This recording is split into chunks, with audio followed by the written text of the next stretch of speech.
Vice Chair Martinez. Here. Representative Bonin. Here. Representative Darby. Here. Representative Johnson. Here. Representative Lauterbach. Here. Representative Moody. Representative Burdell. Here. Representative Wilson. We have a quorum. Thank you, Mr. Chair.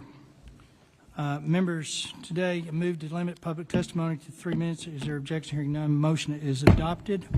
Invited testimony will be limited to 10 minutes. It's not required that you take it all, but if you need more, I assure you members are going to ask questions, and we're not shy about that.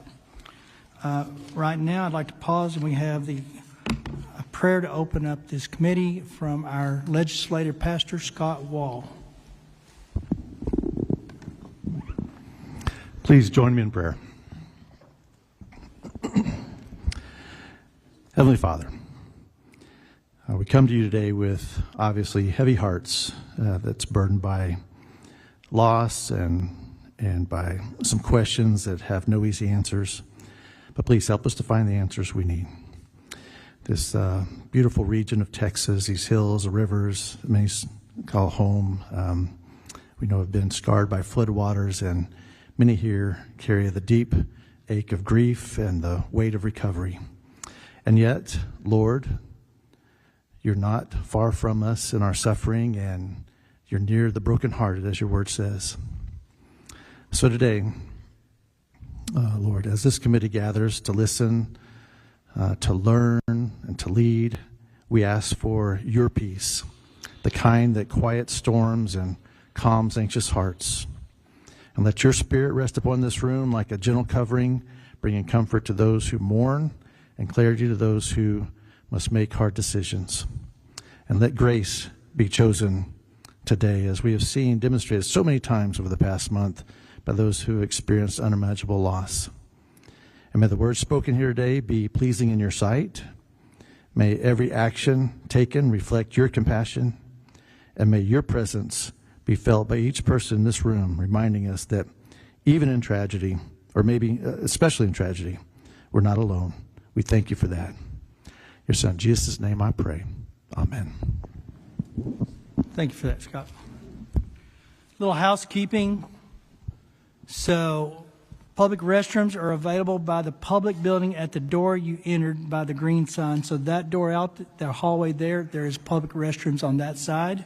There are also portable restrooms outside if the overflow is needed. Overflow seating is available through the doors next to us.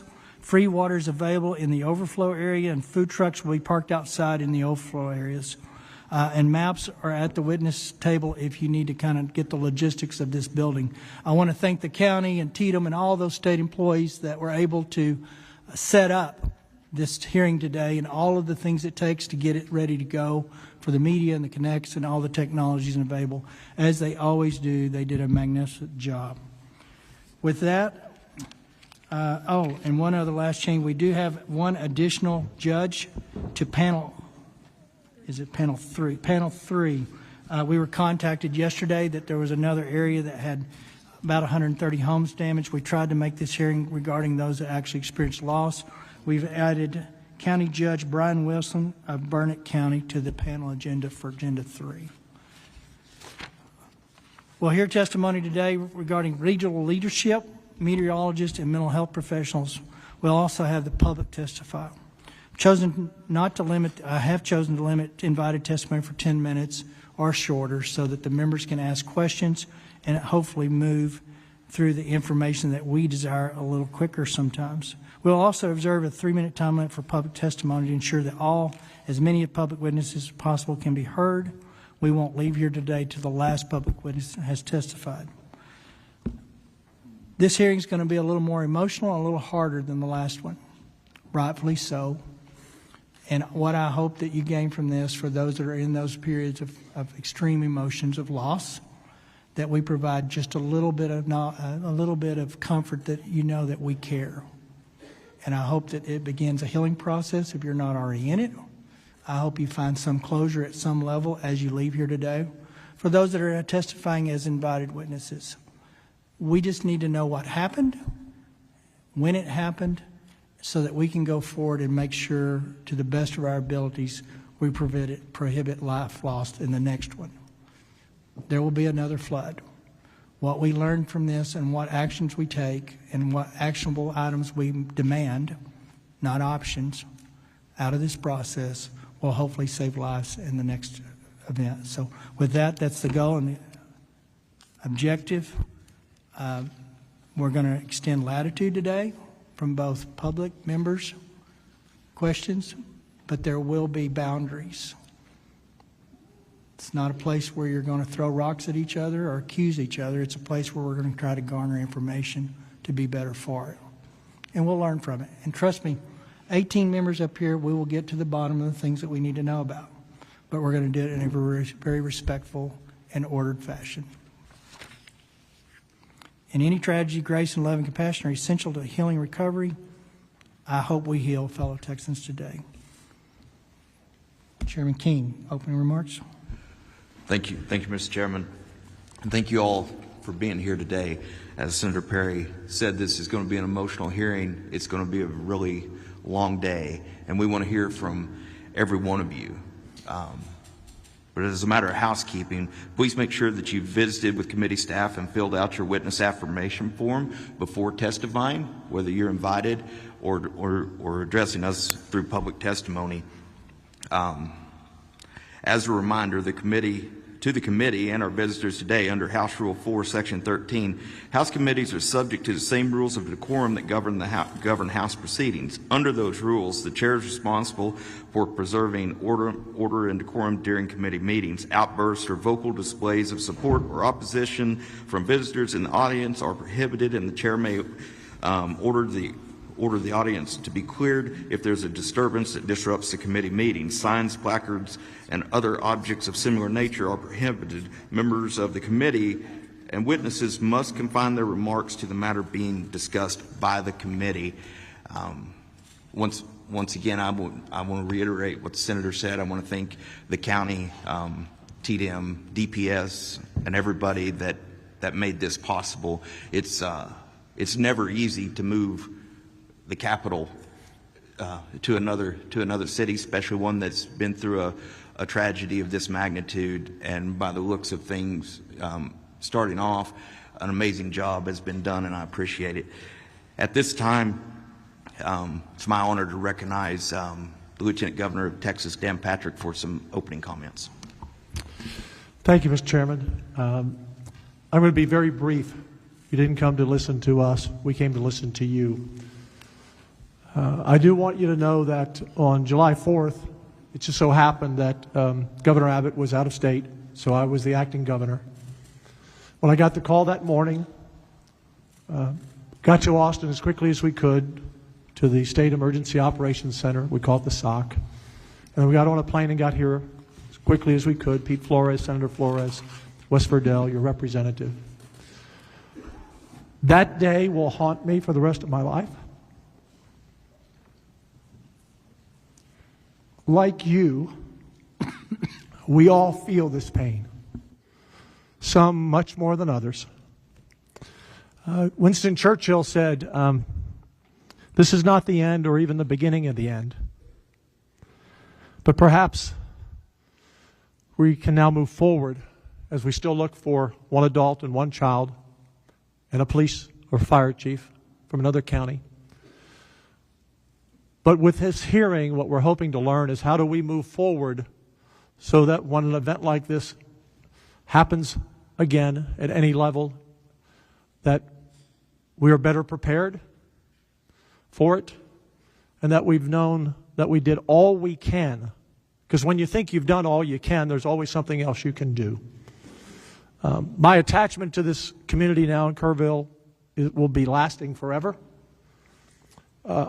The love, the compassion, the teamwork, the volunteerism that showed up that first day and the second day and the third day and the fourth day was remarkable. From the people cooking food out back to the volunteers who came and searched in those first days for life, and then the recovery mode. Forever grateful. This community came together in a way that I've not seen before, And in the 10 years I've been lieutenant governor with Governor Abbott, we've had a lot of tragedies in the state. But this one hurts so much. So I want you to know that the Speaker and I, we've never done this before. To my knowledge, it's the first time in history a Speaker and a Lieutenant Governor have ever joined a committee going out somewhere, or even at the Capitol, we don't go to committee hearings. But we said we wanted to have a joint committee. We know it's big, means it goes longer, more questions. But we wanted you to know, and the reason we came here today, so you didn't have to come to us, because we wanted to hear from you, your leaders, and the citizens of this community and the surrounding counties. So understand, this is not the end. This is the beginning. We will pass bills dealing with the immediacy of things that we can address now, but we will be doing this in the next session and the session after that. We will not quit until we find those 3 lost souls, and we will not quit until you feel like we've done everything that we can do that you've asked us to do. So thank you for allowing us into your community. I thank the state of Texas, law enforcement, our EMS, our firefighters, the volunteers, the Navy SEALs, the military, you name them, who all came here because when Texas is in trouble, Texans stand up and support each other. So thank you. It's an honor to be here today. I wish it weren't so. I wish it were another occasion. But we're here because we want you to know that we're in the fight, and we're not going to quit until we get it right. Thank you. Dustin Burrows, Speaker Dustin Burrows. Thank you, Governor. First, let me thank the Lieutenant Governor. He mentioned he was here on the 4th, and he's been in and out of this community, and for agreeing to partner with the House. Like he said, this is unprecedented. The 2 chambers do not come together and have hearings, and we do not do them remotely, but the magnitude of the situation warranted it. And I believe this is hopefully a testament to what we intend to do together in a collaborative fashion for this community and to address these situations. Chairman Perry, Chairman King, and committee members, senators, House members, thank you for your hard work on this and the long day ahead and long days ahead in getting it done. A couple of things I would like to mention. To those who've been invited to testify, the local elected officials, people who have firsthand knowledge of what happened in the lead-up, your candor is appreciated.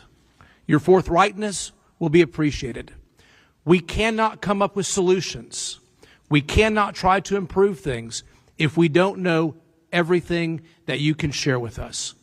So I ask you, when you're asked questions and you're testifying to this committee, please understand, the more you share, the more you open up, the more you help us understand because we were not here, the better we can do in crafting legislation to meet the need and meet the moment. But most importantly to the community, our commitment is to y'all. We're in special session. It is such important, solemn, sacred work that we will do. We will come up with some solutions, but the work will not be done. It is impossible for the state to craft legislation in this short time that fully meets everything. We will do our best. We will do some things, but our commitment is to continue beyond this session and these hearings into the next session and the session after that and continue to improve and do better. With that, I thank you for being here and your participation. Thank you. Thank you, Mr. Speaker. Members, I'm going to call up the first panel. Each one of them has up to 10 minutes. If they don't need it, they can move to the next one. We're going to try to get through the panel, and then we'll have member questions.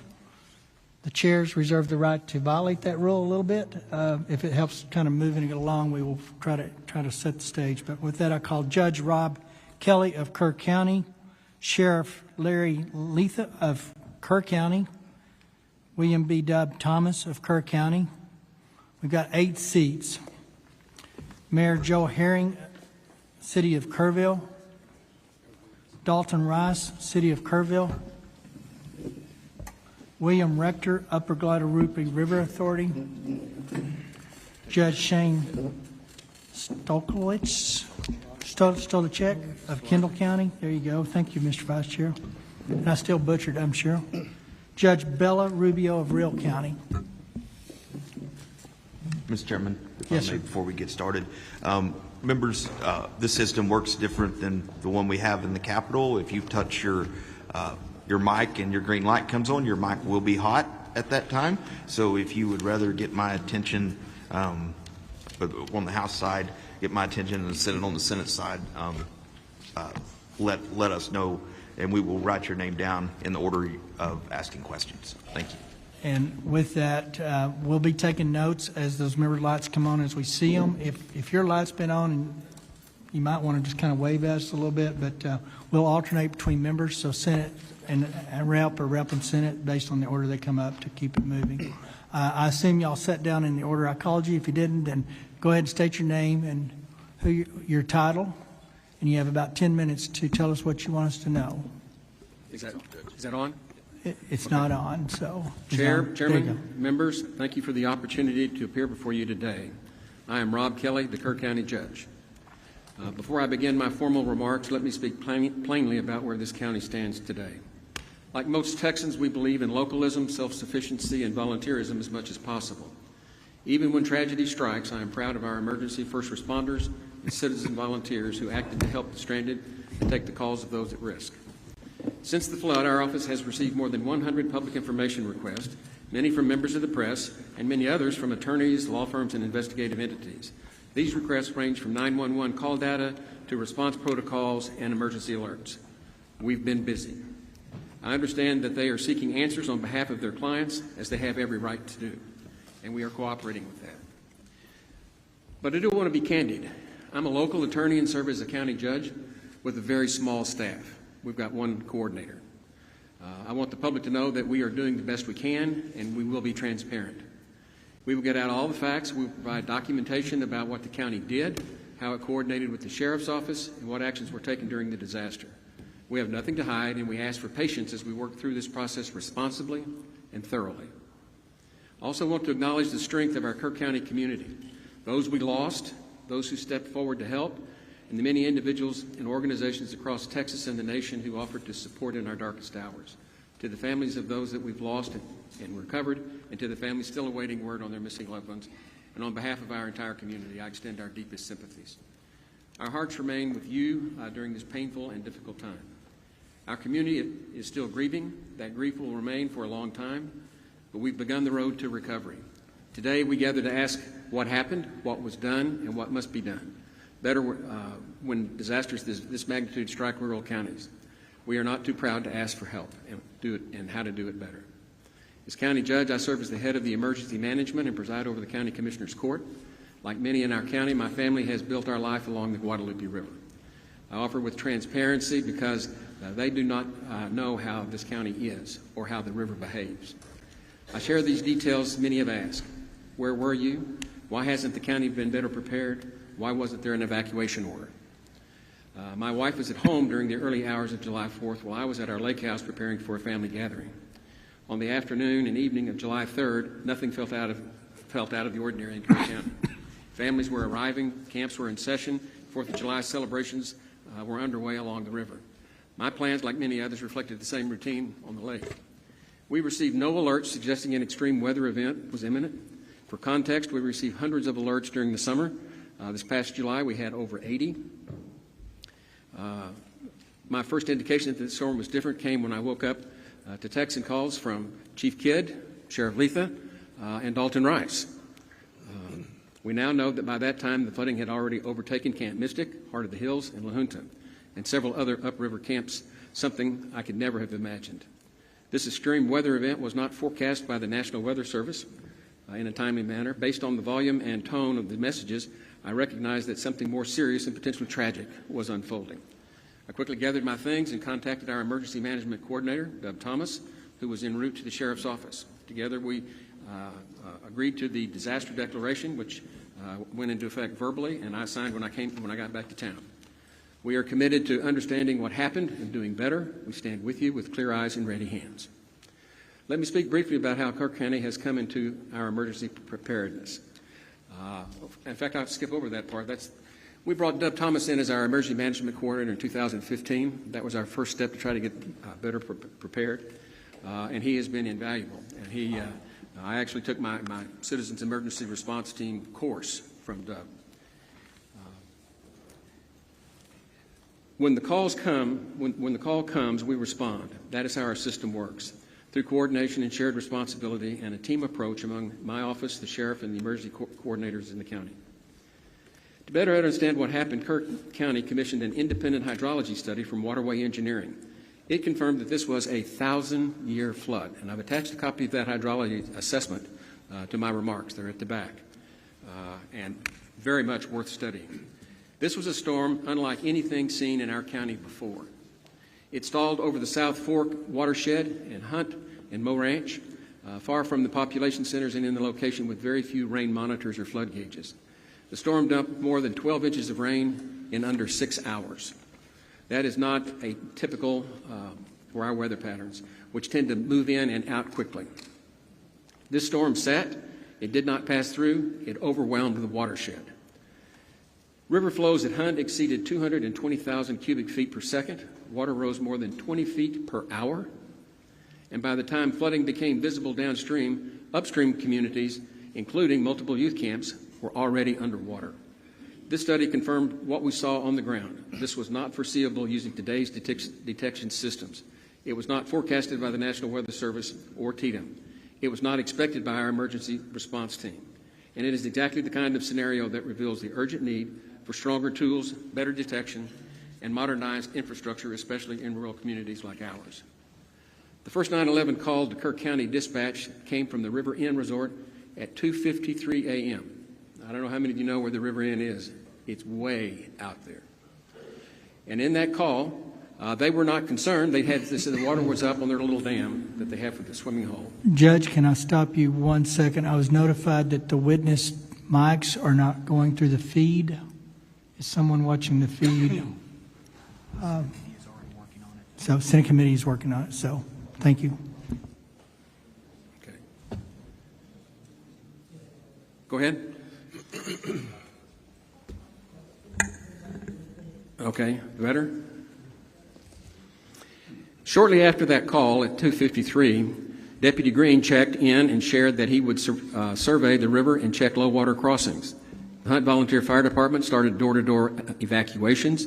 One deputy became landlocked. Another rushed to Highway 39 to check and begin closing that road. By approximately 3:30 a.m., floodwaters had overtaken multiple crossings. We understood that we were facing a historic event. State and federal partners soon arrived, including the U.S. Coast Guard, Texas Game Wardens, TDM, and DPS, helped us coordinate a multi-agency rescue and recovery effort.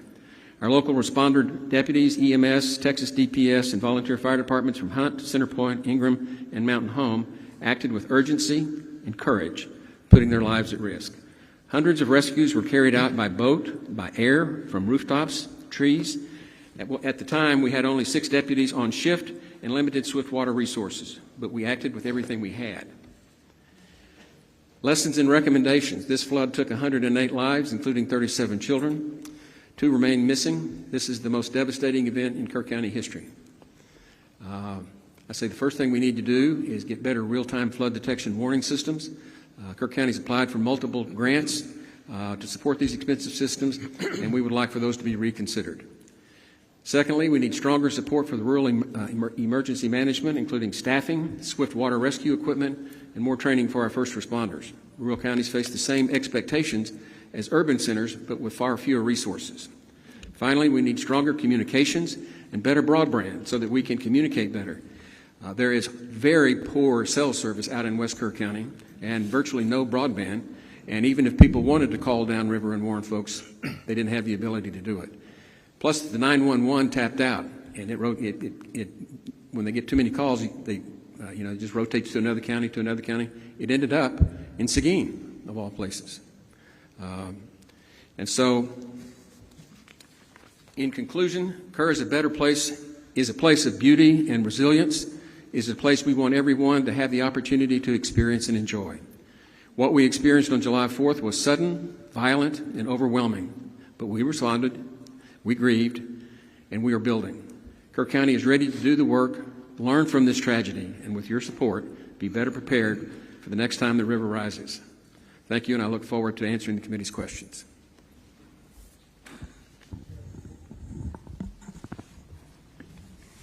Yes, my name's Larry Lee Letha, Kerr County Sheriff. Chair members of the committee, thank you for the opportunity to speak to you today on behalf of the men and women of Kerr County Sheriff's Office, our dispatchers, our deputies, and our entire emergency response team. I appear today not only as sheriff, but as a voice for those who put themselves in harm's way without hesitation and for a community still recovering from an unprecedented natural disaster. Our deputies and dispatchers perform their jobs with courage, discipline, and determination. They responded not just professionally, but personally. Our sergeant on duty grew up in Hunt. He and his family still live in that area today. He assessed the low water crossings. He almost lost his vehicle within minutes because he was facing high water like nothing he'd ever seen before. Now, this is the same road that this deputy drives in and day out to come to work. And they did so while the ground underneath them was shifting. Since the flood, people have been asking for fair questions, and I welcome the opportunity to address them today. My goal is to provide helpful context about the conditions we faced and how the events unfolded on the ground in real time. My deputies on duty had no idea, no warning, that there was going to be a major tsunami-like event on the South Fork. I went to bed that evening on July 3rd with zero worries. We had several weather reports that shared good news. We were finally going to get some rain. We had no idea to elevate the preparedness posture with the information we had at the time. That said, one dispatcher began receiving calls from a location upriver. The deputies on duty mobilized, as we always do, to address high-risk flood zones, starting along Highway 39 and heading further west toward Schumacher Crossing. What they encountered were roads already beginning to be overtaken by water in low-lying neighborhoods. They needed immediate evacuation. In those first few hours, one two-man team of dispatchers handled 615 radio transitions and more than 100 emergency calls, while mobilizing our fire department and rescue team. They never faltered. They stayed calm under immense pressure. One dispatcher remained on the line for 24 minutes with two young children whose cabin was filling up with water. She stayed with them till the end. The other responding deputies didn't wait for orders. They deployed immediately. One was nearly overtaken at Shoemaker Crossing, escaping on foot before turning around to help evacuate homes downstream. Another went door to door through the water to wake residents who were still asleep. These homes were not over water yet, but would be within minutes. There was no time for formal orders. They were only there to move, and they moved quickly. We had multiple deputies and first responders in multiple locations rescuing people and facilitating evacuations. Our responders, fire department, used whatever they had to pull people out of harm's way. Most of our firefighters here are volunteers. Few have specialized swiftwater equipment or the proper training. But they did not hesitate, not once. They did what they needed to do, relying on their instincts and what training they had. In Kerr County, our emergency response community operates as one team.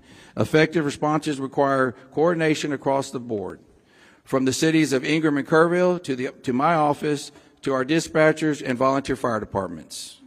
No single individual is solely responsible for issuing alerts, monitoring our water crossing, or managing every aspect of a large-scale emergency of this matter. We rely on established procedures, coordinate established command, and mobilize resources quickly. It only works when we work together. That's extremely what we did that morning to the best of our abilities. We established an initial incident command center within the first hour, correction. Additional support from the Texas Game Warden and Texas DPS began arriving soon thereafter. I mobilized our special operations team to assist with search and rescue and to begin collecting victims. The air rescue landing zone was located at Ingram Elementary School, and we established a family reunification center at the Ingram High School just blocks away.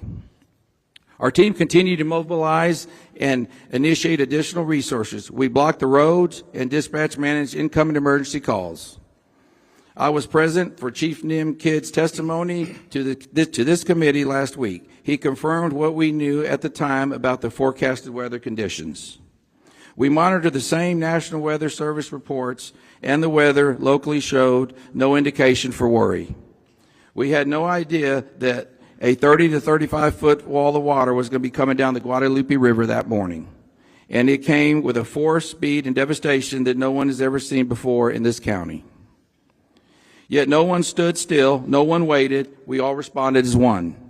I take great pride in how my people responded and how we pulled together under the worst circumstances we've ever faced.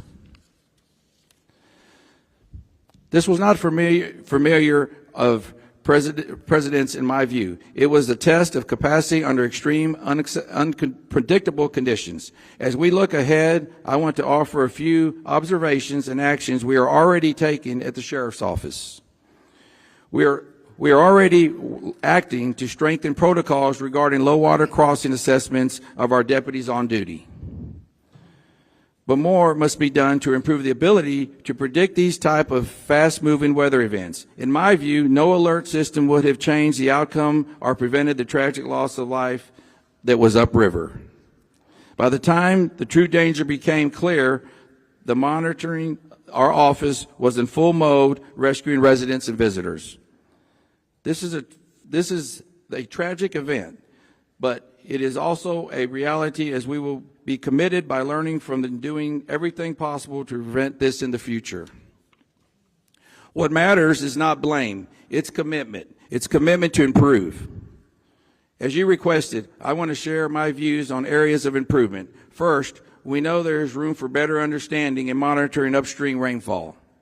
We depend on agencies like USGS and NOAA, and while their data continues to improve, this event showed how quickly conditions can evolve beyond the bounds and modeling. Second, interoperability matters. Our communication system performed well, and that is part because of the investment we've made, some through grants, some through community-raised funds, to ensure our responders are connected. But we still have more to do, especially when it comes to coordinating and communicating with mutual aid agencies in the county or in our region. You have my commitment that we will improve these systems. Third, we're already taking steps to assess how we can further enhance our countywide alert system to reach more people through automated alerts, such as how the integrated the iPause alert system. We want to remove any potential for delay. That's within our control, and that's what we're working on.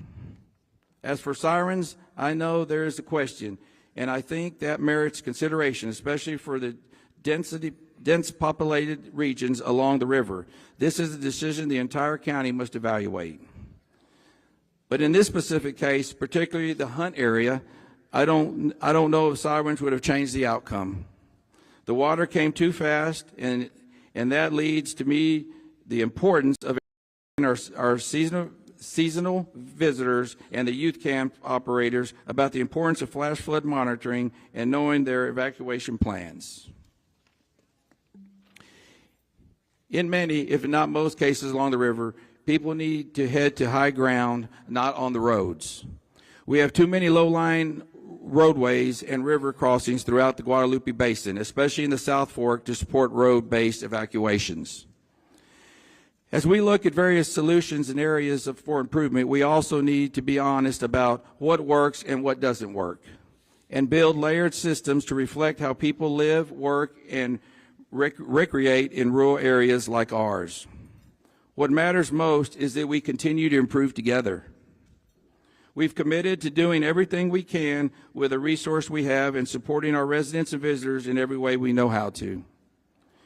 We will do that while we work together to get this county and our people back on their feet for recovery.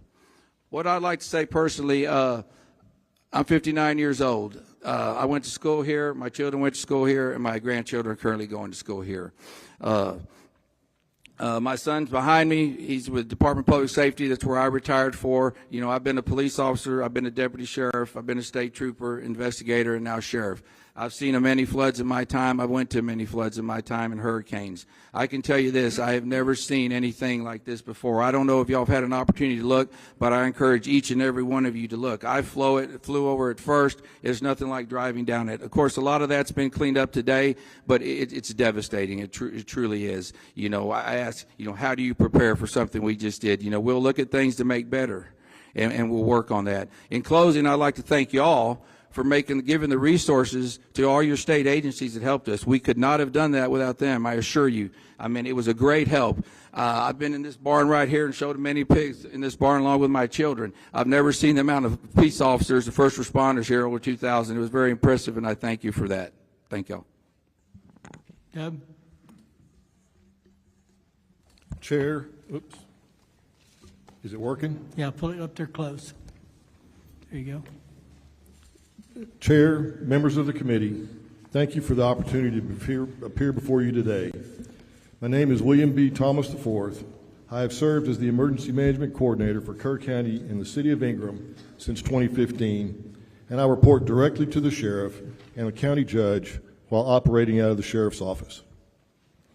I am a certified Master Police Officer with over 34 years of law enforcement and emergency response experience, including nearly 10 years with the Kerr County Sheriff's Office and prior service with the Texas Department of Public Safety. I previously served as a Highway Patrol Lieutenant and held the role of District Disaster Chairman for the El Paso Subdistrict and the role of Assistant District Disaster Chairman for the Waco District. Since moving to this region in 2010, I have focused on strengthening emergency response across Kerr County's 1,100 square miles. As EMC, I coordinate emergency response and all hazards response planning across unincorporated Kerr County and its 2 cities. I work closely with our dispatch, volunteer fire departments, first responders, and emergency medical services. I helped with the integration of the iPause system into our Code Red public warning system. iPause enables automated alerts from the National Weather Service to be broadcast directly to all cell phones. This system has proven essential for a rural county with the highest seasonal population and no 24/7 staffed operations center. Before I speak to what occurred during the July 4th flood, I want to directly address the questions about my whereabouts that night. On July the 2nd, I worked a full day despite not feeling well. That day included a fire chief's meeting where no concerns were raised and no indications of elevated weather risk were noted beyond what is typical for this region during the summer. I returned home around 8:45 p.m. with my symptoms worsening. I had already requested and been approved for personal time off on July the 3rd to fulfill a commitment to my elderly father. However, due to my progressing illness, I remained home to recover. I stayed in bed throughout July the 3rd and did not participate in the regularly scheduled 10 a.m. and 3 p.m. Texas Emergency Management Coordination Center coordination calls. These calls are routinely followed by detailed written summaries, which were distributed to me and other county leadership, ensuring that the flow of situational updates remained uninterrupted in my absence. My supervisors and Sheriff's Office leadership were aware that I was off duty. I briefly woke around 2 p.m. when there was no local rainfall or indication of elevated risk and returned to rest. I was awakened around 5:30 a.m. on July the 4th by my wife following a call from the City of Kerrville EMC, Jeremy Hughes, requesting that I mobilize. I reported immediately to the Sheriff's Office. There was no visible flooding on my drive into the office, but it quickly became clear that the situation was escalating. By approximately 6 a.m., I was actively coordinating our county's response in close contact with the Sheriff, the Emergency Operations Center, and Mr. Hughes, working together under rapidly changing and difficult conditions. Our first responders mobilized without hesitation. The majority of them are volunteers, neighbors, business owners, and community members who serve without pay.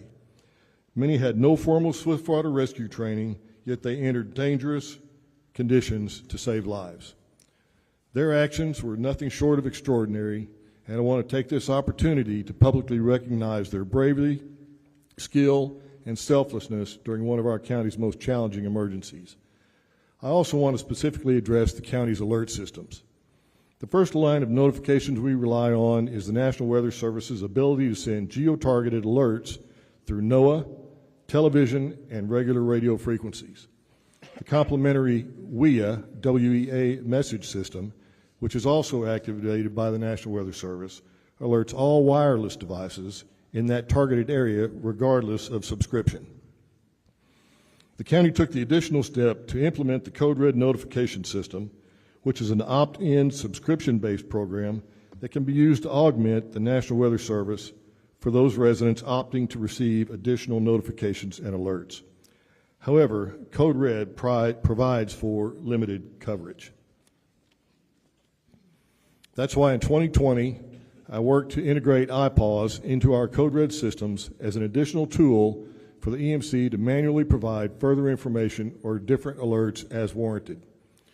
During this event, the National Weather Service issued multiple flash flood warnings through iPause, which triggered those automatic alerts. As EMC, I also have the authority to issue iPause alerts manually, and I have done so in other incidents, including one the day before the July 23rd hearing for first responders in the riverbeds. However, during this incident, I did not issue an additional iPause alert because the National Weather Service had already triggered more than a dozen alerts, which all provided a similar forecast. Be aware of the potential for isolated flash flooding. Anticipate rain in the range of between 1 and 3 inches, possibly as much as 7 inches. You may ask, what does a flash flood warning by the National Weather Service prompt me as the Emergency Management Coordinator to do? In our county, we take a coordinated approach to severe weather. Each summer, we receive hundreds of alerts and warnings from the National Weather Service. Our standard protocol begins with assessing low water crossings, which serve as key indicators of rising water levels and flood risk. Those crossings are also critical routes for emergency response, making them a top priority when flash flooding occurs. The National Weather Service forecast for Kerr County did not change until after 4:03 a.m. It is also important to understand those alerts went directly to the phones of residents and visitors alike. If your phone was on and had not disabled government's alerts, you would have received them. We believe this is the best system available for a county with high tourist turnover and no constant weather monitoring equipment or staff.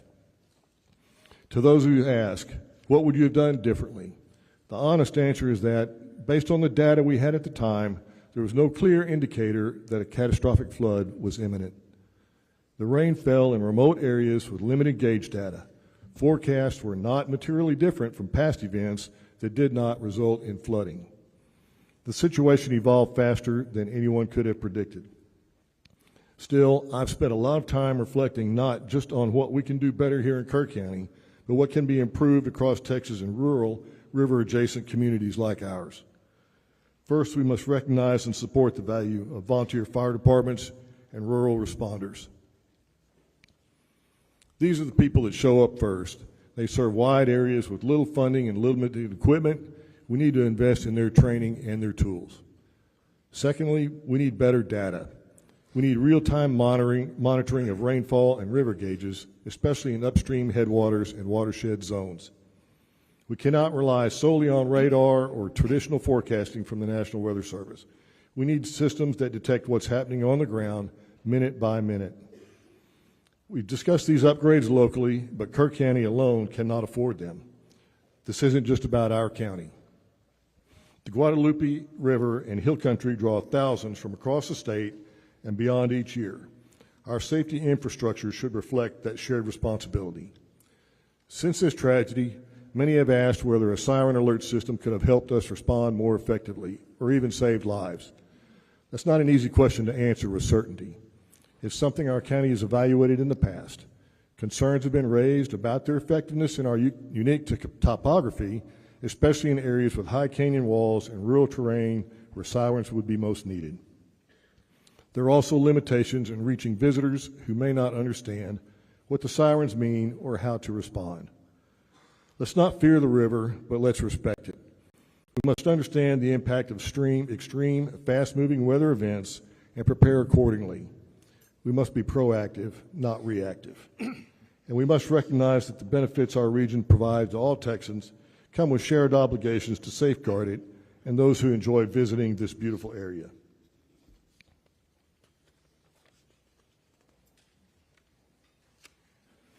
This was a tragedy not just for Kerr County, but for all of the communities downriver, and it must be seen as part of a larger trend with a statewide response. Inland flooding is increasing in both frequency and intensity. Our policies, funding models, and planning tools must evolve to meet this reality. I want to thank the committee for its attention to this issue. I look forward to working together on ways we can improve rural response capacity, increase predictive analytics, and bring equity to emergency resources for rural Texans. Thank you. I welcome your questions. Mayor?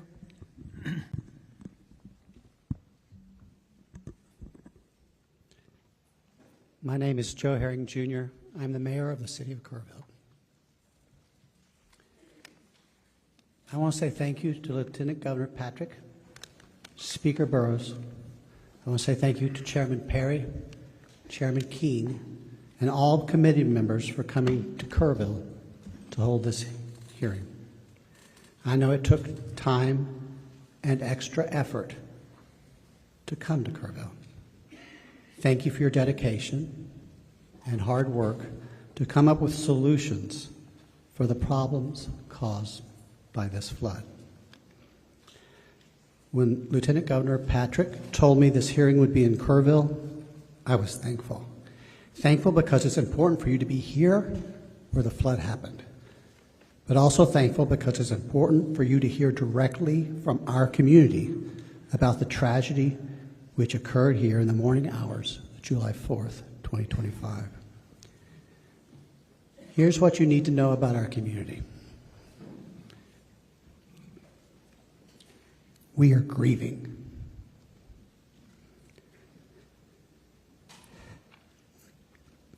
We are shaken. But we are not broken.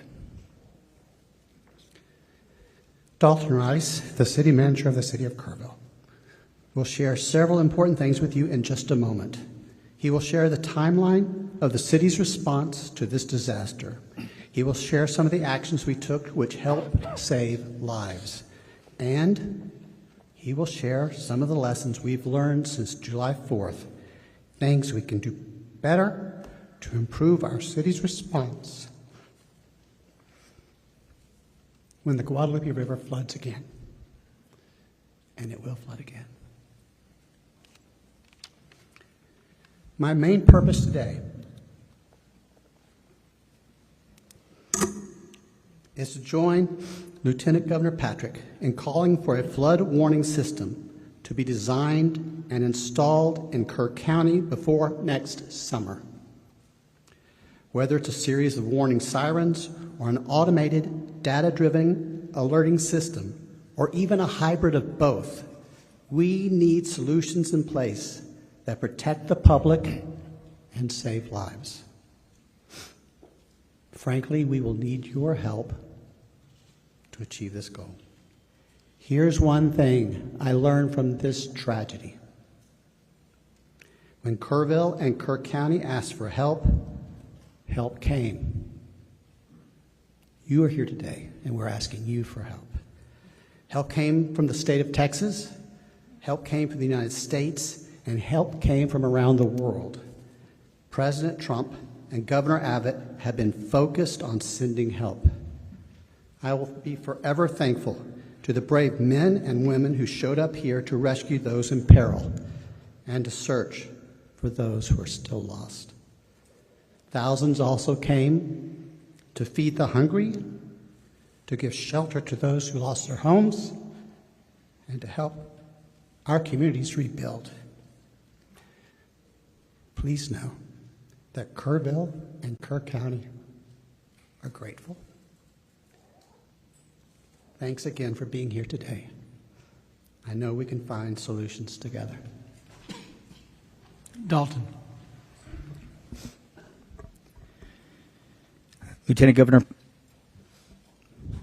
Lieutenant Governor Patrick, Speaker Burrows, Chairman Perry, and Chairman King, and honorable members of this committee. Thank you for being here in Kerrville and Kerr County and for the opportunity to speak. I've had the privilege to serve in the military as a firefighter paramedic, in healthcare, and now in public administration. Sadly, I've seen the toll of both natural and man-made disasters far too often. What we experienced here over the July 4th weekend will stay with our community forever. But so will the strength, heart, and resilience shown by our people. Let me begin with a brief overview of Kerrville and our emergency planning efforts.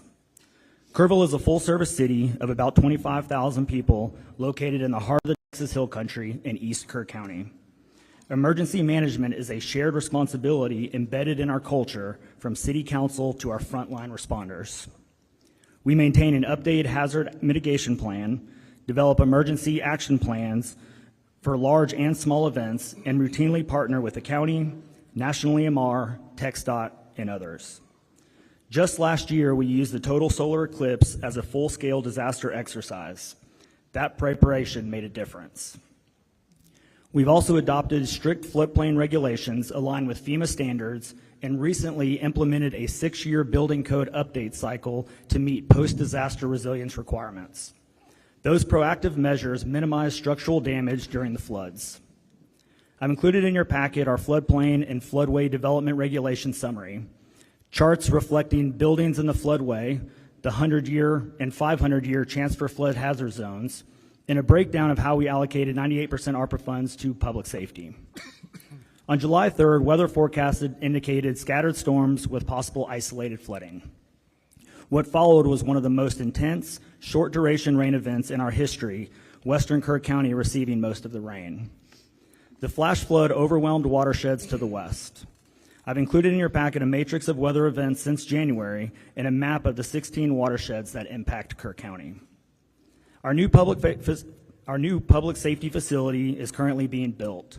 Despite not having a completed emergency operations center, our teams were coordinated and responded rapidly. Teams began evacuations in known low-lying areas. We relocated operations to a larger joint EOC by 6 p.m. on July 4th, and within 24 hours had a unified command established with the county, TDM, National EMR, and many local, state, and federal partners. Kerrville operates the local Public Safety Answering Point, or PSAP, and received 35 calls from 0300 to 0400, 218 calls from 0400 to 0500, and 230 calls from 0500 to 0600. I've included a chart showing the call volume, and I apologize for the small print and quality. Our emergency management approach works. As you can see in the July 3rd and 4th timelines in your packets, at 2:42, patrol officers were proactively checking known low water crossings throughout the city with none reported. At 4:06 a.m., they began checking the park with no rise to the river. At 4:14 a.m., dispatch began getting overwhelmed with 911 calls, at which our teams began requesting additional resources and personnel and further assessing the situation before notifying leadership in accordance with our policy. At 4:54 a.m., the supervisor drove west to Bear Creek Crossing for an additional assessment, which you'll see in the timeline. Despite overwhelming conditions, our team saved countless lives, managed logistics under extreme duress, and maintained continuity of city operations. But I stand before you today fully acknowledging that we must also examine where we can do better. Our preparedness paid off. Structures built to our standards were elevated, engineered, and code compliant, and sustained minimal damage. But this event also showed us gaps. Additional insights will be documented in our after-action review and our corrective action plans. Aligning with the objectives of this hearing, we respectfully ask the committee to explore the following areas that affect both immediate and long-term public safety and local government operations, and look forward to working with each of you in the coming days and weeks for a viable path forward. Floodway and plain rebuilding policy, regulatory authority in the ETJ and annexation, low to moderate income restrictions tied to funding, long-term negative impacts on property tax and spending caps, radio and equipment interoperability, The following areas are areas we request state assistance on. Fund project identified in our Stormwater Master Plan and the State Flood Plan through the Flood Infrastructure Fund and other funding sources. Invest in localized predictive weather modeling to better serve rural communities. Expand the Broadband Infrastructure Fund or other funding mechanisms to improve cellular coverage in rural areas. Expand and fund House Bill 3010, which was passed in the 89th legislation, the Rural Infrastructure Disaster Fund, or other appropriate funds to help in disaster recovery. Establish a dedicated hazard mitigation fund aligned with local hazard mitigation plans. Develop automated, data-driven flood and weather alert systems. And consider requiring camps in certain facilities and high-risk areas to maintain emergency action plans. It is still very early in the process, and I'm proud of what our teams have accomplished. Our people acted with professionalism and heart, often while their own families were in danger. I am proud of them, but we're not too proud to say we can do better, and we want to work with you to make that happen. We've also identified some lessons learned, even in the short time before our after-action review. We've identified areas of improvement in our dispatch center and notification processes. While critical information reached the right people, we recognize the need for more streamlined communication. A 3:34 a.m. call was transferred to the county, but we lacked the procedure to notify all personnel in flooding events across the jurisdictions. Our patrols team showed strong situational awareness, but broader communication is essential. Family communication during the event could have been faster. Although support services were in place, there were moments when families received updates through the media before hearing directly from officials.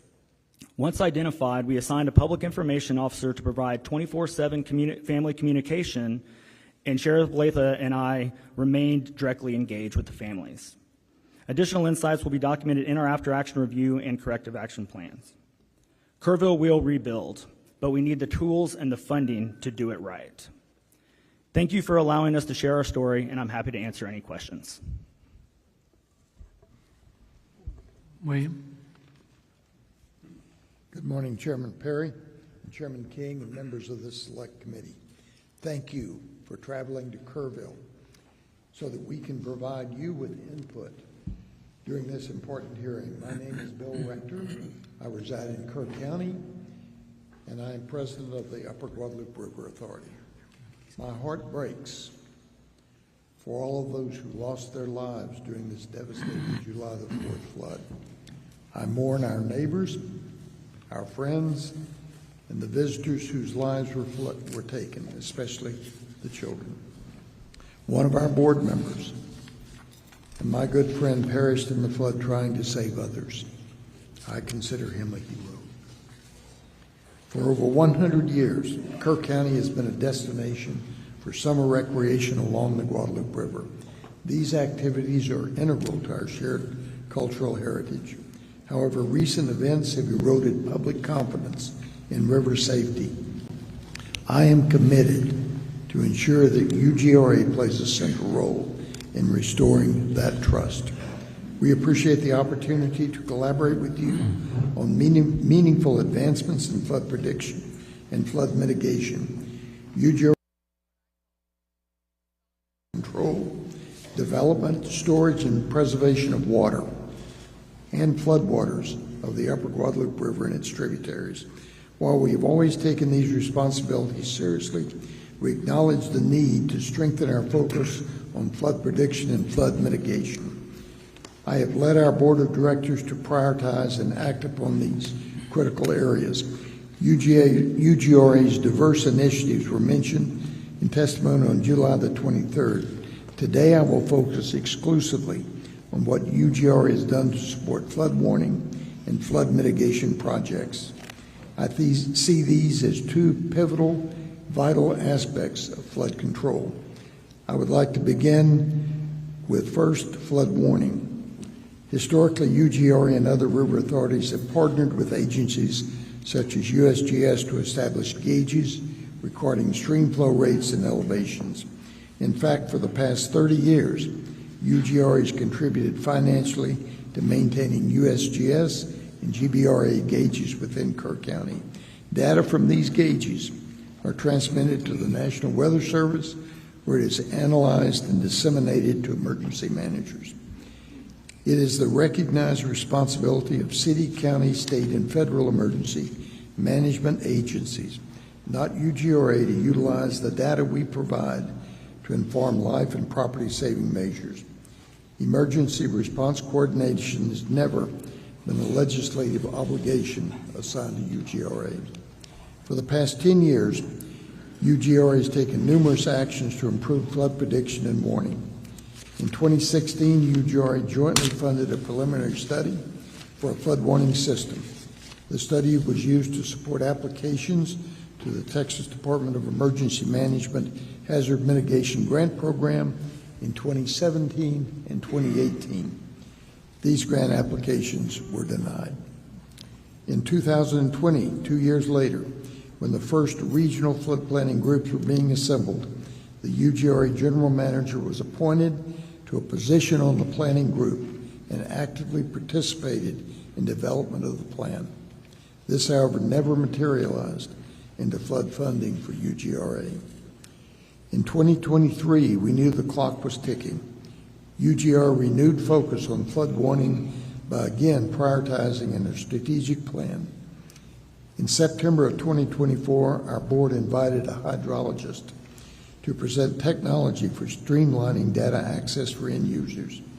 Based on this presentation, we resolved further to develop a software solution to improve flood prediction and procuring additional rain and stream gauges to enhance local awareness during flood events. This concept was presented at the November 2024 board meeting, and the consensus was to proceed. At the next board meeting in January of 2025, we approved release of a request for proposals to start the project. During this time, our board decided not to accept the 5% grant from the Texas Water Development Board. I would like to clarify the rationale behind this decision. When we applied for the grant in April of 2024, we had hoped for approval for at least 50% of the $1 million requested as a cash grant, intending to match it with our reserve funds. The actual offer was only 5% as a cash grant. Furthermore, we were not eligible for a 95% loan without voter approval, since repayment would have been from tax dollars. We also learned that the timeline to submit the full application, which would require professional engineering assistance, was only 6 weeks. That timeline was not feasible for us due to state procurement guidelines. We decided that this and other grant processes were unlikely to provide the timely support for what we considered an urgently needed system. Therefore, we decided to move forward using our own funds to develop a flood prediction solution for Kerr County. After a procurement process, we selected a contractor, signed a contract on June the 4th to start the project. The software solution will integrate existing sensors and create a plan for future sensors that use advanced technology. The current project will be carried forward by using additional reserve funds to purchase, operate, and maintain the new sensors. The planned system will deliver sensor data to a real-time computerized portal accessible 24/7 to emergency managers. Emergency managers can also set alerts that are triggered by thresholds of rainfall or stream levels to direct their attention to critical values. On July the 24th, we convened the Kisters team, local emergency management officials, police, fire departments, and TxDOT to garner feedback on software design and functionality. Work is ongoing to determine needed sensor placement. Placing our board's widely discussed and criticized decision in context, we are now 9 months into the development of this much-needed project, having engaged an expert firm and begun creating a reliable means for emergency managers to access critical data. Had we pursued the 5% grant, we would still be awaiting funding. Our past unsuccessful funding attempts have reinforced our resolve to move forward independently. The second part of flood control is mitigation. Since 2012, a portion of UGRA surplus funds has supported construction of 9 water and sediment control dams in western Kerr County with a total drainage area of 21 square miles and a total volume of 92 acre-feet. These structures are designed to empty between rain events, gradually releasing water to sustain river flow. However, due to their limited size, they provide only modest flood mitigation during major events. Looking forward, I consider flood mitigation as the long-term solution to the severe flash floods of the Guadalupe River. Canyon Lake Dam is well known for its effectiveness in reducing downstream flooding. Despite the massive inflow from the upper Guadalupe River on July the 4th, the reservoir filled only to 68%, averting significant downstream damage. A former UGRA director and respected civil engineer has also recommended investigating the feasibility of constructing additional flood retention dams on upstream watersheds. Such dams could moderate rapid rise in river elevation, providing valuable warning and evacuation time. These structures would channel normal flows through calibrated outlets, but store excess water during high flow events. Integrated sensors would detect rising reservoir levels and relay information for immediate response coordination. These flood retention dams would not only benefit communities across Kerr County, but also downstream to Canyon Lake. The concept is proven. Texas already has over 2,000 flood retention dams, including 41 in the San Antonio River waterflood alone. Effective solutions will require substantial, expertly designed projects and significant resources. We recommend that organizations like the U.S. Army Corps of Engineers consider this approach as part of a comprehensive response to the repeated flash flood risks of the Hill Country. Finally, I will share actions I have taken since the flood that I will bring to our board for discussion at our next meeting.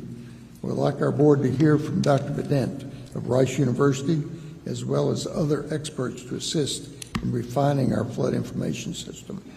You will have the opportunity to hear from Dr. Bedent later today. Our team has made preliminary contact with federal partners and asked how federal agencies like the U.S. Army Corps of Engineers may be able to support flood control projects in Kerr County. I will ask the UGRA board to dedicate $1.5 million of our reserve fund to flood control feasibility studies and infrastructure improvements related to flood prediction. You may wonder if a one-county river authority is too small to meet these challenges. I say no. Our size and strong ties to Kerr County, the city of Ingram, the city of Kerrville, and the Hunt and Centerpoint communities has been and will be an asset to our success. I hope the dedication of this select committee to finding solutions will also explore innovative approaches to these problems. I thank you for being here today, and I look forward to your comments. All right. Shane, pull it up close, please.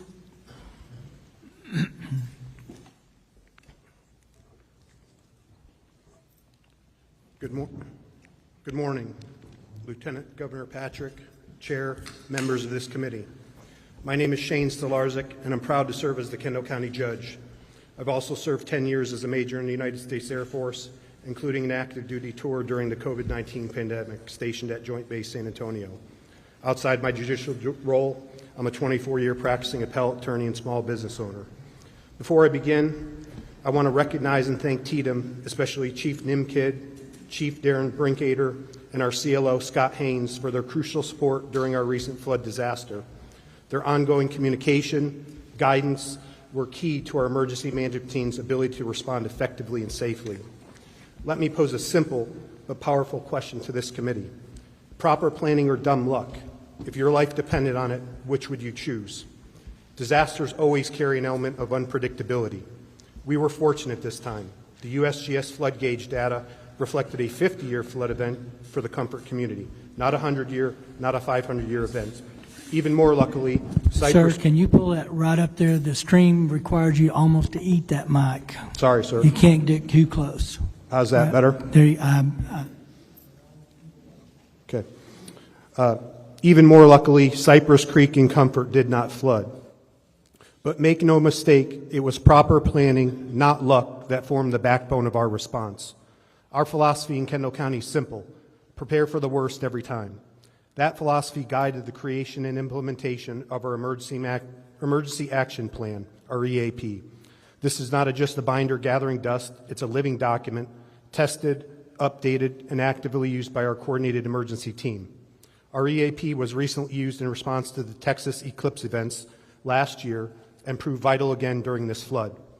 Our success depended on trusted collaboration between our emergency personnel, engineers, volunteers, and regional partners. From shelter coordination and road closures to public alerts, we operated as one team with one mission: protect lives and property. I share this today not to say we have all the answers, but to stress that the importance of investing in emergency preparedness before the disaster strikes. The timeline of our flood response shows our proactiveness prior to the floodwaters reaching our community. Our vigilance of the weather began on July 3rd, 2025. At 8:37 a.m., CLO Scott Haynes contacted our emergency management coordinator, Brady Constantine, and advised him to be vigilant and stay alert for heavy rain over the area in the late evening and early morning hours. Haynes specifically advised Constantine to take note of RV parks and campgrounds along the river. At 10 a.m. on July 3rd, EMC Brady Constantine attended a State Operations Center weather call advisory of the potential weather.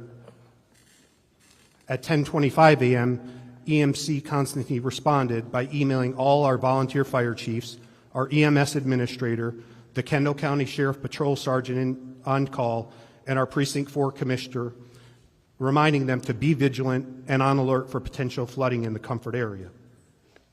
At 1:18 p.m. on July 3rd, the National Weather Service issued a flood watch, advising of potential local heavy rainfall and flooding. At 6 p.m., we started sharing Facebook weather updates and currently monitoring the incoming storms. At 11:41 p.m., the National Weather Service escalated the situation to a flash flood warning. By midnight, EMC Constantine continued to actively monitor weather reports and river gauges in Comfort, coordinating closely with our sheriff's deputies. This continued throughout the night and into the early hours of July 4th because EMC Constantine, I quote, had an uneasy feeling that night about the pending weather conditions.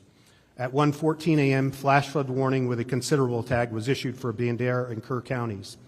EMC Constantine initiated the activation of our Emergency Operations Center for Kendall County at 4 a.m. and started making phone calls to the pertinent EOC team members. At 4:03 a.m., flash flood warning was upgraded to a flash flood emergency for South Central Kerr County, including Hunt. At 4:32 a.m., the National Weather Service reported 5 to 10 inches of rainfall had fallen across South Central Kerr County over the past 3 to 6 hours. A particularly dangerous situation was declared and a flash flood emergency issued. At 5:29 a.m., our phone alert system, known as WENS, Wireless Emergency Notification System, issued our first flood warning for Kendall County. At 6:21 a.m., Kendall County began notifying river residents that the situation along the Guadalupe River was a concern. At 6:37 a.m., the EOC was fully activated. Reports of devastation in Kerr County began arriving, including flooding at camps and rising water levels. The 20-foot flood wave took about 90 minutes to move downstream toward Kendall County. Thanks to Comfort ISD, we opened a temporary shelter on campus. At 7 a.m., WENS issued a notification that flooding on the Guadalupe is happening in Kerr County. The Kendall County EOC is being activated. Up to a 32-foot rise in the Guadalupe River is expected. By 7:30 a.m., mandatory evacuations were issued for residents along the Guadalupe River in Comfort, Texas. At 8:06 a.m., EMC Constantine pushed out the following WENS message: urgent flood alert. Comfort residents along the river moved to high ground immediately. Mandatory evacuation. Evacuations were occurring along the river. Road and bridge crews began closing impacted roads and bridges. Comfort Volunteer Fire Department began evacuating vehicles on bridges and cleared out the Comfort RV Resort. Multiple rescue boats were staged at Comfort High School. At 8:44 a.m., high-level floodwaters officially approached Kendall County. At 10:52 a.m., as water began rising too fast to ensure safe evacuation, Assistant Comfort Volunteer Fire Chief Danny Morales, in coordination with Constantine and our EOC, activated the siren warning system for the Comfort area to warn citizens of the impending flood danger. WENS alerts continued from 11:01 a.m. until 11:05 a.m., stating, urgent flood alert warning. Residents along the river seek higher ground immediately. A flash flood warning has been issued for Kendall County, 11:05 a.m. Thanks to the rapid, coordinated action, no lives were lost in Kendall County, though we did suffer private property damage along the Guadalupe River. What has Kendall County done to plan, mitigate, and respond? First, we've strengthened our floodplain rules. For example, no RV or manufactured home communities are allowed in the floodplain areas. New construction must be elevated 1 foot above base flood elevation and anchored per hydraulic standards. 2, we invested into a feasibility study for Cypress Creek, investing over $175,000. This is located upstream in Kerr County to help protect our downstream Comfort community. We pursued a countywide drainage master plan to proactively address flood risks across the region. We created a full-time grant coordinator position in the county to identify and apply for grants, including flood mitigation funding.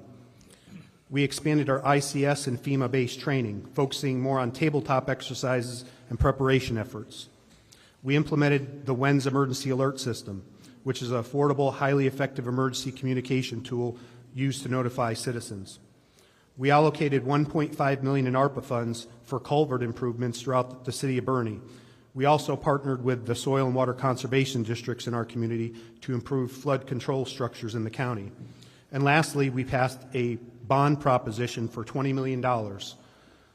This bond is known as Prop A. It's to purchase conservation easements and green space, protecting waterways and limiting certain harmful types of development in those areas.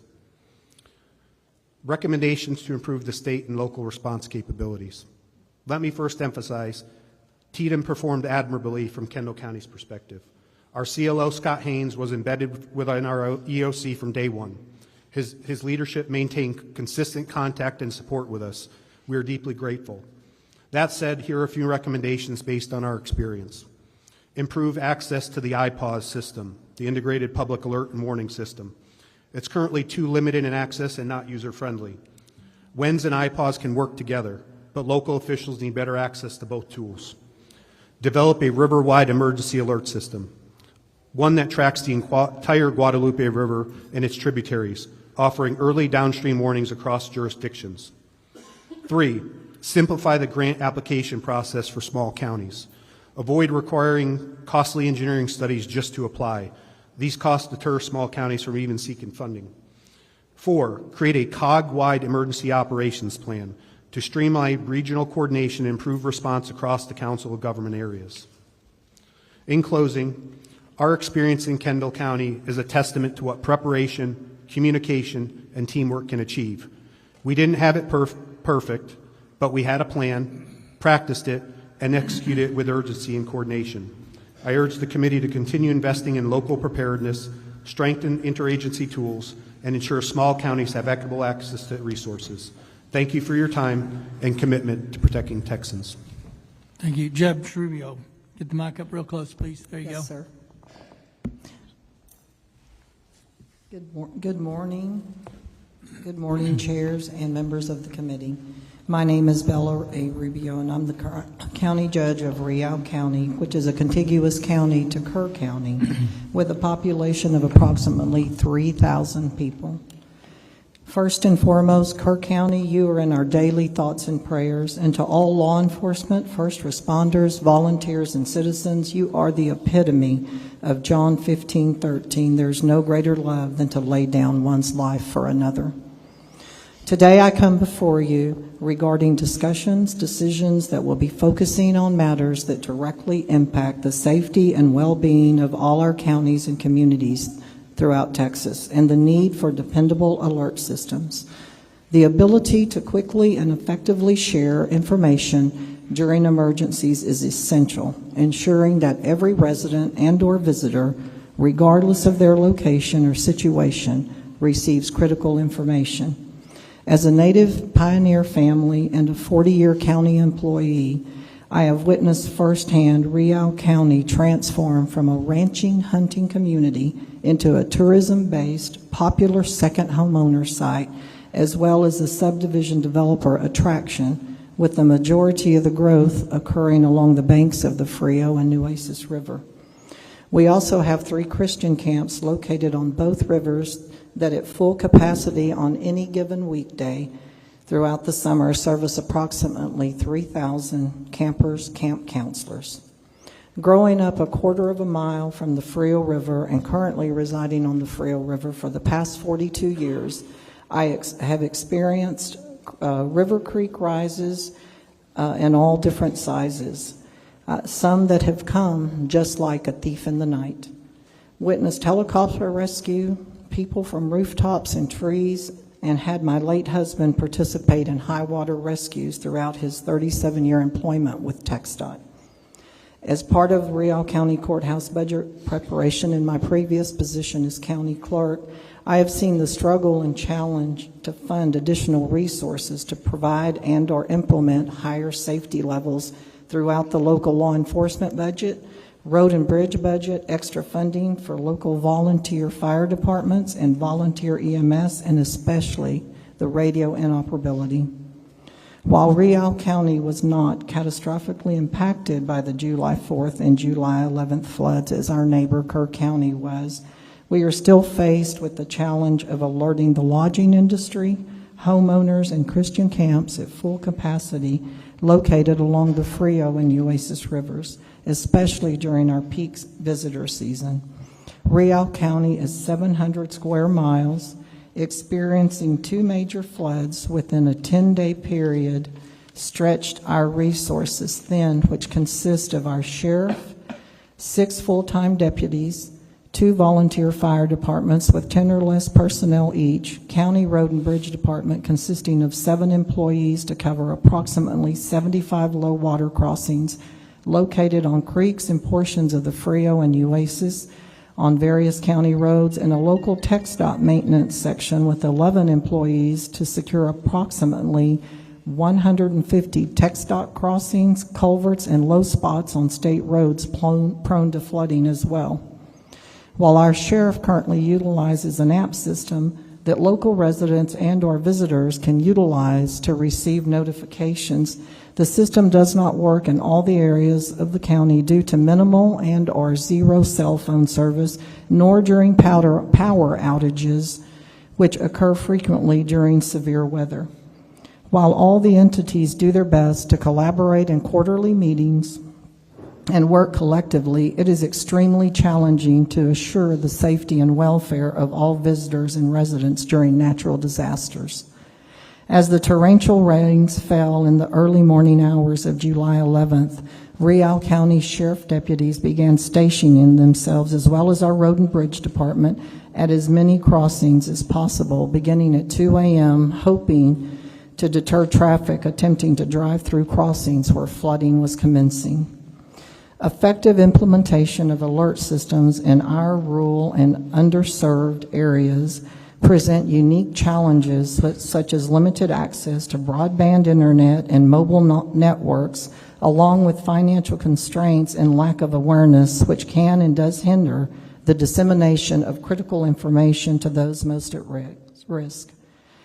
Having an effective alert system, whether through mobile apps, sirens, monitors, or all of the above, can effectively save lives, as timely alerts can provide that vital information such as evacuation routes, shelter locations, and safety protocols, enabling individuals to take immediate action and potentially save lives.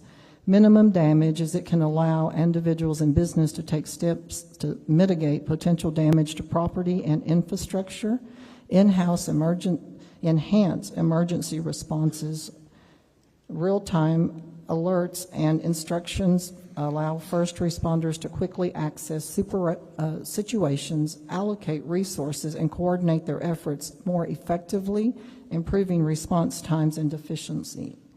For counties to be able to promote preparedness through reliable alert systems that would foster a culture of preparedness, empowering individuals to be more aware of risk and take proactive steps to protect themselves and their family, funding assistance must occur. Counties should not be faced with the funding of alert systems through local property taxes, which is basically our only source of income, which have been capped throughout the years and/or reduced through property tax relief. While there may be possible grants geared towards purchase of alert systems, there are none that I am aware of for the maintenance and operation of these systems, much less the replacement when destroyed either by natural disasters or types of accidents and/or vandalism. In closing, I would add that I understand there's never a perfect solution nor a fail-proof system. However, timely alerts should not have to be considered a luxury, but a fundamental necessity, especially for our most vulnerable population. I thank you for the opportunity to speak on behalf of Real County. I've attached some maps that reflect the the Frio and the Nueces River and the over 50 tributaries, such as creeks that feed into the Frio and impact it, and the Nueces as well, and impact both rivers during flooding. I know that we as Texans are stronger together. Thank you. Thank you, Judge. Members, as a reminder before we start questioning, if you have a question, just raise your hand so we can write you down. I got you. And to our panel, since there's 8 of you, some of you may be better prepared to answer a question. Just for record keeping and for those watching on the live feed, please state your name and who you represent before speaking into the mic, and pull the mic up as close as you can as well. Chair recognizes Representative Lauterbach. Thank the panel for their service. Sheriff Letha, could you take a minute and give us a timeline on the events of that morning? Absolutely. Thank you, Representative. Yes, there's been a lot of question about time, especially from the media. I'd like to go over, this is the Kerr County Sheriff's Office, okay, what we did during this time. And what I'm going to focus on is from 1:14 a.m. to 5:01. That's kind of the primary time. Now, please understand, I call this a snapshot of what we did. What we've done in about 28 days, it usually would take about 6 months. And we have a lot of data to look into, recordings, radio transactions, but we've done the best we can to get what we can for today for y'all. So what I'm going to start with is what I call the dispatch workload between 1:14 and 3:30 a.m. That's 2 hours and 16 minutes.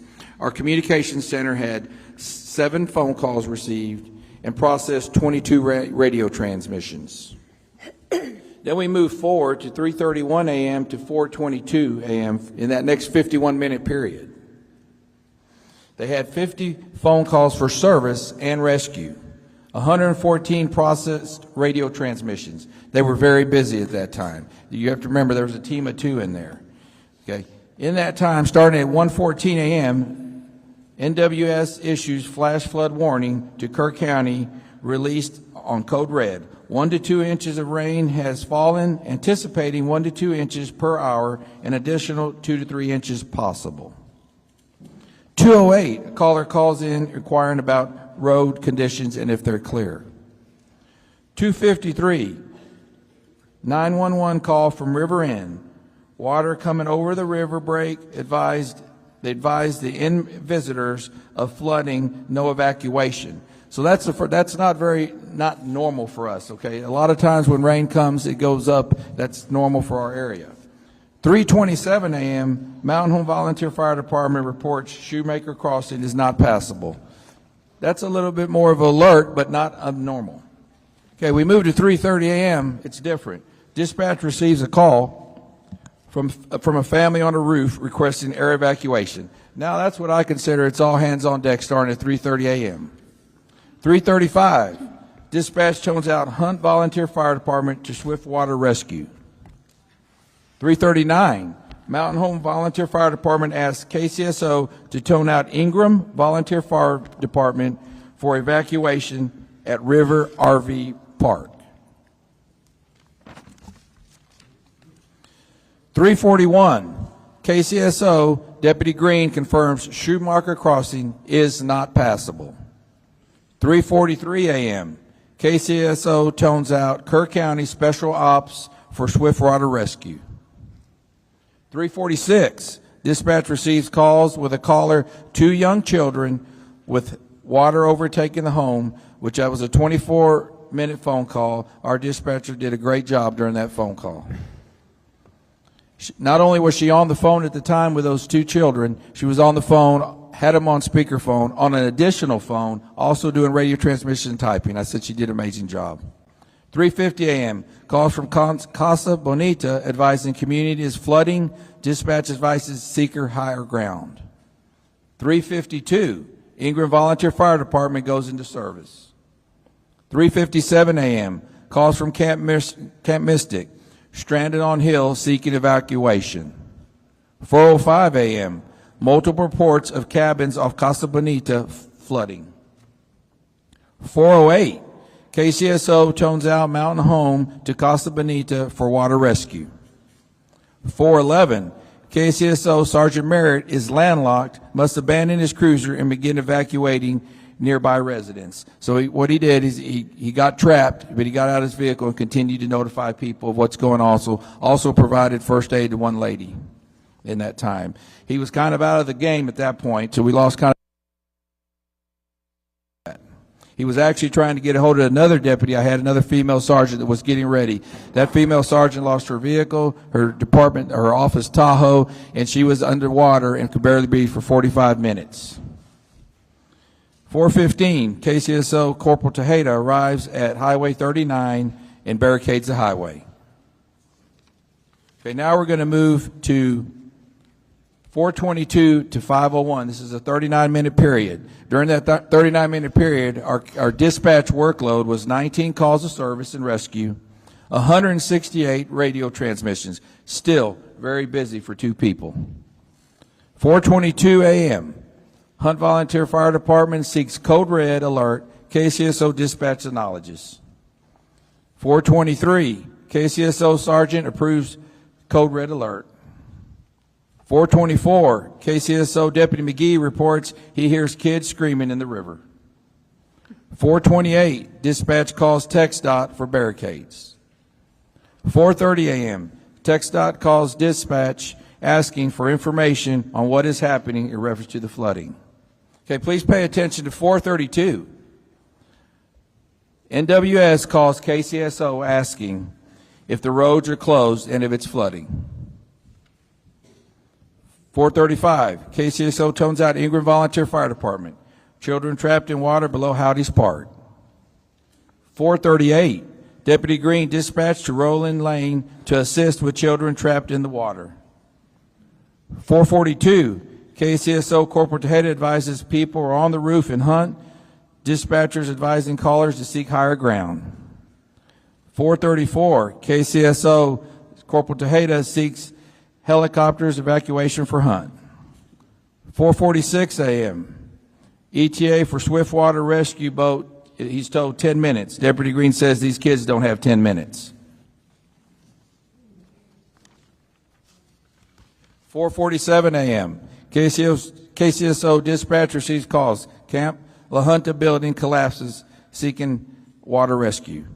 5:01, KCSO issues code red alert. From there on, we just continue to be busy, but that's kind of the bulk of the events between that time. Thank you.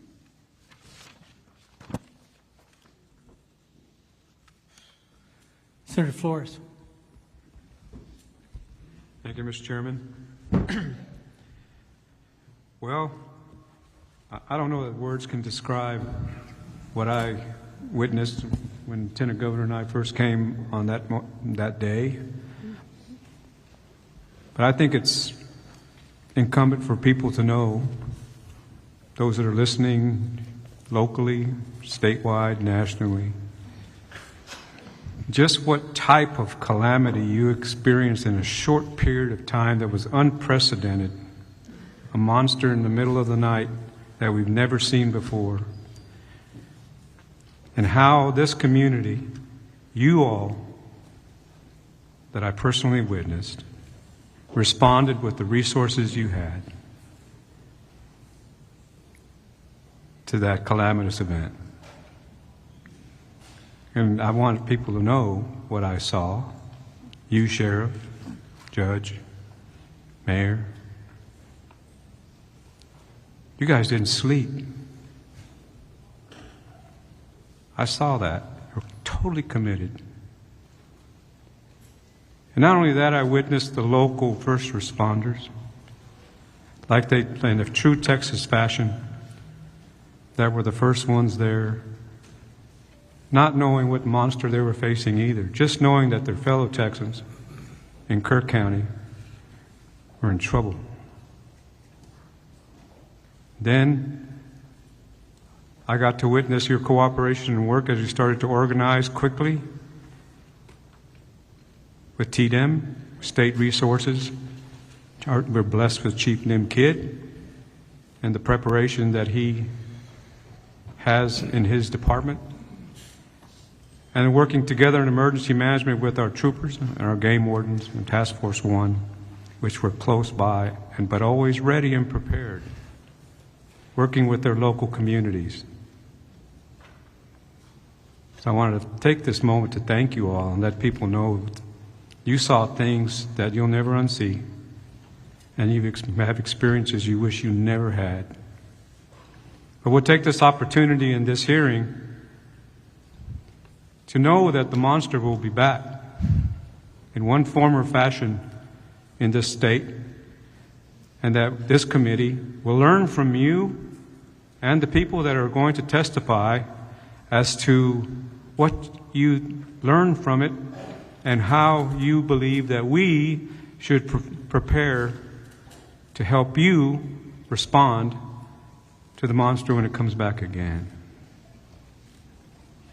So thank you very much for that, for your input, your knowledge, your preparedness. Would you say that the top three things I'm hearing so far, that communications is extremely important and something that we can improve on? Sheriff, would you say that was the truth? 100%, I do. Like I said, we had a lot of support came here. We are in the middle or towards the end of a $7.2 million radio infrastructural upgrade, which the radio did work. One of the issues was it did take a few days to get everybody on that. I kind of call that a software issue. We had to get everybody programmed, but we know we did get it done. But also, I still have concerns to the west part of our county about having some radio reception in that area. Yes, so yes, sir. Conversely, that also ties, would you agree that also ties into communications would be our ability and technology and cell phone availability, especially in the Upper Guadalupe and in other remote areas of the state? Yeah, that is a huge issue. What I'd like to share with y'all, I believe it was in about day 2, I got one of the AT&T representatives and said, hey, I need to speak to somebody, up there. And by God, the next day they were down here. I got to take my hat off to them, and they secured a tower in Hunt, Texas. And within 48 hours, they had another tower out that way up and going. Now, I haven't been able to check it. We have a very large county to the west, but phone reception is very critical. As you know, our Code Red system, that's one of the things it's based off of, is reception. There's the Code Red you'll hear a lot about is that not only one, you have to take it to yourself to sign up for it, and then you got to make sure the alerts are on, and then you got to make sure you have reception. There's a lot to that, sir. And would you agree also that what I'm hearing is that emergency management coordination, while Texas is some of the best in the world, we can continue to improve that from the local, state, and national level to make it more seamless. Would you say that's another thing that came out of this? Yes, sir, 100%. And of course, the third thing I'm hearing is warning systems of integrated warning systems, but just a warning system that we believe is functional, can be applied statewide, It's so warning systems, whether that be sirens, whether that be improvements on how the message gets out to the community for that there's an impending flood, an attack, whatever, tornado, that warning systems is another prong that we need to work on and improve. Yes, sir. I think that's very important. I've already had some talks with the courts. I think we really need to look in that and take it serious. And I wish we could have something by next year, but I know this is a very slow and expensive process. But yes, sir. And while you mentioned expensive, of course, there's the other component that it goes with all of this, and that's the funding of it. Exactly. It is very expensive. We work together to be able to do it. Thank you all for what you did. I'll always be indebted to you and be honored working with all of you and for this community and for our state, and we look forward to some positive results. Thank you, Mr. Chairman. Chair recognizes Representative Verdell. Thank you, Chairman King.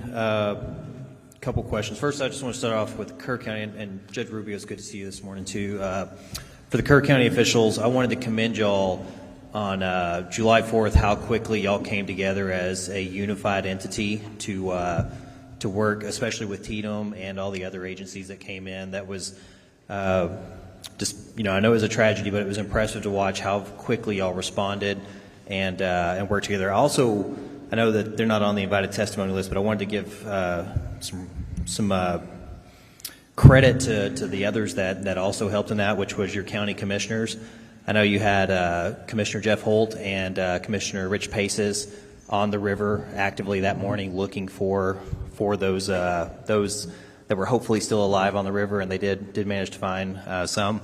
And then you had both your two other commissioners, County Commissioner Don Harris and County Commissioner Tom Jones, that were here actively at the EOC helping with communication. I also want to mention, y'all mentioned this, your volunteer fire departments, they were extremely critical in the rescue and information gathering and everything. So we're incredibly grateful for what those fire departments did with y'all. I hope that they publicly get the credit that they deserve also. And then also, just real quick on the list is your churches, your local schools and the school leaders, local businesses, your law enforcement officers did an amazing job. My brother is a cop here in Kerrville, and I got to watch firsthand what they did, so we're grateful for them. I do have a couple questions, and Dr. Rector, if you don't mind me, Dr. Wright, did I get that right?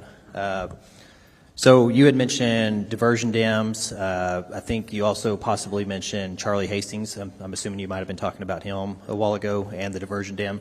Can you give us some more information on my understanding is we don't have any diversion dams upstream at the moment, and you do believe that those would be critical infrastructure that could help slow down the amount of water coming down the river, so you have more time to react to get people out of harm's way. Would that be correct? Yes, sir. That is absolutely correct. That's the other part of flood warning, and that's mitigation, and that would. I've read several white papers recently that I'm sure you've also read, that a flood warning system probably would not have saved Camp Mystic, Heart of the Hills camp. The water was just moving too fast. It was moving 17 miles an hour, and it started only 7 miles from Camp Mystic. There was just no time for a warning system. Flood mitigation is the answer to the flash floods that we've experienced over and over and over again in Kerr County. Yes, sir. How many, I know this is hard to even calculate, y'all have, how many tributaries and feeder creeks do you think that y'all would have to interact with upstream of that? Bring the microphone up. Is this better? You got to get it right on top. Okay, thank you very much. Can't talk loud enough. I believe we have three main areas. Of course, the South Fork, which was terribly impacted this time, the North Fork of the Guadalupe, and Johnson Creek. Those three tributaries are important to consider. Yes, sir. One of the things I want to mention, I watched an interview with Mark Armstrong. Many of y'all know Mark Armstrong, who owns the Lake Store. And anyways, he had mentioned that he's been staring at that river every day for 34, 37 years, I think it was, and that there are three kind of stage levels that everybody is aware of. And he said that this one, it was unprecedented, how quickly it rose and how quickly it got above even the highest stage that they had ever expected. And And I think that it's important to point out that people upstream that have lived on the river have seen this for, decades, and not, I think it's safe to say there's no way we could have predicted the amount of flooding that was going to happen in that time. And I know outside of Kerr County, a lot of people have been trying to point fingers and blame and everything else. But I think it's important to note that the locals here who know this area better than anyone else in Texas aren't pointing fingers, and they know that this was an unprecedented flood of a magnitude that nobody had expected before. So I just want to make sure that was pointed out to you. But thank you all for being here. Appreciate it. Sir. Senator Campbell. Thank you, Mr. Chairman. Well, I think we are all committed, everybody on this committee, our Lieutenant Governor and our Speaker, are committed to fully understand why the loss of life associated with this flood and how we can set plans in place to hopefully prevent such a tragedy. Thank you for your testimony. When Vice Chair Flores and I came down and flew over and looked at the devastation, it's just almost indescribable how something that wasn't really dangerous when we were looking at it caused such destruction just a day or so earlier. Sheriff, I wanted to ask you, the judge talked about one of the deputies became landlocked. Why was that? He was trapped almost on a low crossing in front of him, and there was no way out. Okay, let me give you a good explanation on that. So that deputy's the one I said happens to live out there in Hunt, Texas. Okay, he was headed out there to check on the road. So he got to what they call Schumacher Crossing. It's flooded. Him and Deputy Green were there. Deputy Green turns around and leaves a little before him. So he's about a mile ahead of Sergeant Merritt. Sergeant Merritt turns around to come back, and what happened is a low-lying area about 2 miles that they'd already crossed had already came up, and he couldn't get out. Deputy Green made it through. His vehicle stalled, but he made it. So Sergeant Merritt stopped, and he knew he couldn't make it, so that's when he turned up, and he went up 1132 Highway 1132 Highway 39, went up there, and as he got up there, his truck got stuck, and that's when he abandoned his vehicle and just started notifying people. So he actually got trapped in between the low water crossings. Our deputies, especially our veteran deputies, kind of know those low-lying areas really well, and you got to be careful. Once you're shut down at Schumacher Crossing, we're done. We can't get to Hunt unless it's in some type of aircraft. Thank you. To that point, those areas have flooded before, or there were low water crossings. Yes, ma'am. So would a bridge over some low water crossings be good to have so that people aren't, one, that they're not landlocked, that they're not locked in anywhere? Yes, it would be, yes. But we don't have that. But that would be something when you're looking at what we can do in the future, provide a bridge over low water crossings. Yes. Thank you for that. Okay. Let's see, communications. Senator Flores and I came down. It seemed as though you were having to bat down rumors all the time. Correct. I'm not sure how that can be stopped in the future, but we appreciated your accurate reporting, and I just really don't know how to stop the rumor mill, but that causes so much trauma on families. Do you have any suggestions for that? Well, I think today is a big help. I've been kind of waiting for this to get it out here, and get the word out. And I know we talked about, I believe one of you all about the valley and the channel. I worked down a lot when I was there with DPS. I truly think we need some kind of system someday where we can go to, say, Channel 14 and it works everywhere. I think that would really help. But I think today is a really big part to get the message out there, what exactly happened to the public, especially the media, and maybe we can clean it up. All right. Thank you very much for that. And we've talked a lot about communication, not just this hearing today, heard from you, but the previous hearing that we had. Problems with interoperability, communication. What about reception for the towers, or is there anything, is there fiber that is run to different places that normally, or you found in this flood, did not have reception. People couldn't use their cell phones. Oh, yeah, on the phone side, yes. We have a lot of problem out to the west. We have And a lot what of would diggers. remedy that? Additional towers, and that's what AT&T went in there and did. They put us additional tower in Hunt. I don't know how that far that's going to go to the west towards Mountain Home, but that's a fix is additional towers, which is very expensive, but that's what would be the But fix. fiber hasn't been run to all the areas, right? Correct. Because that's hard to do in Very hard. in the hill in that country. terrain. And I'm not sure if anybody on the panel has the answer for this, but is there something we can do proactive? You know, hill country is beautiful and it's on rock, a lot of rock. So water will hit and run off. There's not as much ground for absorption of water. Is there anything that, you know, the Ag Department or anybody can recommend that we do proactive in our land management to help prevent such, you know, downstream, just so much water at one time? Yeah, I wish I had that answer. I can tell you, being out there a lot, it's just a limestone. You know what I mean? Solid. So we could task that to our ag agency to take a look and see what we could do for flood management regarding the water runoff. Yes, ma'am, Senator. Thank you for that. Judge Kelly, I want to ask, what is the emergency service that you have? Is it, I've heard volunteer, do you have an ESD or county paid facility? We do have ESDs. I think we have 4. Isn't that right, Doug? Yes, sir. 4. And they basically sponsor a VFD, volunteer. I'm sorry, they what? They support a volunteer fire department. Okay. So the ESD, is it primarily medical, or do they have additional fire? We do not have medical. You do not have what? We do not have medical. The county doesn't have medical service? Not at Did the I hear VFDs, that no. right? Not at VFDs, no. But you have an ambulance service? Well, the city does, and we contract with the city.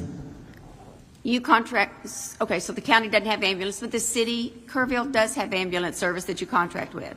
Yes. How many ambulances?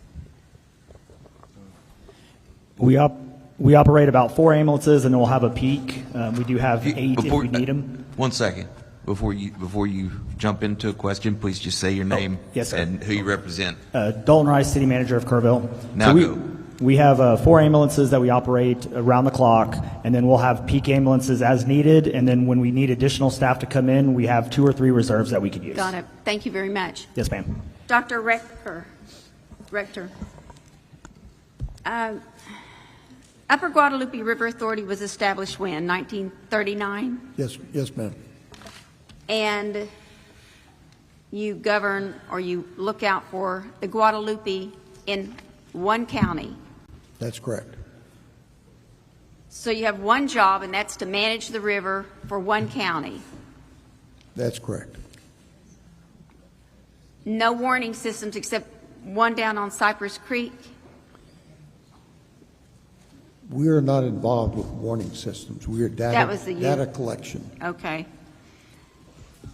Why should you continue to operate independently? Why not put the Upper Guadalupe River Authority with the Guadalupe Blanco River Authority? We have a different river than is downstream. It's not the same Guadalupe River. We are providing the water for downstream. We are funded strictly by ad valorem taxes, whereas Guadalupe Blanco has water production, sewer services that they are able to sell as production. We do not have that income. So if we were merged with them, you would be asking people downstream to support us in Kerr County. Obviously, I haven't looked in detail at that at all, but I would think that the River Authority, Guadalupe Blanco, is pretty big, and I would think that they could work with Kerr County to see how they could help Kerr County as one river authority. We work with them. We have some of our board members actually on some of their boards, so we are cooperating with them. Thank you, Dr. Rector. in my mind, I'm thinking that it's a county river, it's a river authority that is managed for one county only, and I'm not sure that there weren't things that could have been done over the years since 1939 that possibly could have helped. That needs to, I think we're committed on looking at that. And I think one thing that we don't take off the table is if the Upper Guadalupe River Authority could be absorbed by Guadalupe Blanco River Authority. I could be wrong, but I think it's something we need to look at. Thank you, Mr. Chairman. Chair recognizes Colonel Wilson. Thank you, Mr. Chairman. And also, Mr. Chairman, please be advised I'm hearing from constituents outside monitoring that out in the ether they can hear you and everybody else here loud and clear. Thank you so much for being here today and testifying. Sheriff, could you expand your radio network that you have, that all radios now are software, but could you expand what system that is? Yes, it's a Motorola Gator system, a trunking system, sir. Okay. And you mentioned that y'all have invested significantly in communications and so forth. Did I hear that correctly? Yes, sir. It's $7.2 million for the system. Over what period of time? Over the last 2 years. Over the last 2 years. Yes, sir. And there was, what was the, when you were trying to determine what system to go with, what were the parameters that you were considering on which system to buy? Because I know there's a lot of systems out there. Yeah, basically it was down to the Motorola system or LCR system. For my experience and knowledge, you know, the LCR system is kind of built more for flat area, which, you know, we have 1,100 square miles here of a lot of different terrain, and we have like 4 towers here that we use, and if we were to go to LCRA system, it'd be up to maybe needing 10 towers. I know those towers are very expensive. So what we did, we basically upgraded the system we had in place and bought new hardware, all new radios for all our units, handheld and portable radios. I appreciate that. About how many units of radios did you have? Oh, sir, we not only did we do us, and I took this project, it's not just a sheriff's office. One thing I want to make clear, this is a Kerr County project. We also brought in our volunteer fire departments too, and brought in, I want to say that maybe the radios was about $3.5 million, but don't hold me to that. It was very expensive. I got you. And did you have a pool of radios so that when you do accept other support from, be it federal or state or volunteers from a sister county or something like that, additional radios to expand those out if you needed to expand your network? We have some radios like we did. We handed out during the flood, but we only have so many of those. Right. And so at the end of the day, when on the communications line, when you were gaining all this additional help and support, would you say that you could have used a lot more radios?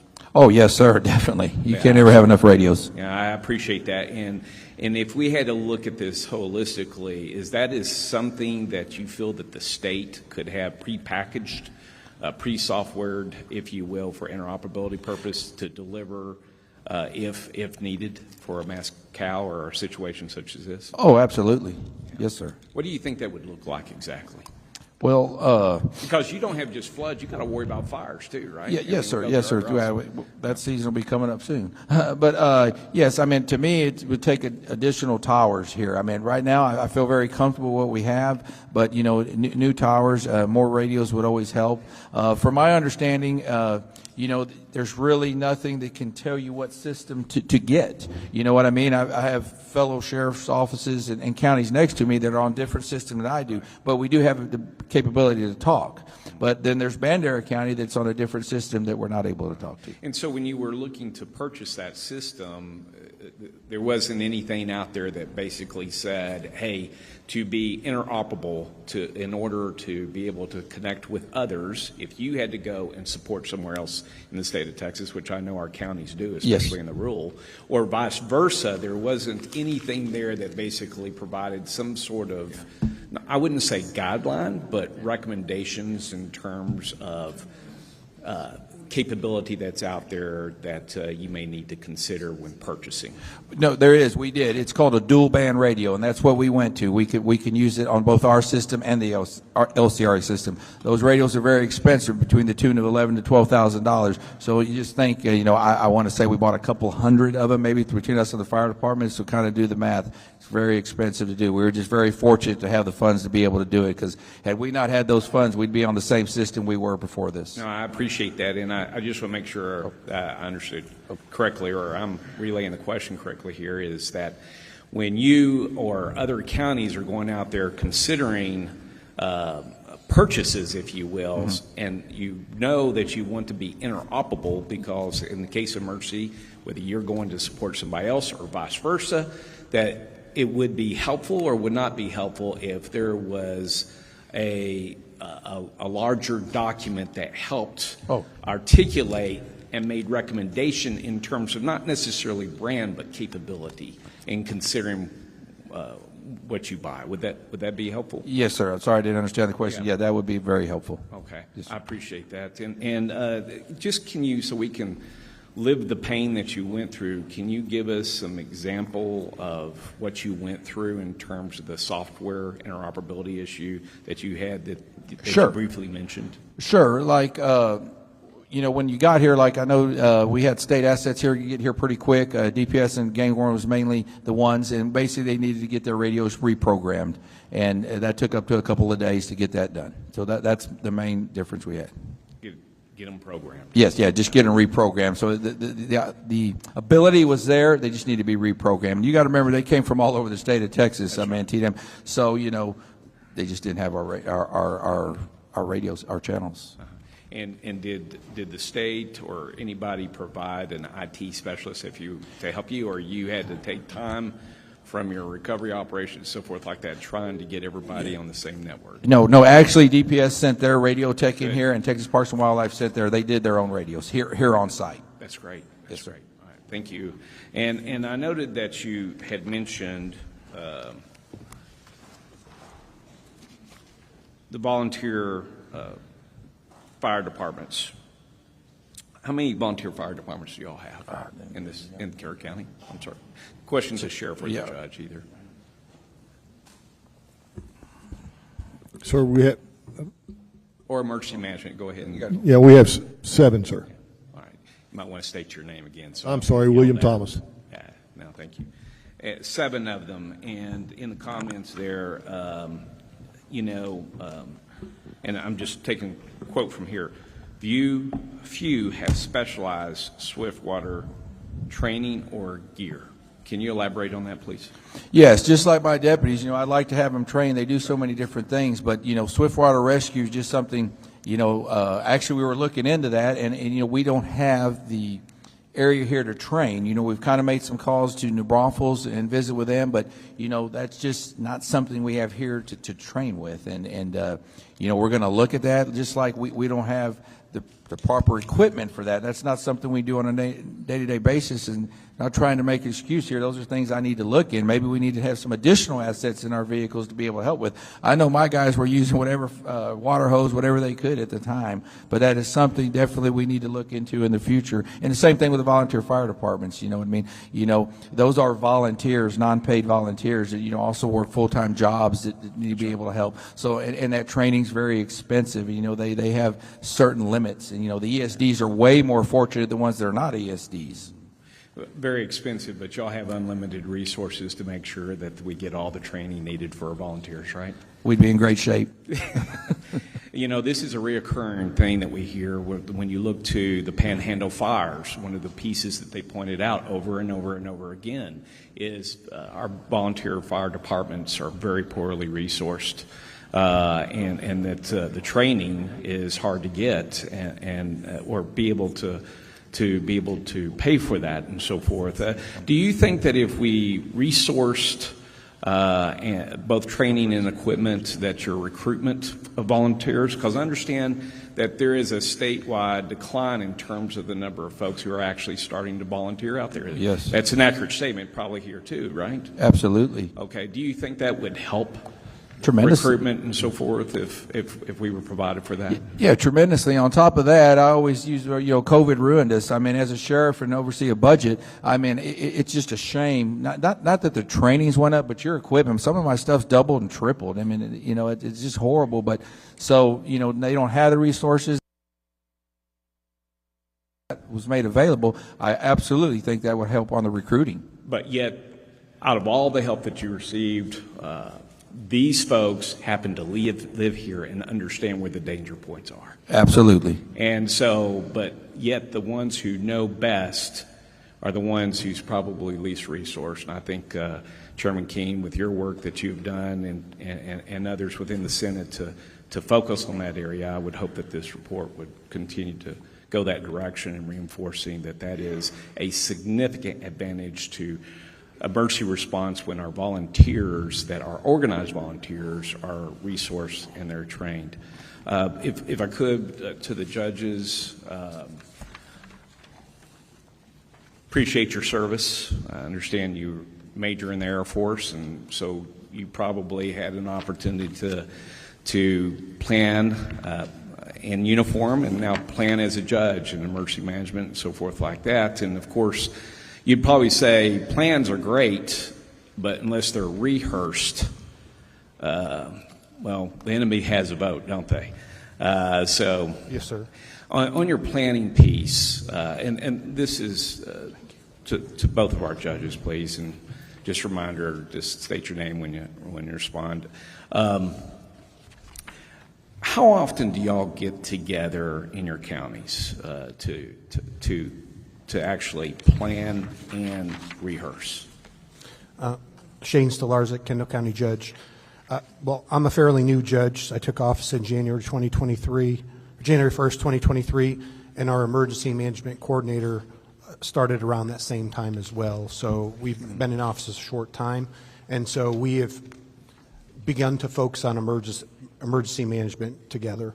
And so we took advantage of the 2 eclipse events to start using those as rehearsals for more major events, because a lot of the same players are involved for whether it's a flood, fire, snow disaster. All those same players are involved with a flood as well. And so we use those to practice. We also did a tabletop. So right now we have no set schedule for when we're doing training. We haven't done our after action report yet for this event, but we've already made highlights of establishing a more recurrent schedule for these trainings and broadening who's involved, because there's some lessons learned about what key players we need to be involved in our events that we didn't bring in until later. Just, when you're dealing with a situation, sometimes you're focused on the fire in front of you, and you need to, once you have a little time to sit back, you think back, oh, I should have included X, Y, and Z as well. And so I think getting on a set schedule for rehearsal is going to be more advantageous. But right now, we don't have one. But the 2 eclipse events, I think, were critical in us being prepared for this event. No, thank you. And you weren't there for those eclipse events? I was there for both. Okay. Yes, sir. I got you. Thank you. Judge? Bella Rubio, County Judge, Rio County. As I said earlier, our population is less than 3,000, and definitely a catastrophic flood would probably wipe Rio County off the state of Texas map. So our sheriff has quarterly meetings that he began, about 4 years ago. We do have a volunteer emergency management coordinator that the sheriff and I had to work hard to talk into being a volunteer emergency management coordinator. However, he is not homegrown per se. He comes with a lot of experience and knowledge, as he was Fort Bend County, I think, firefighter for many years. However, he has no experience as to what 1 inch does on the Frio or Nueces, or 6 inches or 10 inches. And he was actually flooded in both times that we had our floods, July 4th and July 11th, because they came in the wee hours of the morning. But our sheriff is very due diligent in having quarterly meetings, not trainings per se, But we do meet with all the stakeholders, the volunteer fire departments, as well as TxDOT, DPS, Texas Game Wardens.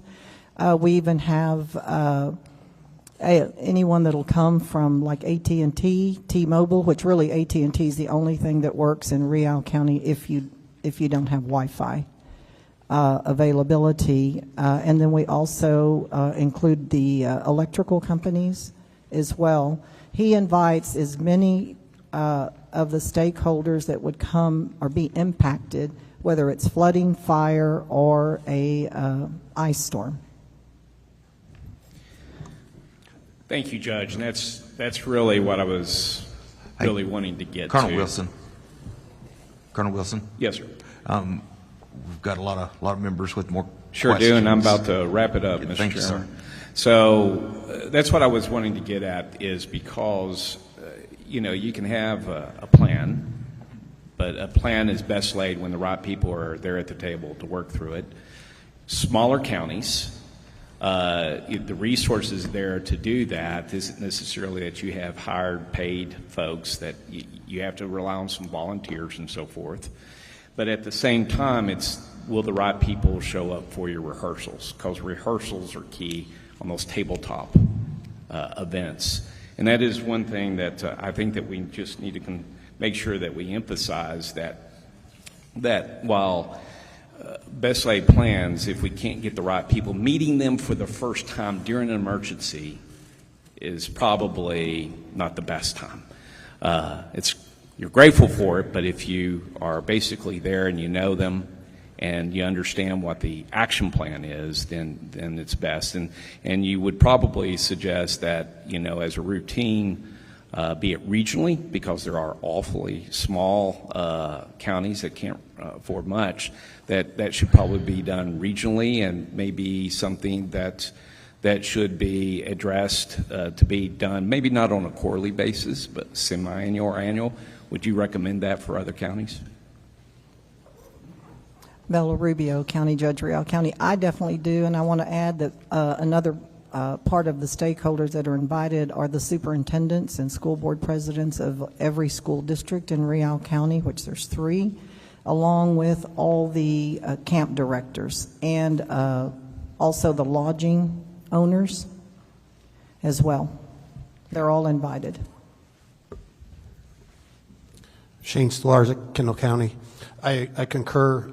We're very fortunate in Kendall County. We have a joint EOC with the city of Bernie, and everyone's very actively involved and takes this very seriously. So all the players that participated in the Eclipse events were the same players that were called up for this event. So we had 2 other instances where we worked together and ran through the motions on a disaster event. And so this was seamless when we called everyone to activation in this event. I appreciate you sharing your best practices. Thank you. All right, members, we've got 4 more members wishing to ask this panel questions. I would ask you to be... I've got 4 as well. So we have 8. Here's what we're going to do. I want you to be succinct, direct, not ask leading questions. If you ask a question, can you use more money? We already know what that answer is.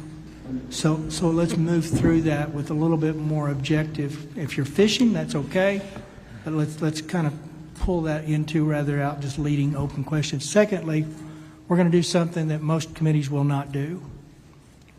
And it's not that the invited are not an important part of this process. You're instrumental in where we're going to land based on where you're at.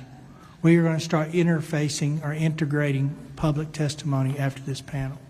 So what you should see is this panel will finish with the members. We will ask 8 public, and we just ask another 8 public. So we're going to have 16 public and come back to invited. And that way, the folks that we really think want to speak aren't here till 12 o'clock. So we'll roll through that. But I'm not asking members not to ask questions. I'm just saying let's be a little bit succinct with the mission. I know what questions I've got, and I know where I'm going with them, and they really require pretty much yes and no answers. So try to line it up that way if you can. With that, Senator Menendez. Thank you. Is this thing working? Got to turn the mic on. Green lights on, Mr. Chairman. I don't have. Can you hear me? Yeah, thank Yes. you, Mr. Chairman. So, Mr. Chairman, I want to, first of all, let me thank the panel.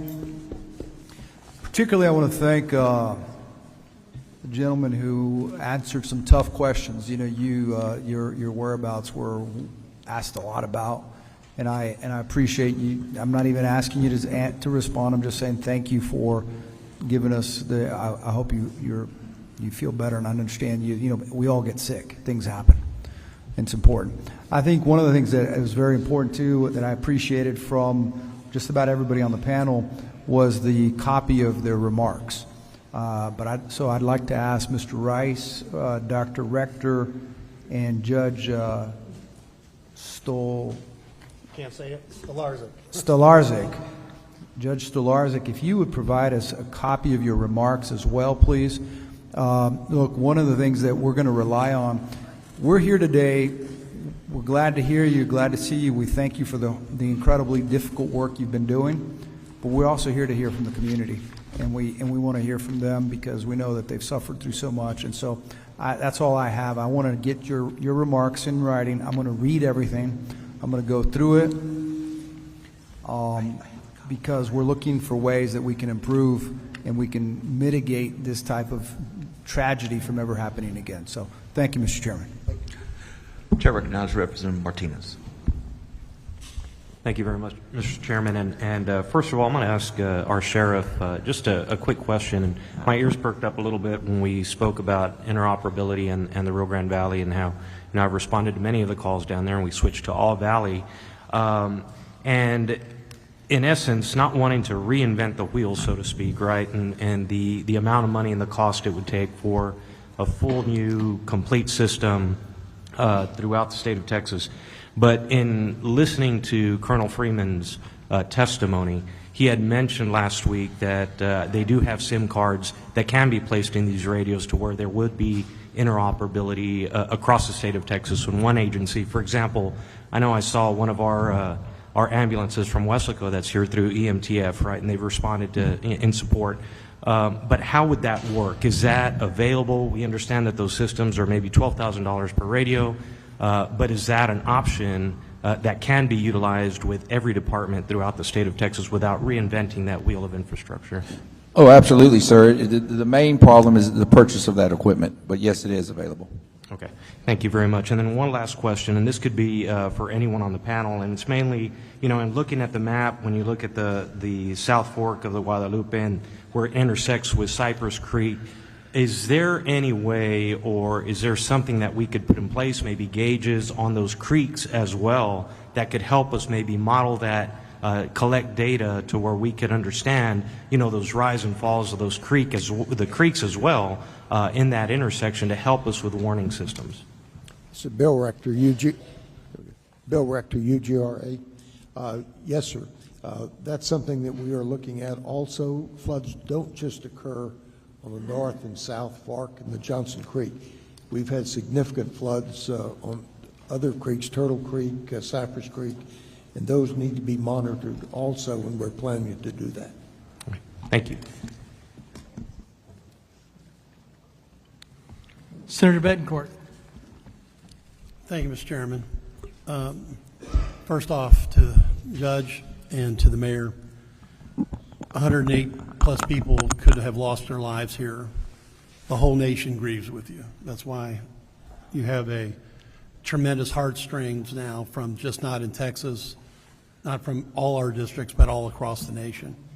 I wanted to start with Judge Rubio real fast. You mentioned in your testimony that you were worried if we had and we're calling it a flood emergency communications and warning system, that we would not have funding for that, for maintenance and operation. I want to make sure you know that Lieutenant Governor Patrick, Speaker Burrows, Governor Abbott have all said that the state's going to pay for it, and we're looking at ways to make sure you have that maintenance and operation money long term. Thank you. Okay. Dr. Rector, you mentioned something that I need to ask further questions about. You said you weren't really sure about a river alert system actually being able to save lives.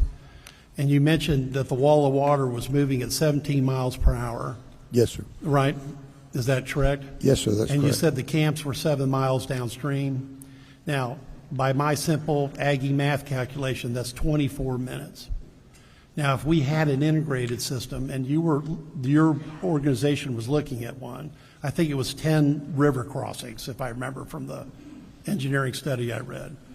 But if we had an integrated gauge system with an alert that was also tied electronically downstream, we could be popping sirens off as we go. And 24 minutes is enough to get people to higher ground, because that's all you can do here. You don't want to put them into a river crossing. You want to get them to a higher ground. Yes. So with that fact and the fact that there's 24 minutes, you want to change your response on if you think a river alert system could have helped save lives? Bill Rector, UGRA. Yes, sir, Senator. There's no question that that could have saved lives. Okay. I just wanted to make sure we established that. Mr. Wright, you've had a lot of testimony. I first off want to say that the statistics are that we know Texans turn off their alerts about 29.5% of the time. That's 5 times more than Vermonters. Also, we got a problem with people turning phones off at night, about 18%. You combine that, you're already in the 40 percentile of people that are not going to be able to get this, and that's not counting the unique topography of the hill country and the Guadalupe River, of which I've been here for more years than I can remember. Now, we agree that this should be like the mayor. We want a data system that's ground, that's minute by minute and can respond. But in your written testimony, we asked about sirens and, whether siren alert system could have helped us respond more effectively or even save lives. And you said it wasn't an easy question to answer with certainty. It's something we've evaluated in the past. And I just want to make sure you made a comment about, visitors not understanding what the sirens mean. And that's because we're going to probably pass these bills and get these systems out. And I think it's incumbent that, and we understand the high walls. I mean, I've rafted this area. We've got 50 to 100-foot cliffs areas. But shouldn't we be more concerned about getting that siren into people's, auditory range so they can take action and get to higher ground? William Thomas, Kerr County. Yes, sir. What I was referring to is we need the education piece. We need something on our websites, social media, those types of places where the public can go to and see what those sirens actually mean. But you're not saying that we shouldn't do this because the public won't understand what it means? No, sir, at all. Okay. I think we definitely need it. No, I just wanted to make sure that wasn't part of the record, because that's the way it reads. Okay. Yes, sir. And Sheriff, understand the points we've already covered. There was one thing that you said that we do have to visit. You said there was no time for formal orders. I need to know what that means. I think the public needs to know what that means. Exactly. When I say formal orders, you talk about an incident command or something like that. At that particular time, it was time to save lives and go to work. You know what I mean? We'll set up, as administration, we'll set that up. When I say it's time to take action, I mean, it was real time. Things are happening right there at that time. Because we agree about the river crossings and the other statements about getting people on higher ground. Now, if there was an emergency alert system, okay, you're not saying by this testimony that you wouldn't have hit the button because the emergency management coordinator works for both you and the judge. Yes.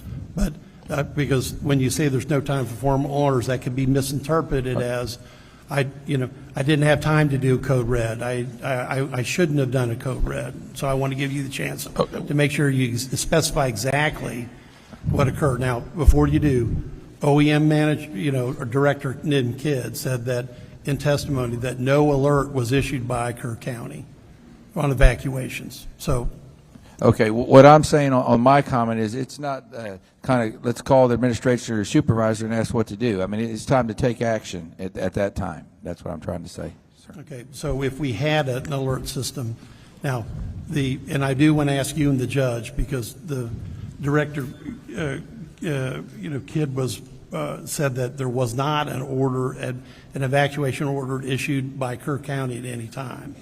Now, is that just oversight? Didn't have the system?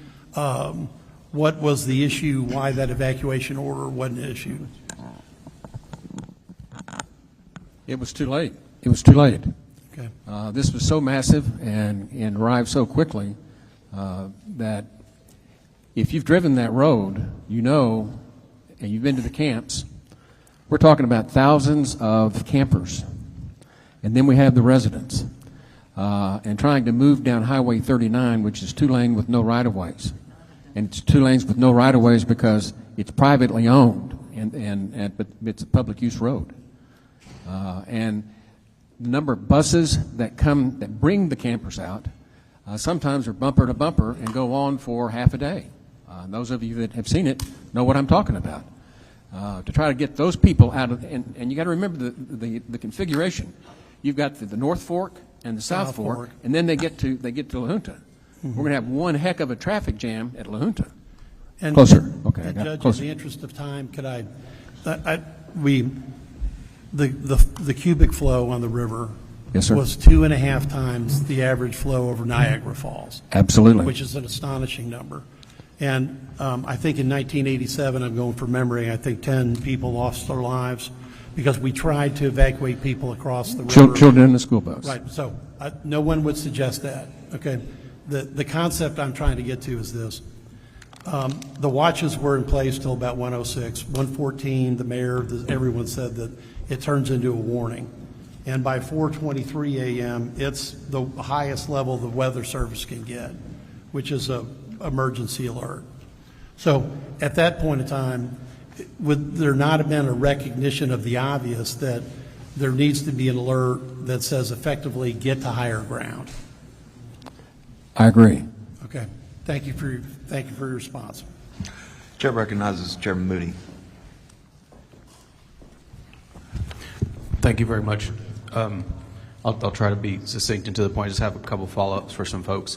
But before I say that, just to y'all here and to the folks that have been through this tragedy, in just a few days, the community I come from, El Paso, is going to recognize an anniversary that we don't like to think about. But during that time, as the mayor stated, we also saw the strength of our community, and we saw the love and care and compassion from people we'll never meet that wrapped our community in love and lifted us up. And I want you all to know that's certainly what we're all here to do, but there's people that are going to do that for you for years to come, and we're going to be walking with you side by side. So I had to say that before I start.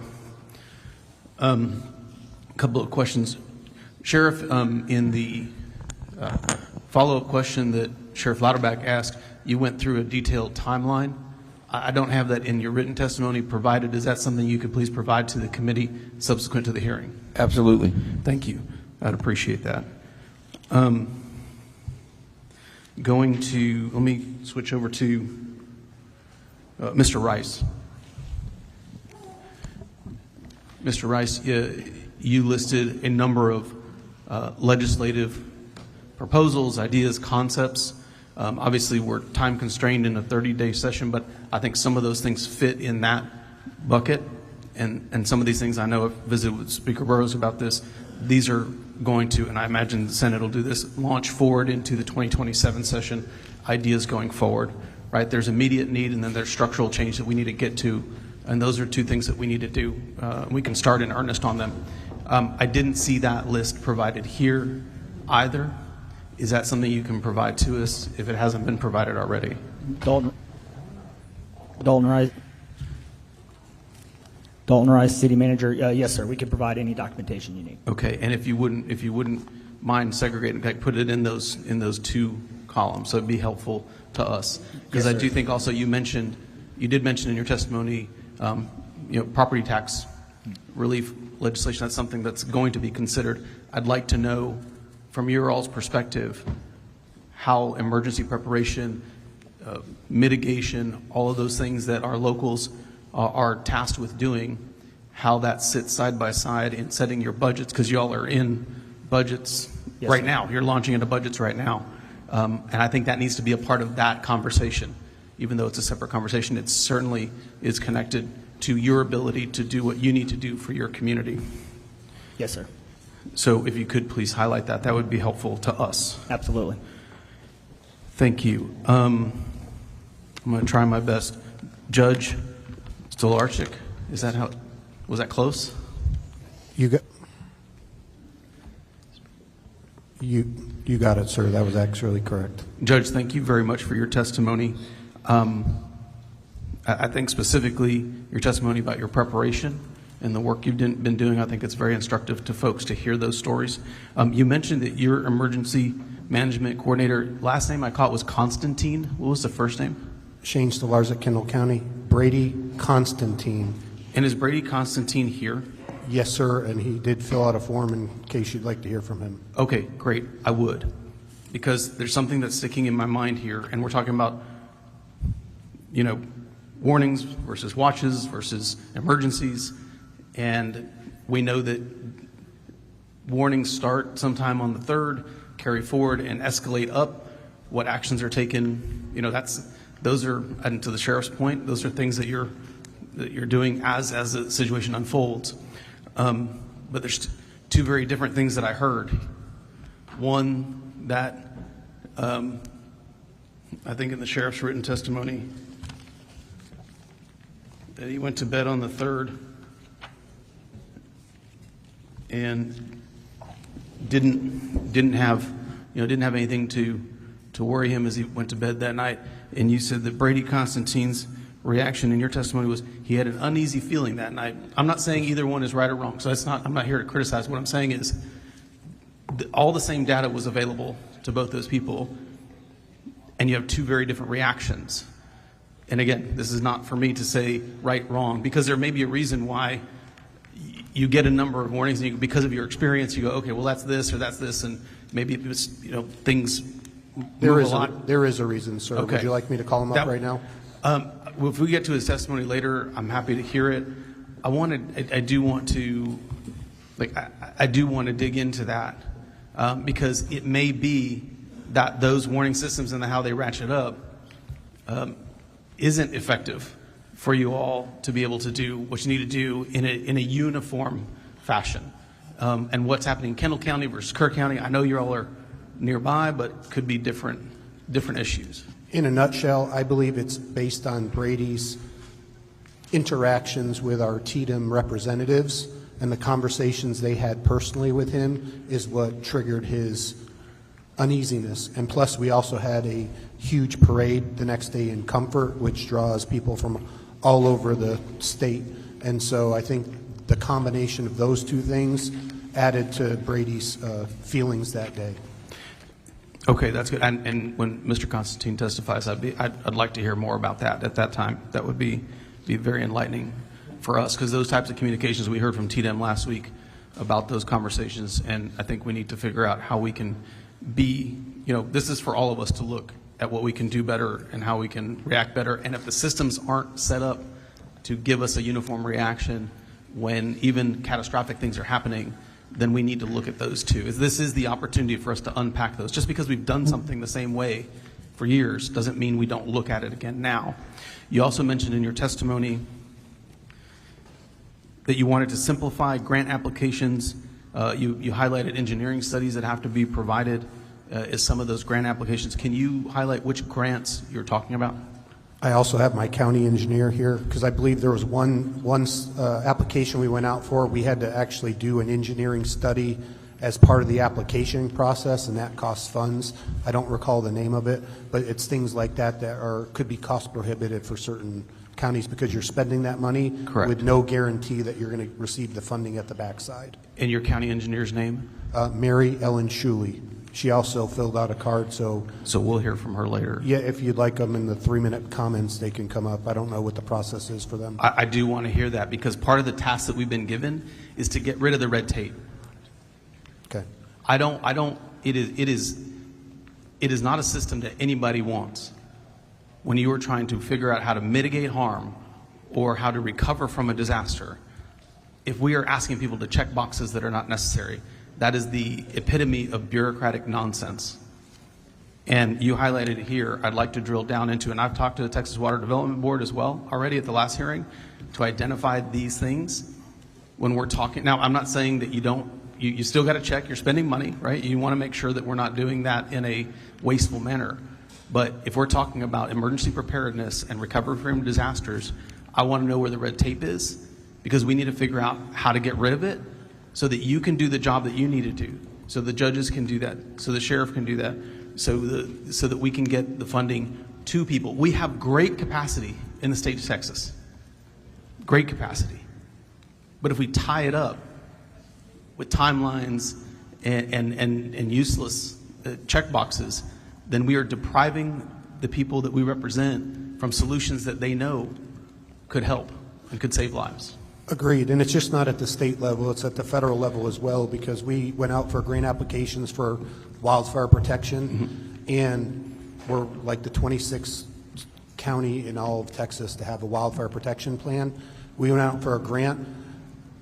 It was given great remarks by the federal government. We were excluded because we were too wealthy of a county, so they put financial parameters on health and safety. Even though we were well deserving of it based on our needs and our wildfire dangers, we were denied based on so you're not alone in having those issues. So. And Judge, I agree with you, and we talked about this at the last hearing. I get why that's something they look at, I think, median household income, and that's how they, with the grant application, that was 5%. Right, they did dump it into a formula, and that's the way we divide it up. There is a great philosophical reason for doing that, right? Communities that can't afford it, you want to triage that and put them front of line. I don't disagree with that. That's something that makes sense. But this is also an opportunity for us to look at. I mean, disaster is going to hit people that no matter what their median household income is. So what can we do to unlock the potential of the state? And if there are messages we can send to the feds, we need to do that as well. And so if you can help us identify, or any other witnesses that are listening, help us identify those barriers when you're talking about mitigation and emergency recovery, let us know what those are. And we are talking to these agencies because we need to get that stuff out of the way. That's part of the task that we have here. You shouldn't be put in a decision, you shouldn't be put in the position to make those decisions when you're talking about saving lives as you're setting budgets. I think we need to figure out how we unlock the potential of the state. And if we can highlight those concerns to the feds, we're going to do that too. But we certainly can control what we do at the state level, and some of that is money that flows down from the feds as well. And we're a very blessed community, and so we didn't take that, we didn't just stop there, we didn't get it. We actually found a way to fund it internally and start a 501c3, and the county funded that 501c3 with the funds to carry out our plan. So where there's a will, there's a way, but it'd be so much nicer to not have that red tape. So I appreciate your comments and your support on this matter. Thank you very much. Thank you, Mr. Chair. Senator Swartner. A few direct questions to a number of the individuals on the panel here. Judge Kelly, I think some constituents and individuals, families of the tragic children that were lost, want to know some very direct answers to some questions I'm going to ask. And I'm going to ask them for those individuals. First, Judge, are there any sirens in Kerr County along the river regarding emergency warning? Not that I know of, but I'll defer to my emergency management coordinator. William Thomas, Kerr County. No, sir, there are no warnings. Right. No Guadalupe County has like 23 along their section of the GBRA, and I know there are several in Comfort based after disaster that have been installed recently. Judge, you put down in your written testimony that the first indication in this storm was different came from when I woke up to texts and calls from Kidd, Letha, and Rice. Were you awoken, or did you wake up from those texts and calls? And at what time did you wake up? It's going to be in the 5:36 range, something like that. And I don't remember if they woke me up or I woke up. You don't remember? No, I remember looking at my phone. Okay. That's what I did. And you were at the lake? I'm sorry, which lake was that? Travis. Travis Lake, okay. You are the emergency management director for the county, correct? With Mr. Kelly I'm sorry, with Mr. Thomas being the emergency management coordinator? Yes. All right. And Mr.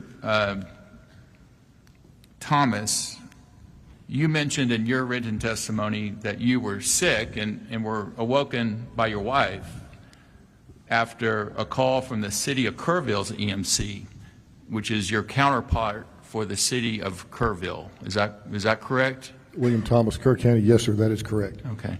So between the two of y'all are in charge of the emergency management operations for the county of Kerr County. When was an EOC established for Kerr County? The EOC was set up in my absence. By who? I don't really know. Okay. I'm assuming. I think Chief Kidd had gotten here by then. Yeah, there was a combined one set up later that day, I think, Right, about and 6 they p.m. moved it, yeah. But as far as an EOC, there was one in Kerrville, the city, but Kerr County set up an EOC or not? I don't know. No, the way I understand it is the county actually set up their EOC in the Youth Event Center, which is a county-owned building. It had been moved to that location. What happened out in Ingram at City West Church was an incident command center, as I understood it. Dub, can you clarify? Yes, sir. William Thomas, Kerr County. So we operate a joint EOC. We have a joint emergency management plan, Kerrville, Kerr County, City of Ingram. So we had a joint EOC set up. You had a joint EOC set up, not dissimilar to Kendall County and Bernie when they have an emergency situation. That's correct. Okay. Sheriff Letha, did I say your name correctly? I'm sorry if I did not. Yes, sir, you did. Yes. You gave the timeline, and that was very good information. It looks like the 3 o'clock hour was, for lack of better terms, when the SHIT hit the fan. That's 3:30. Yes. You said in your testimony that when Shoemaker passing or crossing became flooded, it raised some eyebrows in the dispatch center in the KCSO, the Kerr County Sheriff's Office Dispatch Center, correct? Yes, sir. And you mentioned there were a large number of calls and then 114 radio transmissions in the next kind of time frame, 119 or whatever. So a lot of activity. You mentioned that several times. Was there any activity to call you? Because in your written testimony, there's no, like when you were awake or whenever you were around. So when was that? So okay, I got my first call at 4:20 is when I came, I'd say, active. My chief deputy contacted me at that time. I had 2 phones going, turned the radio on. I kind of lived to the east part of the county. It's a little bit dry, but I came to the sheriff's office by around 5 a.m. But no, I was notified at 4:20. Okay. So you were notified, of course, because sheriffs and 911 dispatch, they're awake and alert, and someone's answering the phone. So that's good. Did you notify the sheriff, the judge, or the EMC? At that time, what I did, I started calling people out. A little bit later, I did contact the judge. I knew my communication supervisor was trying to get a hold of our EMC. But I started calling people out. And what I did immediately, when I knew what was going on, I started calling hands on deck, getting people out in the field. That was my primary, felt like my responsibility. So it was more focused on rescue and handling the acute situations coming into the 911 call center. Yes, sir. I was not, to me, it wasn't important to notify the judge at that time. We needed to save lives. And there's a way to alert the mass through their phones, but there's not a siren system in Kerr County regarding an emergency event, correct? Yes, sir. There's not. And you don't have the authority to actually activate that, do you, as a sheriff? Well, we don't have that alarm system, sir. Right, but if there was an alarm system, the sheriff doesn't have that authority. It has to be the judge or the mayor. Sorry, I can't answer that question. You don't know the answer to that? No, I don't. Or can you answer that question, Mr. Thomas? William Thomas, Kerr County. If we get a flood warning system here with sirens, it will be the sheriff will be able to activate that system. Yeah, he'll have the authorization. But in this situation, who can activate? Call an evacuation. Can you call one as EMC, or does it have to be the judge or the mayor? Under Chapter 418 of the Government Code, I believe it's the county judge. The county judge, okay. You're not empowered by statute to do so as EMC. No, sir, but in a life-saving event, we can order people to leave. Right. But you were sick in bed until that morning when you were woken from your wife. That's correct. Okay. Well, there's my focus was on the prevention of loss of life, not necessarily the rescues, which have their own problems, and obviously the coordinate, which I actually commend many people on this panel. It's just, and Sheriff, one other question regarding this. I believe one of the other county judges mentioned that their sheriffs had pre-stationed, and I know you have a family history here in Kerr County with an intimate knowledge of the various crossings that are the worst and the likeliest to flood early. Mm-hmm. Did you have any sheriff deputies pre-stationed at those crossings? No, at that time, no, I didn't. Can you turn on your mic, sir? Yeah, can you hear me? Yeah, Yes. No, at that time I did not have deputies. They were out in the field. As soon as we started getting phone calls, they went to those areas. Right, but you didn't have any pre-stationed at the low water crossings that are the first to flood in Kerr County based on your knowledge and your family history in this county. Well, no, sir, I didn't. With the prediction of 1 to 3 inches of rain, 5 to 7 in isolated areas, it was just another normal day at that time. Okay, thank you for your answers. Chair calls Representative Johnson. Thank you, Chairman. To Senator Shortner's point, and he has laid this out pretty clearly, but clearly the question would be not to be critical, but to learn from this incident. The 3 guys in Kerr County who were responsible for sounding the alarm were effectively unavailable. Am I hearing that right? What alarm are you talking about, ma'am? Well, you said at 3:30, after 3:27, when what's the crossing called? Schumacher Crossing? When Schumacher Crossing's not possible, and at 3:30, when there's a call coming in that people are on their roof, you wrote down that's time for all hands on deck. Correct. But you didn't wake up till 4:20.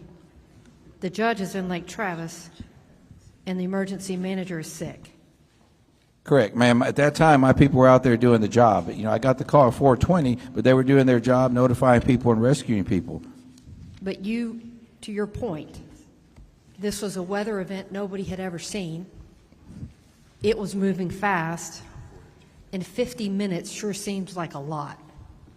Yes, ma'am. So if we could do it better, because we cannot go back in time and save these children, but knowing now what you know, is there a protocol that needs to be put in place that if the 3 folks who are responsible at this moment are not available for whatever reason, what should we do? Yes, ma'am. We can look at that real hard. You know what I mean? Best thing I can tell you, I got the call at 4:20. Prior to the 4:20, that 50 minutes earlier than that, our people were out there. Our dispatch was calling additional people out. Yes, I can look at maybe they could call me earlier. But no code red was issued, correct? No, there was a code red issued, I believe it, to look about 5:01. But there was additional weather alerts being put out that whole time. But who issues the code red? Our dispatch issues it. Under whose authority? Anyone who tells them that they have supervisor approval. And who is the supervisor? The supervisor on that night was Sergeant Merritt. So are you saying that there was a code red that was issued at 4:22? No, that's when it was requested. When was it issued? 5:01. Let me explain that to y'all up here. What happened at that time, I gave you the numbers. These people, they were overwhelmed, okay? These dispatchers were with phone calls, radio transmissions, trying to type. They did a great job. The code red went out at 5:01. But in addition to that, there was other life-saving measures that were going on. I was down here last week. You have a beautiful part of Texas. You have a community that has rallied. I have seen folks from all over this nation that has come in after the fact. It is our responsibility to look at, is there ability to better predict? Is there ability for better preparedness and for better prevention? My questions are purposely intended to figure out, now that you have the gift of hindsight in 2020, because Wimberley was 2015. Allison in Houston of a slow-moving storm that didn't move, I experienced. Harvey didn't move, I experienced. Unfortunately, y'all have now experienced something you are saying, I have never heard of or seen this before. We've experienced it in other parts of Texas. And if we can't take advantage of this moment right now for the rest of Texas to recognize, you may not think it's going to happen to you, but it's going to happen. And if we're not prepared for the extreme weather, the system that stalls, then we're not taking advantage of this moment. So the question is, you said at 3:30, when people were having to get off the roofs, that's the moment for all hands on deck. And I'm trying to figure out, is there an existing system that could have gone out to people in floodwaters way to reach higher ground, or are you missing that system? No, we do have a code red system that something can be put out. Yes, ma'am. But for whatever reason, in this moment, there was nobody to properly sound the alarm. Is that what I'm hearing? They did not send the code red. No, ma'am. Until 5:01. I have numerous folks from our area that have lost family in this event. And it is my understanding that there were little girls with water around their feet at 2 a.m. at Mystic and were told, stay in your cabin. And those little girls did what they were instructed. What, if any, system is there available for Kerr County officials to hear from campsites on the river in a flood zone to better coordinate to send out a warning? Is there any way right now, was there a way for Mystic at 2 a.m. to tell you we have water at our ankles? I'm going to defer to our emergency management. William Thomas, Kerr County. Is it working? Okay. William Thomas, Kerr County. So there were a number of National Weather Service alerts that went out that evening. I'm not asking about the national weather because that's prediction. I'm talking about the reality on the ground of little girls in their bunks with water around their feet at 2 a.m. Did you have any idea that that was happening? And was there a mechanism in place? Because if it's happening at Camp Mystic, you've got every other camp in this recreational zone at risk. What was the protocol and the process to warn people when that scenario comes up? To my knowledge, we were not notified that the girls had water in their camp. Did you have a protocol or a process to give you notice and or to seek assistance at that point, or was this private entity on their own? No, I've had discussions with the camps before, and the process was they need to notify the sheriff's office. Is there any indication that there was any notification? I'd have to defer that to the sheriff. No, ma'am, I don't have any. No, ma'am, I don't have any notifications in my notes. Thank you, Chairman. Thank you, Mr. Chairman. Last week we heard testimony from Chief Nimkid from the Texas Department of Emergency Management about hazard mitigation plans. My question is to Mr. Thomas. According to TDEM, counties are required to submit hazard mitigation plans to TDEM, and then TDEM is supposed to provide technical assistance to ensure that you are meeting the requirements for FEMA approval. Have any of your counties received technical assistance from TDEM or an audit of your current hazard mitigation plan? William Thomas, Kerr County. I believe the process is once our hazard mitigation plan is completed, we submit it to TDEM. If there are any questions, they will submit it back. We answer those questions. We resubmit it again to TDEM, and upon their approval, they submit it to FEMA. And were there any recommendations from TDEM on your plan? Not to my knowledge, no, sir. Not to your knowledge. Okay. So up to this date of this extraordinary weather event, your plan was in compliance according to TDEM and FEMA? That's correct, sir. Okay. Thank you, Mr. Chairman. Representative Louderback. Thank you, Chairman. Sheriff Letha, 2:53 in the morning, we knew that the River Inn had a problem, correct? Yes, sir. 3:30, we knew that you had a family on the roof. 3:41, we knew that Schumacher Crossing, from a deputy, from a sergeant who lives there, understood the area, grew up there. So if we're going to have anybody make a decision right then, would it be a sergeant level or above law enforcement person to make the recommendation and make the call right then?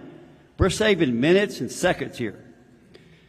So would it be good for him to be able to have the authority to act in your stead, act in emergency management stead, in the time frame that it takes emergency management to get going, or for you to get up, or for them to be contacted wherever they are, so they can put a proper response in place? But it seems to me like we need an emergency response that is up to the task at the time it's going on. Absolutely, sir. Yes. Thank you. Chair calls, recognize Representative Darby. Thank you, Mr. Chairman.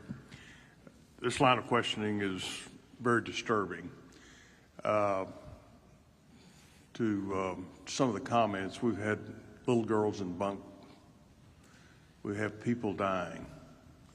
And yet we've got officials that are charged with the responsibility for their protection, that are in their beds, they're sick, they're waiting for somebody else. I've not to this time heard about the establishment of a unified command center to handle these responses. But yet I'm more disturbed with your comments, Mr. Thomas, as a river authority charged with not only educating people, but exercising conservation measures, but you're also charged with responsibility of gauging that river and letting people know about the dangers. And the comments last week and testimony from your authority to our committee, it was clearly evident that in 2015 and later in 2023, it was recognized through studies that you paid for that there was a need for an early warning system. In your words, an alert system would have saved lives.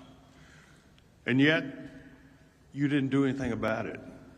You waited to receive grant money from some third-party source when you had the funds available in your budget that you collect property taxes for to protect the citizens of Kerr County. You had money in your budget to fund an alert system, but yet you chose not to.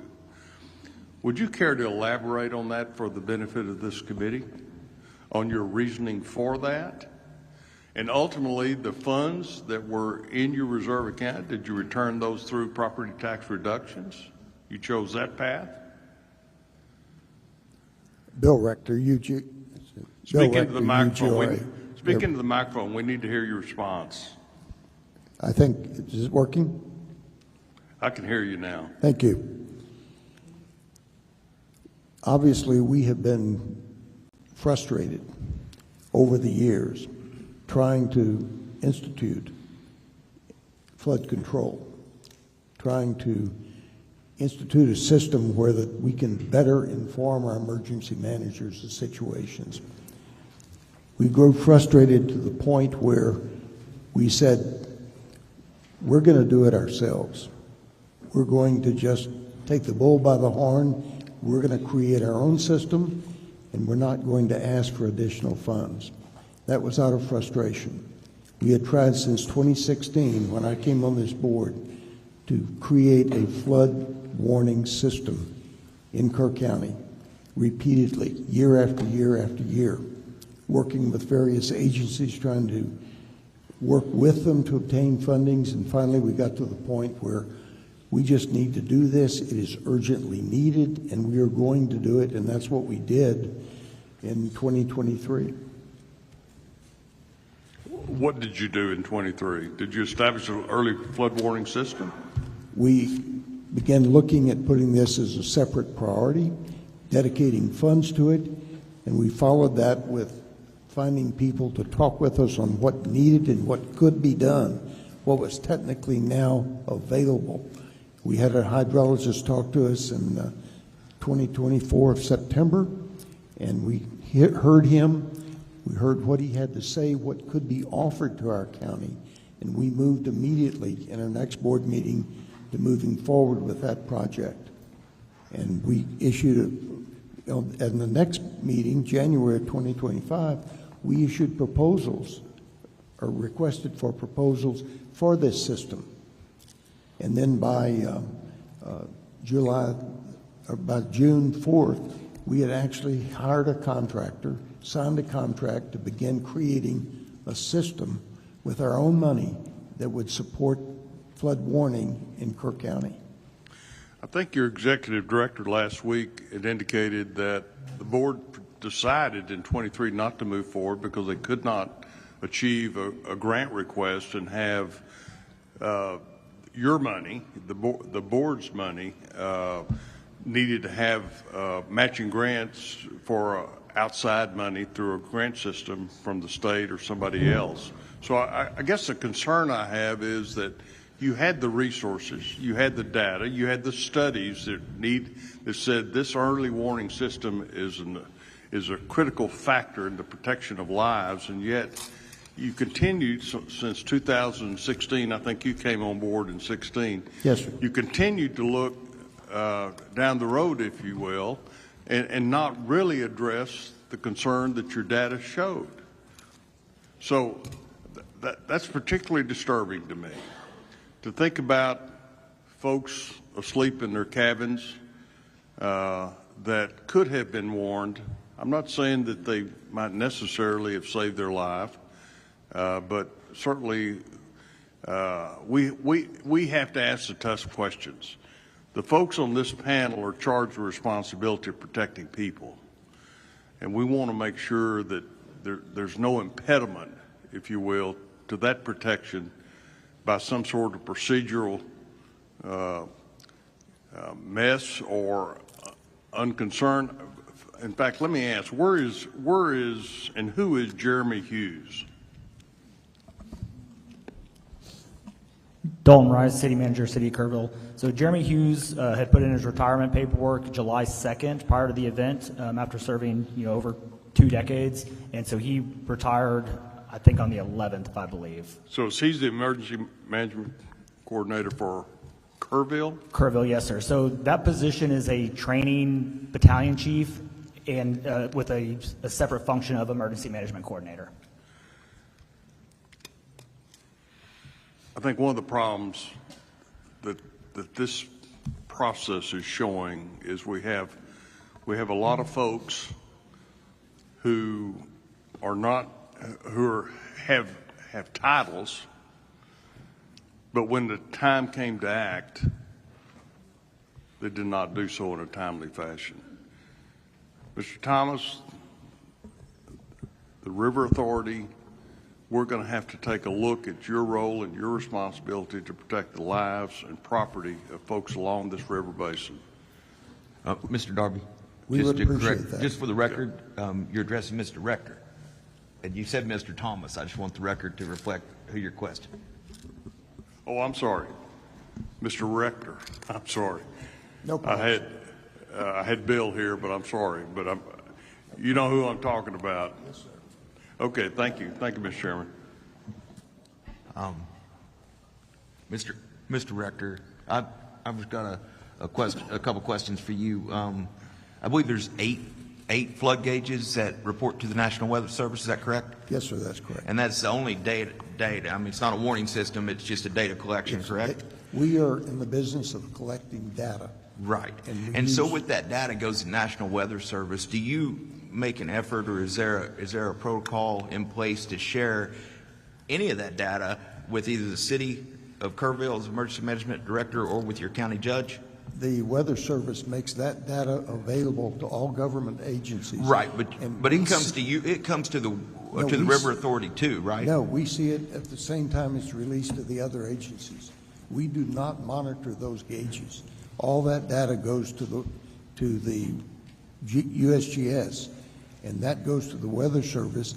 When that is released, we get it at the same time the sheriff's department does, the emergency managers do. I see. So even though we pay for the gauges, we do not. So you pay for the gauges, but you don't get a heads up on what the gauge told you? Yes, sir, that's correct. And you pay for those gauges out of property taxes, is that correct? Yes, sir, for 36 years. Are all river authorities, do all river authorities have the ability to levy property taxes? Do you know? I don't know that answer to that, sir. I don't think they do. In fact, I think there's only 2 that levy property taxes. Is your board elected? No, sir. It is appointed by the governor. You're appointed by the governor. So do you report to the governor what Yes, you find, to the governor's office? Yes, rather? sir. But you're not accountable to the voters of Kerr County, even though you're taxing them. We are accountable to the voters of Kerr County because they pay taxes that support us, but They couldn't appoints us. unelect you and take you off the board if they didn't think you were doing a good job. That's correct. Thank you very much. I've got a couple for Dr. Rector, and then I've got a couple for city, both Kerr and the others. First of all, on your financials, for 24, under surplus funding, it's showing up on your income. I guess you spent $515,000 out of surplus in 24. 25, you budgeted another $589 out of surplus. You had about 3.3 or 0.4. Is that related to this dashboard project, or what are those funds going to? We had several projects that we were funding at that time. Was a riparian area that was going to be. Let me back up. Was any of that related to additional gauges or flood monitoring? No, sir. Okay. And I understood that the dashboard, and I understand the need for consolidation. I would just argue y'all are not the best place to consolidate it. What it appears to me is there's a large river authority that has a fabulous consolidation of data that is accessed by portal for anybody that chooses to, but they're 100 million plus enterprise. Yes, sir. So for an entity to take on a dashboard that's, quote, going to be a shared resource, when you don't even have a number of gauges underneath the dashboard to actually track the data you're trying to track, does not make sense. So you dedicated $1.5 million to a dashboard to consolidate existing gauges. Does that include any more gauges? Yes, sir. It does. How many gauges? Our firm, Kisters North America, is working on a map for those gauges. Obviously, one of the problems that we don't have a flood until it rains. And so we need gauges in West Kerr County, rain gauges in West Kerr County. And those need to be automatically triggered. When you get a certain amount of rain, that data needs to go to our emergency managers to say, hey, something's going on up here. And we have always just supplied in the past data to the National Weather Service. What we're doing now is we're changing our scope. We are going to create a system within Kerr County that supplies data for our emergency managers in Kerr County so that they will be knowing what's going on locally on the ground here. To be clear, though, you are adding additional flood control monitoring systems in that. Yes, sir. Okay, thank you for that. All right, I don't care which one, Kerr or,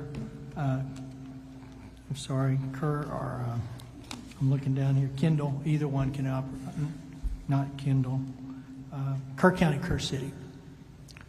I'm going to hit you with about 4 or 5 things. I hope they're pretty short answers. Sheriff, number one. I'm sorry. Let me do sheriff first. What is the acronym for the radio towers that you're deploying for new operability? Gators. No, that's the radio. What's the towers? You had an LTR or something? You had an acronym for the tower that y'all deploy to get better radio reception. Oh, LCRA? Yeah, that's right. So are they high, and are they permanent? When you put those in, are they permanent? Yes, sir. Are they of a height that could accommodate additional cell service vendors?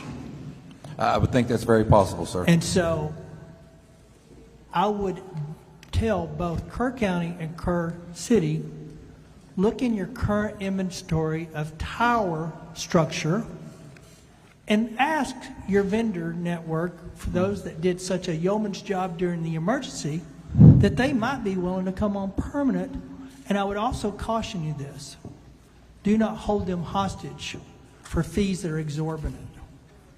The cost of a tire, the large part of the cost of the tire is land acquisition and leasing for space. So if you're sitting on government-owned space today, it only makes sense you reach out to those and say, please come on board. Because this community, this area needs bandwidth if we're going to put all of our eggs in one basket on a bandwidth line. So I'd tell both of you, Mayor and County Commissioner, and I don't have the Mayor here, well, I do, to go through your inventory and find out what works, and do not go back and hold them hostage. There's a fair market value to fees, but I would argue the safety of your community is worth gouging somebody that's trying to offer something that's essential service today. So that's the first thing. And it don't have to be LTRS. It could be a water tower for all I care. Yes, sir. But take an inventory and look at that and pursue that with a vengeance. Yes, sir. You can have service by the year end and won't be relying on boosters in the next flood. Secondly, this dual EMC deal for small counties and cities. My large ones, I get it. Lubbock's a split. But I want to tell you, in operation, you'll never know their city and county. They dovetail. My basic understanding is this one really didn't get together until Kidd got here and kind of forced the issue to get them together. Partly because we had a retired in one the day before, and we had one sick, and we had a county judge that was out.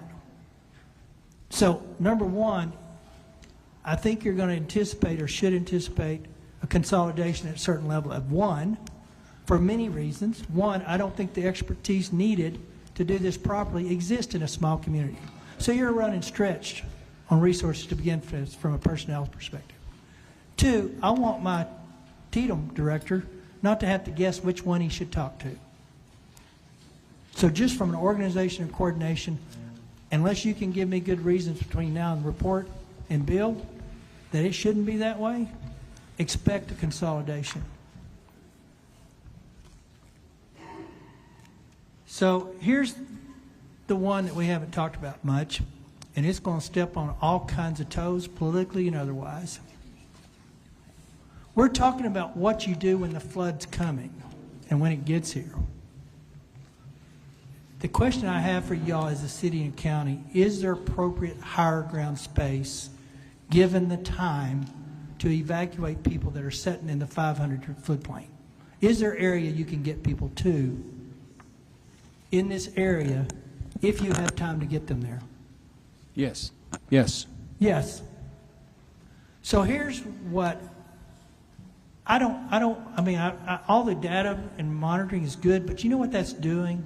It's squeezing it down to the very last second before we disrupt somebody's world. And that's a convenience or an inconvenience I'm willing to go to now.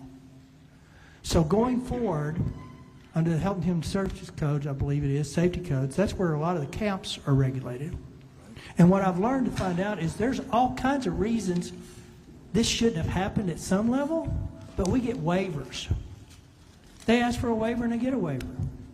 So guess what? An action plan at a flood warning level. Number two, not the last one in line where it's already too late, but number two, in a flood-prone area, when you're responsible for the lives of people that paid to be there, has to be evacuate to higher ground. Shelter in higher ground. And we would have had 3 hours if that had been a coordinated place to go and trained and taught. They could have been on higher ground. But what we don't want to do as a community is disrupt the community on a flood warning. Y'all don't get that luxury anymore if you're living on the river. So those are some things that I'm chewing through here, because if we can talk all day about data reporting, our science is pretty good, but we're never going to be able to predict exactly where Mother Nature's going to drop one of those. So all of these folks out here that intentionally I didn't want them here today, but everything in your world's going to change a little bit, because in the next flood warning, if you're in a 500 plane, and most of those places were, there's the 100 and the 5. If you're in the 100, but if you're that close to the river, you're going to higher ground at flood warning level. That's the only way, with some certainty, you can predict no matter what the river does. And it would have worked in this one had those people went to higher places. The people that got to higher ground, some of the kids in Mystic actually got to a higher ground on their own accord.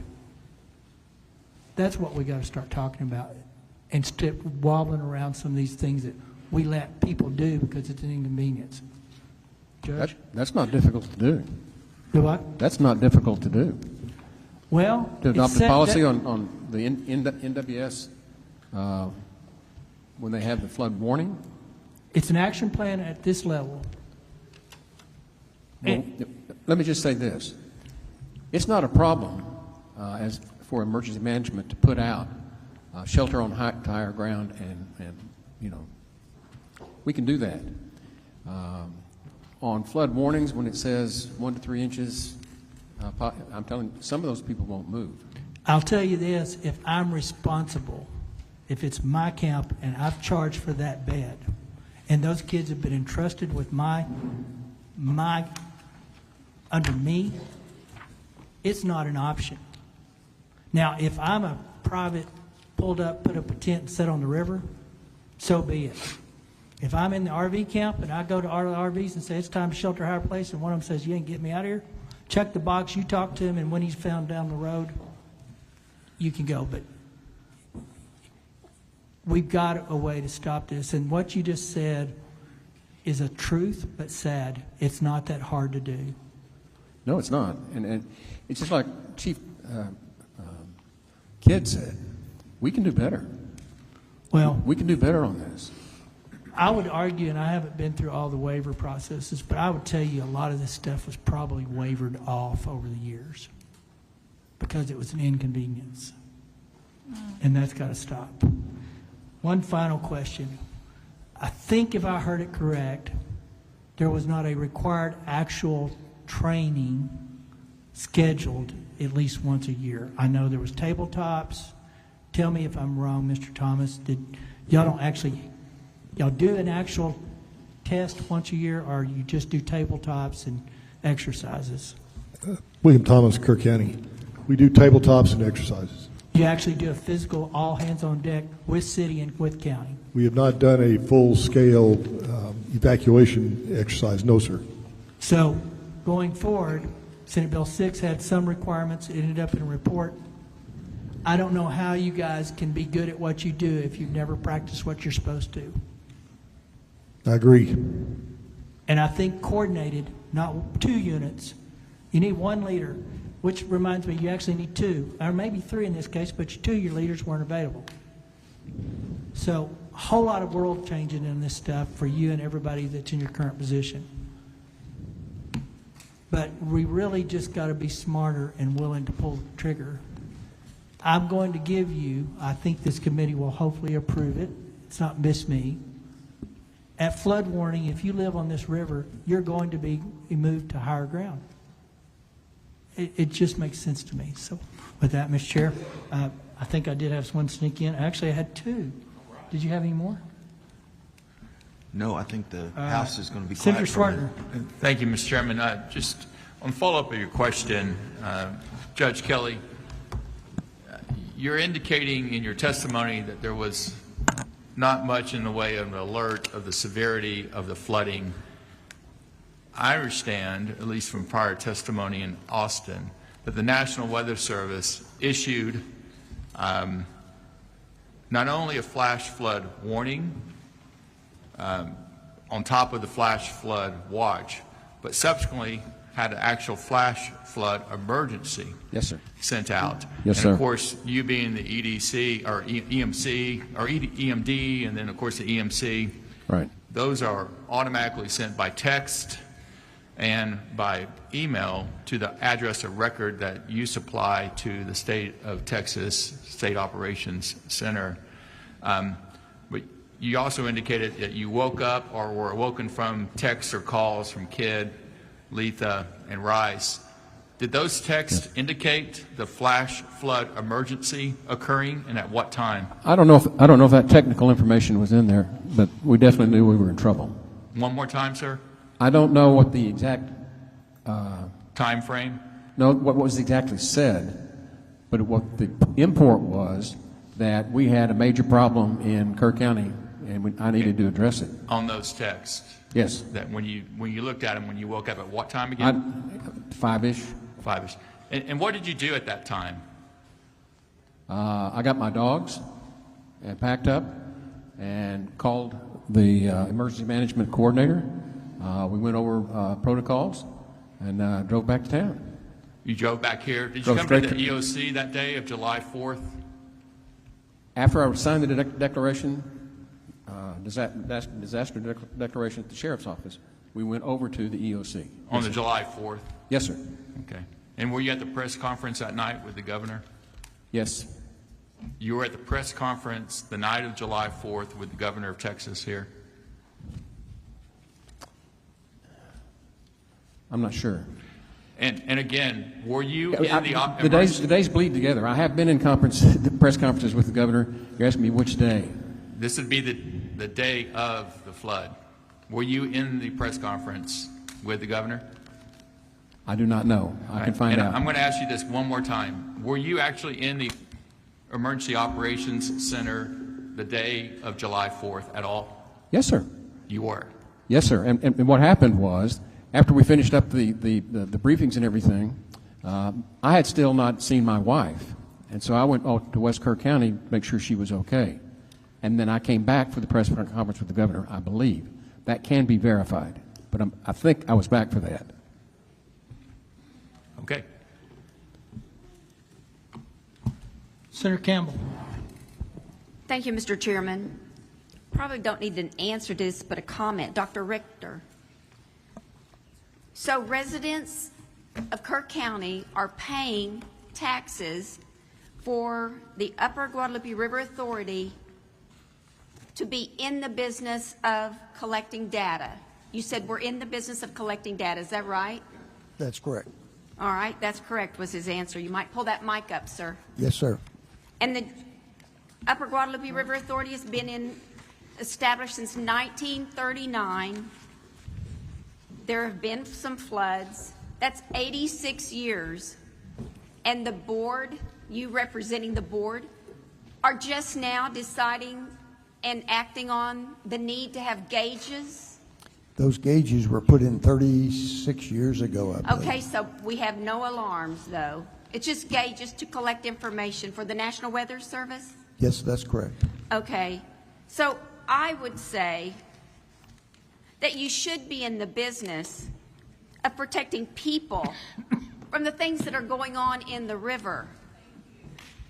I don't see how the Upper Guadalupe River Authority helped in any way in this flood. Thank you, Mr. Chairman. Senator Gocourse. Thank you, Mr. Chairman. To all of you, we're hearing you, and I know that it was like Senator Flores, you said, the monster in the middle of the night, a historic flood, and we're going to get better from all of this.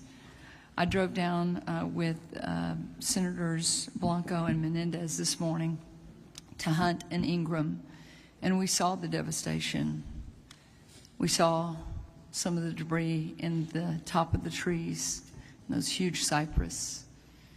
This was something of a magnitude that, as Sheriff, you generationally, having been here, we've never seen before. So specifically, I want to ask a couple of questions. Mr. Rice, you had some recommendations. I think that Representative Moody asked you if we could get those in writing. I was writing as quickly as I can, but my shorthand's not great. So can you get those to us? Dalton Rice, City Manager. Yes, ma'am, we will have all that information to you all. Thank you. And Sheriff, your timeline is very important because we're comparing those to what we heard in Austin. So if you could get that to us as well. Absolutely. I want to go to your question, your comments in your writing.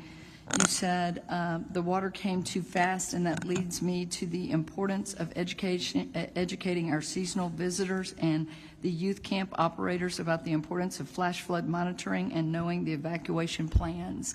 I'm going to ask a question on the evacuation plans. Did y'all know that the camps had those, or the RV parks had those? Do those exist, and did anyone know that they existed? I'm going to refer that to our EMC who works with them on a regular basis with the camps, our emergency management coordinator. Thank you. Yes, ma'am. William Thomas, Kerr County. We have 19 camps, summer camps here in Kerr County. I think I have emergency management plans for, they've been submitted by the camps, probably 6 of the camps. Let me clarify that for myself. 6 of 19 camps had emergency plans that you had access to. That have been submitted to me, yes, ma'am. I'm going to ask this as a question, whether it is through statute, state statute, that we give you the ability. Do you think that every camp, especially those in a 100-year floodplain or a 500-year floodplain, should have evacuation plans, including those that are to shelter in place and get to higher ground? Yes, and I mean, I'm a long 6th-generation Texan. I've come to your beautiful county many times. It's been a while since I've driven out to hunt. We see the low water crossing. With all of your timelines and comparing them, it was moved to higher ground. Should we have those plans? Should they know better? And should we require that? Yes, ma'am. I believe if we're going to make school safety rules and regulations for the schools to have safety plans, I think we need to do it for camps as well. Obviously, one camp suffered more than others, and we were able to get, there was something that went very wrong, and then there was an area that they were able to evacuate. And I know that there are a lot of parents with lots of questions. As we move forward, we'll hear from some of those. Representative Johnson, I too represent families that have lost their child or family members. I want to ask the county judge from Kendall County, Judge Stolarz. Did y'all lose any lives in Kendall County? Shane Stolarz at Kendall County. Pardon no, me? Shane Stolarz at Kendall County. No, ma'am, we lost 0 Kendall County residents. I went through your testimony, and you gave a pretty good timeline of how y'all reacted. It seems like y'all were reacting very expeditiously. In part, I know that the flood was your downriver. Did you think that you had more warnings from Kerr County that it was coming your way, or did y'all react just on the warnings from NOAA and from other warning systems?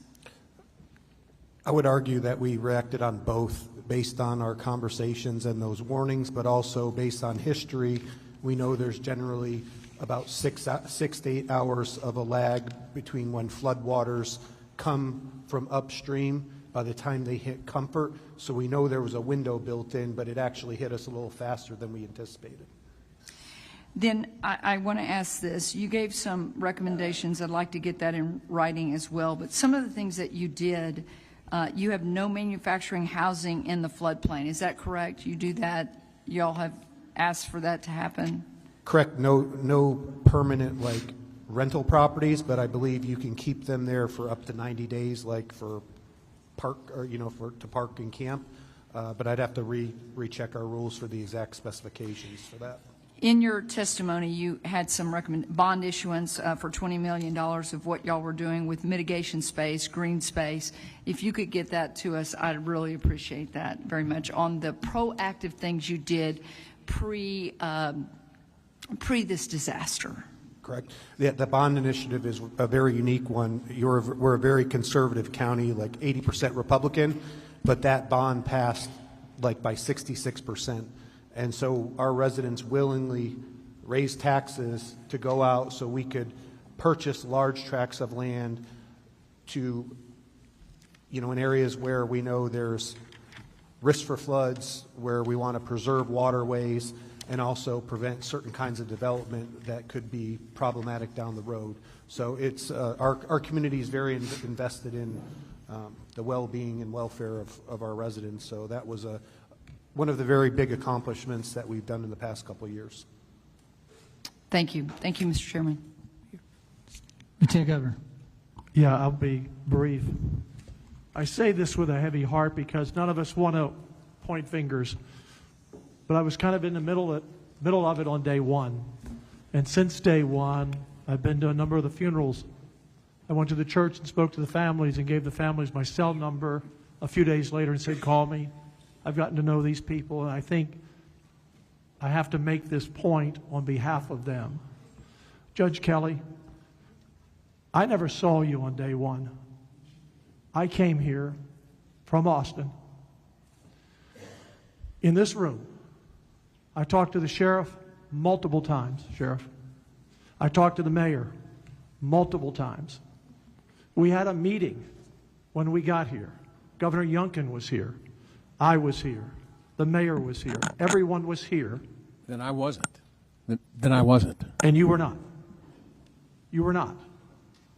And I asked the question, where's the county judge?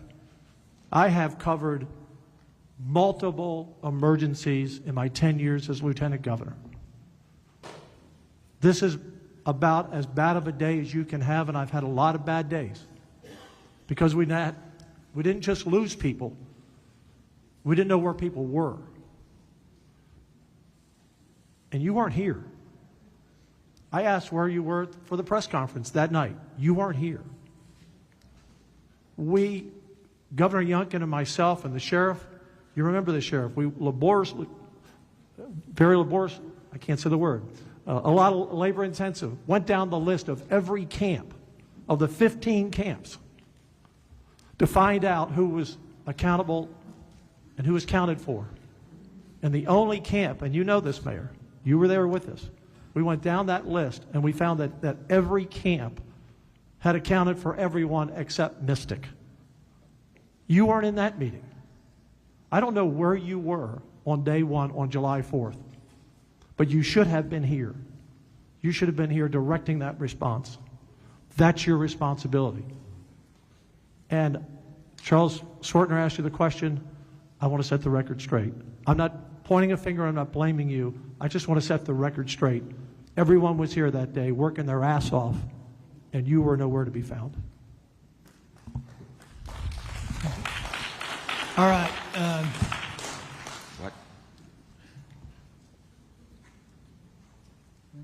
Representative Wilson. Thank you, Mr. Chairman.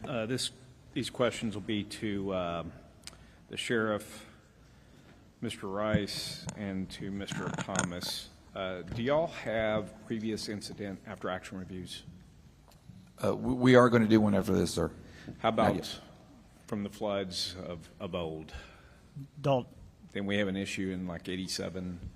Dalton Rice, city manager. I don't know about the old ones, but anytime we do an incident or have an incident, we have an emergency action plan, an after action review, and corrective action plans. Okay. But after action reviews from previous events, do y'all have? I would have to find that out for you, sir. I don't know. Okay. Could you look, and if so, could you provide it, sir? William Thomas, Kerr County. I'm like Mr. Rice. I have not seen any after actions for past floods. Thank you. Now, I know that Texas Department of Emergency Management basically started moving assets into Central Texas, or in a larger area, of course, not necessarily here in the county, on 2 July. Were y'all participatory in those coordinated meetings? Dalton Rice, city manager.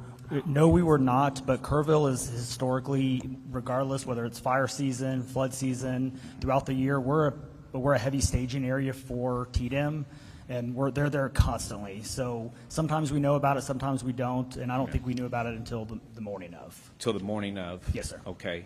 There's assets, and you didn't know of it till the morning of. Correct. And I think on the timeline, we had, I think it was about 03:30, give or take. Okay. Our battalion chief that was on shift, he had notified STRAC or MedCom, which is kind of the communication point, and that was when they got in contact immediately with the boat teams that were local. But there's not necessarily anything that requires you, once it's identified by TDM, for you to actually attend that meeting? No, sir, I don't think so. Those coordination meetings, and you know the ones I'm talking about in the morning and the evenings. Okay, all right. So in your observations, when you're doing rescue and as well as recovery, and of course, You know, you still have weather events that's happening. You have a lot of help from agencies and so forth like that. Is there something that you identified that, you know, for example, that maybe the state had provided that basically was not a help but a hindrance, like, for example, rescue boats going down or not in a necessarily was able to meet what this particular mission called for water rescue? Anything in that example at all? Dalton Rice, City Manager. No, can't think of any hindrances at all. Every state, local, federal resource has been amazing, and they've come in strength with the proper equipment, the proper training, and everything. Okay, that's good to know. Was there any situation for which y'all repeatedly had folks doing rescue out there, but then you had to go and rescue them? No, Sheriff Letha, Kerr County. What I can tell you with some of the volunteers, some of the issues we had, you know, we really appreciate them, but they were in the river searching, and we'd had some bad weather come back, and we had some trouble trying to get word to them to get them out. That I do know. Thank you very much. All right, members, I believe that's all we've got on this first panel. I do need Sheriff Letha, William Thomas, and Joe Herring to meet down at this very corner and fill out one of these cards. We need you for record. You guys are dismissed, but I would suggest you might stay here just in case there's questions that come up after public testimony. For those that have not signed up that are willing to, or those that wanting to publicly testify, these cards that are on the front desk, please get one of those filled up and get it to the clerk so we make sure we get record. We'll get you if you don't, but you'll still have to sign up the card. All right, you guys are dismissed, and actually subject to the call of the chairs. All right, we're going to start public testimony. We'll do 16 to 8 panels, and then we'll get back on invited. Chair calls Mary Ellen Schul. Mary Ellen Schul. Brady Constantine. Auburn Gallagher. Ashley Willis. Timothy Mabry. Melanie Strong, Charles Holt, Albert Flores. Albert Flores, Charles Holt, Melanie Strong, Timothy Mabry, Ashley Willis, Auburn Gallagher, Brady Constantine, and Mary Ellen Schul. All right.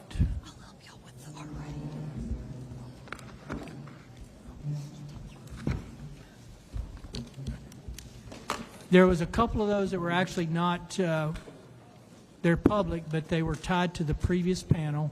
It's going to be a couple of questions that were introduced into the first one here regarding some of the things the panel first said. So we're going to hit those two people only. It was Mr. Constantine and Ashley Willis. So very quickly, I'll ask the question and members can ask. There was a comment made by, I believe it was the EOC, that somebody had an easy feeling about that night. I think it was you. Can you give us a background of, and here's the deal. We all can have easy feelings, right? I mean, we're just kind of human nature, especially in hindsight. You might kind of start thinking, well, I should have. What was the background for that conversation with Tatum is what it was said. Can you give us the background on that conversation? And say your name and your title, who you're with. Yes, sir. Brady Constantine, Kendall County Emergency Management Coordinator. In context to that, so I'll start with saying I have a lot less years of experience as opposed to many. I'm the second one, I believe, in history for Kendall County to hold this title. Jeffrey Fink held this position for 40 years before me, and he was somebody that I learned and transitioned into his position as he retired in May of 24. So I will say that I'm a lot more on edge for any type of situation that could happen within the county. Sometimes I'm a little too eager or more proactive, but that's That's me learning more of what my role is now. I grew up in the fire service as a fireman and paramedic the last 20 years. So to be clear, I just want to kind of land the plane. It wasn't anything Tatum said, or hey, by the way, this is going to be a big one. It was just kind of your experience level, inexperience, and kind of looking at some of the stuff and talking to people. You were believing that maybe this is we may not know what we got. Yes, sir. We did have we had a weather call with the SOC at 10 o'clock on the morning of July 3rd. We had our planned parade in the Comfort community that runs down High Street that was planned for that next morning of July 4th that brings a lot of people. And I know that it is my job to kind of have some awareness of that. And so that's what that was in context So to. it Yes, wasn't sir. nothing specific. Okay. Members, any questions for Mr. Constantine? Because I don't want to keep him or the engineer up here. Are you the engineer? Mr. Moody. Just to follow up on the chair's questions, Mr. Constantine, you said you participated in a 10 a.m. weather call with on July 3rd, and that was the beginning of the conversation. Obviously, things evolved from there, but that was kind of the inception of that of your action. Yes, sir. I've built a pretty good relationship with my county liaison officer for TDM, Scott Haynes. He knows where my experience level is in the fire service and such, and I still have a lot to learn in emergency management. And so we have a pretty strong relationship. We actually started communicating at 8:30 that morning in regards to potential weather that may or may not actually land in our area or affect Kendall County itself. So that's how my day started on July 3rd, followed by the SOC weather call, not knowing how much or if we were going to get any at all at that point. Okay, and the SOC weather call, that invitation goes out to you and who else? I know it goes out to emergency management partners. As far as just for our COG, for ACOG, or I'm sure, by region, I couldn't tell you exactly who all is actually on that list. And that, do you recall, or do you have the ability to inform us later the participants on that 10 a.m. call? Representative, that's a global call. There's probably 500 people on there. No, I know that the invitation's going out. I'm just asking if he participated in it, and if he has, these are some of the folks that he works with, if he has recollection of other folks that participated in the call. As far as participation, I couldn't tell you who participated. Okay. I can look at the email chain, but as he said, there's like 500. No, and we get those in our offices too, and we participate where it. If I'm not going to be participating from El Paso on a call like that, but we had the same notification if we would like to participate in it. I'm just trying to figure out if there was anything that stood out to you in that meeting in terms of participation. No, sir. Honestly, I couldn't tell you who all was on the call. I generally don't pay attention to that. I just dial in, listen to it, and see if it's going to affect me in my area or not. In our prior hearing in Austin, when we spoke with NIM Kid and TDM, talked about qualifications for folks that serve in positions as yours. You said you're kind of new in this position, and we've heard from another witness has shared his background, education, experience, and training. Do you have anything on that front to offer to you in terms of what are the best qualifications? What are qualifications that are best served, or that would best serve the communities when talking about positions like yours?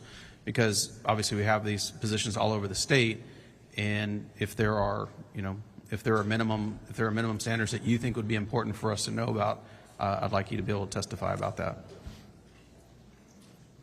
So one of the things y'all mentioned earlier is the tabletop exercises, and the information of if you don't use it, you lose it. That is something that we talk about in the fire service when it comes to hazmat, right? Or if you talk about if you don't know how to tie a knot, we tie a lot. Emergency management is built around the fire service and emergency medical service. where we wait for somebody to tell us what to do, where to go, not how to do it. It's not utilized as predominantly in the law enforcement profession, I would say, on a daily basis, at least not at the local level. A background for somebody that, or for this position, I can tell you that is the strongest thing that I have is my background in the fire service, the 20 years I had prior to coming to this seat. I wouldn't have applied or been considered if I didn't have that experience that built the resources and the knowledge for it. Thank you very much. Very helpful. Thank you, Mr. Chairman. I called the engineer up here because you were named in that. Do you have anything you need to add to that conversation that we were just in with Mr. Constantine? No, I don't have anything to add. State your name and... Sorry. Mary Ellen Shuley, County Engineer for Campbell County. You guys are released. That was an easy day. All right. I'm missing two out of this. No? All right. Let's go ahead and start on this side. You've got 3 minutes, but we'll be granting latitude on the public side a little bit for you guys. So just kind of move down and tell us your story. Tell us your name. Tell us your name and what's important to you. Good afternoon. My name is Auburn Gallagher. I'm a 25-year resident of Sandy Creek. We're a community of 3,000 plus citizens. The majority of the citizens in our area are retired, elderly, and on fixed income. This area is historically underserved by local authorities. I was awoken on July 5th at 6 a.m. by my neighbor, whose house sections and other debris were taking out my fencing and leaving my livestock vulnerable. At this point, I did not realize the damage to my own home. I was focused on my animals and my neighbor's needs. I put my boots and jacket on and began to zip tie my fences together and headed to the church in our community to see the damage that had occurred. On the way to the church, I saw that 2 of my neighbors' homes were gone. I began to ask, how did this happen? Beginning to develop a plan. Our floodwaters came from a very small watershed with headwaters all within a half mile of our subdivision. The creeks could not shed 18 inches of water in 1.5 hours with the trees clogging the ways. It was it's like pouring 5 gallons of water into a toilet stuffed with sponges and expecting it to flow through. Our creeks are just 3, Bingham, Big Sandy, and an unnamed creek that starts at Rock Cliff. I took my funds and headed to HEB for water and ice and non-perishable foods. Then I returned to the church and moved down to Windy Valley to assess the damage. It looked like a war zone. I began calling resources I knew and asking for help of volunteers and equipment. The work began. The failures, the lack of communication by Travis County Sheriff's Office, the lack of communication from Judge Andy Brown's office, the Travis County Emergency Services Division lack of communication, failure to notify the residents when in fact I have been personally told by Travis County employees that they were warned at midnight that we were going to flood. However, at 4:39 a.m., we received a text message from Travis County that stated the following: evacuate, wildfire. Really? Wildfire? Flood. Travis County and the state needs to complete the 2015 flood infraction upgrades that were paid for and grants were received. They were not implemented. Now we find out that we have been under a 5-year flood mitigation plan, but no one in Sandy Creek has ever been notified. The delay of resources, please explain to me why New York State cadaver dogs were brought in 5 days into this event, but the cadaver dogs from Texas were never brought in. Please explain to me why we had no SARS or law enforcement units on the ground, but volunteers were on the ground by July 6th, where the state and county, where were your resources? I have been emailing Travis County for 3+ years about Sandy Creek and the things that needed to be addressed. They have never completed any of those requests, which would have fallen under the 2015 flood mitigation plan and the corrections that would have needed to be made. The lack of communication with residents about the location of possible missing, the numbers are still wrong. We have 20 homeless encampments between the two sides of our creek. Many of them have not been found. And by the way, did you count for the illegal population in our area? No, you did not. Further concerns are that Travis County employees are now telling us that they are not able to clean out or remove debris from our creek because the Travis County officials told them not to clean it up and not to remove. Ms. Gallagher, thank you for your testimony. Your time's up, but I do have a question, so we're going to extend it a minute. Has any cleanup in Sandy Creek began? So I'll answer that question as the following. I began bringing in volunteers on July the 6th. My volunteers, chainsaws, heavy equipment, boots on the ground, supplies, whatever we could get, we cleaned up Windy Valley. Windy Valley is done. They have started to remove, they being, I'm not sure whom they are, started to remove some of the debris from the riverbed, but there are many sections that have not been touched, and no one will listen to the residents, sir. Understood. Members, are there further questions of Ms. Gallagher? Seeing none. Thank you for being here. State your name. You have 3 minutes, and we'll probably have a question or two, maybe. My name is Ashley Willis. I am also a Sandy Creek resident. At least I used to be. I'll live there again. We can all talk about how woefully inadequate the Travis County response was, but instead I've kind of brought some solutions, some ideas that I think we can move forward. I do agree, since 2015, we've had 10 years, there is 0 flood mitigation plans for Sandy Creek. There are 0 gauges. That is unacceptable. Additionally, in addition to the 22 inches of rain that we received, there are also additional circumstances. We need someone to monitor our tributaries. We have land with private dams that are very old. I'm not coming here with pitchforks, but they all broke. In addition to the rain, the level of damage was catastrophic. Whose job is it to monitor that? Whose job is it to fix that? Our emergency management coordinator, there is not a single standardized set of requirements across the state. There needs to be. As a real estate agent, I have hours of coursework I have to take yearly and tests that I have to take just to be a licensed fiduciary. It's not my job to save lives. Things that we need immediately: temporary housing, transportation, and yes, large equipment, because there is still debris. And I understand that rivers are traditionally what's covered by the county or the state, and tributaries are not, but it's the size of a river now. Additionally, aside from just debris, they are marking people found when they find their body parts. And they match DNA. And then they are not coming back to find the rest of these people. I found a hip and a leg on my property. And we did that, volunteers in the community, not Travis County. Lastly, I do think that there's going to need to be some water testing. There's a lot of contaminants. Actually, second to lastly, red tape in a disaster is ridiculous.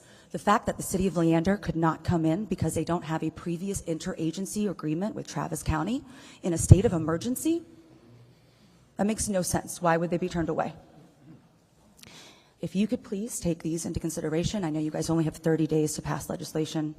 I don't know how much of this can be done, but we have definitely, just want to thank every volunteer that came out the first week, as well as the weeks after.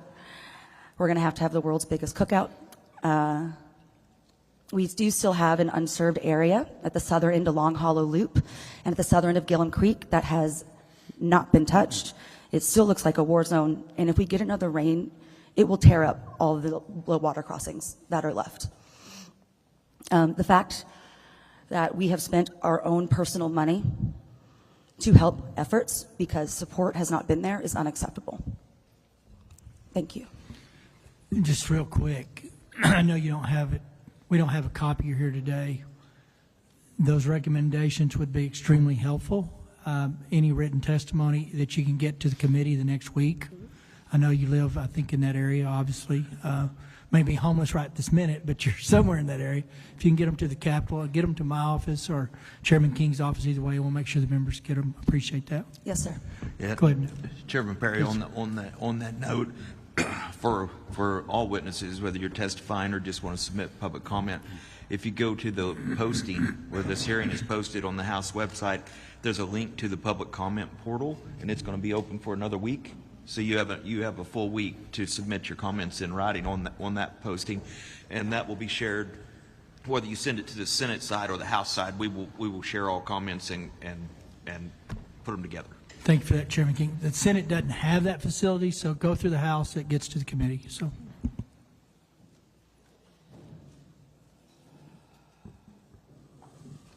Sorry, go ahead and state your name. My name is Melanie Strong, and I'm a resident of Travis County. I'm a general contractor and realtor by trade, and I'm going to give you a brief timeline of my experience as a neighborhood leader and a community liaison. I've used my background in construction and my leadership skills in the specific area of Sandy Creek at the end of Windy Valley Road to help the residents clear the property of debris, manage volunteers and heavy equipment, and help them sift through the destruction and try to find any personal belongings. As well as I've personally brought in shipping containers, tents, and security to protect against looting. In the evening of the 8th, 3 days after the flood, I was disturbed to see a woman, Auburn Gallagher, a 25-year resident of Sandy Creek, pleading for help on social media. This area of Travis County is only 20 minutes away from where I live, and after doing some digging and making a few calls to the only two people I knew in that area, one of which lives on Nameless Road that leads to Windy Valley, and the other one lives on Windy Valley. Both of them had the same thing to say, and that was that nobody came. They were left in the dark, and they did not have resources to dig themselves out. I woke up my significant other, who is a lieutenant in the Capital Region of Austin for DPS, and I told him that we needed to go and see for ourselves. I asked him if he had gotten any emails or phone calls requesting assistance, as he would have been one of the first ones to receive that request, and his answer was no. He refreshed his email again, and there was nothing requested from Travis County. We drove out to Nameless Road and came to a bridge that was out. We watched several vehicles drive over it, even though it was coned off. Once we backtracked and drove through Treviso, and we came upon a single sheriff's deputy who was posted near the other side of the bridge. He was the only deputy stationed for that entire area. We pulled in and asked him what happened the night of the flood because we had been told that no one came. He confirmed that he was working on the night of the flood and had over 50 calls directly to him that he was unable to get to as he was caught between Cow Creek and the low water crossing for the Balcones Nature Preserve. That's a 20-minute drive on a clear night. He was on the other side of the county. And there were no other deputies available for the Sandy Creek area. Sorry, I lost my spot. He was stuck there for from approximately 3 a.m. until 10:30 in the morning when he was able to get out. He was landlocked along with other deputies, some of which had to evacuate from their own vehicles to escape the floodwaters on foot. We finished our conversation and went back home. On Wednesday morning, I went to my friend's house that lives on Windy Valley. His property extends both sides of the road. One portion of his property extends into the creek, and the other adjacent property is where his home is. The water came across both properties and into his home over 2 feet high. He took me to the creek that was previously an overgrown dry creek bed, and where we found his neighbors trying to dig out an elderly neighbor who is unable to get out of her home. And this is 4 days later. I spent the next few hours walking down the creek and witnessing the neighbors and volunteers with chainsaws and bobcats and small excavators digging each other out. I spoke to many of them, and their testimony was all the same. Nobody came. No emergency services came to them. In the hours after the floodwaters receded, their 911 calls went unanswered. Ms. Dalton, thanks for your testimony. My question is, we've heard from 3 of you now. You're not saying that there was no resources just from the sheriff. Your testimony is that there was no Travis County resources from any first responding discipline. Nobody. Before you speak, please restate your name. My name is Auburn Gallagher. Nobody came. No resources. Nobody came. No fire, no EMS, Nobody came. no sheriff. Nobody came for us. Nobody. That's unacceptable. Thank you for your testimony. While we're there, real quick, in the DPS testimony last week, I met you ladies in a hallway there at the Capitol. The DPS said they had put resources there, couldn't remember exactly when they showed up, but from an actual cleanup or mitigation or help perspective, but this was regarding looting and stuff. So do you know when the DPS were there? Yes. Yes, they came only after my many requests because, like I said, I brought in my own shipping containers and tents to protect from the looting because that area was receiving a lot of donations. And we had an entire pallet of chainsaws that were donated disappear overnight. And basically, I just begged my boyfriend to figure it out.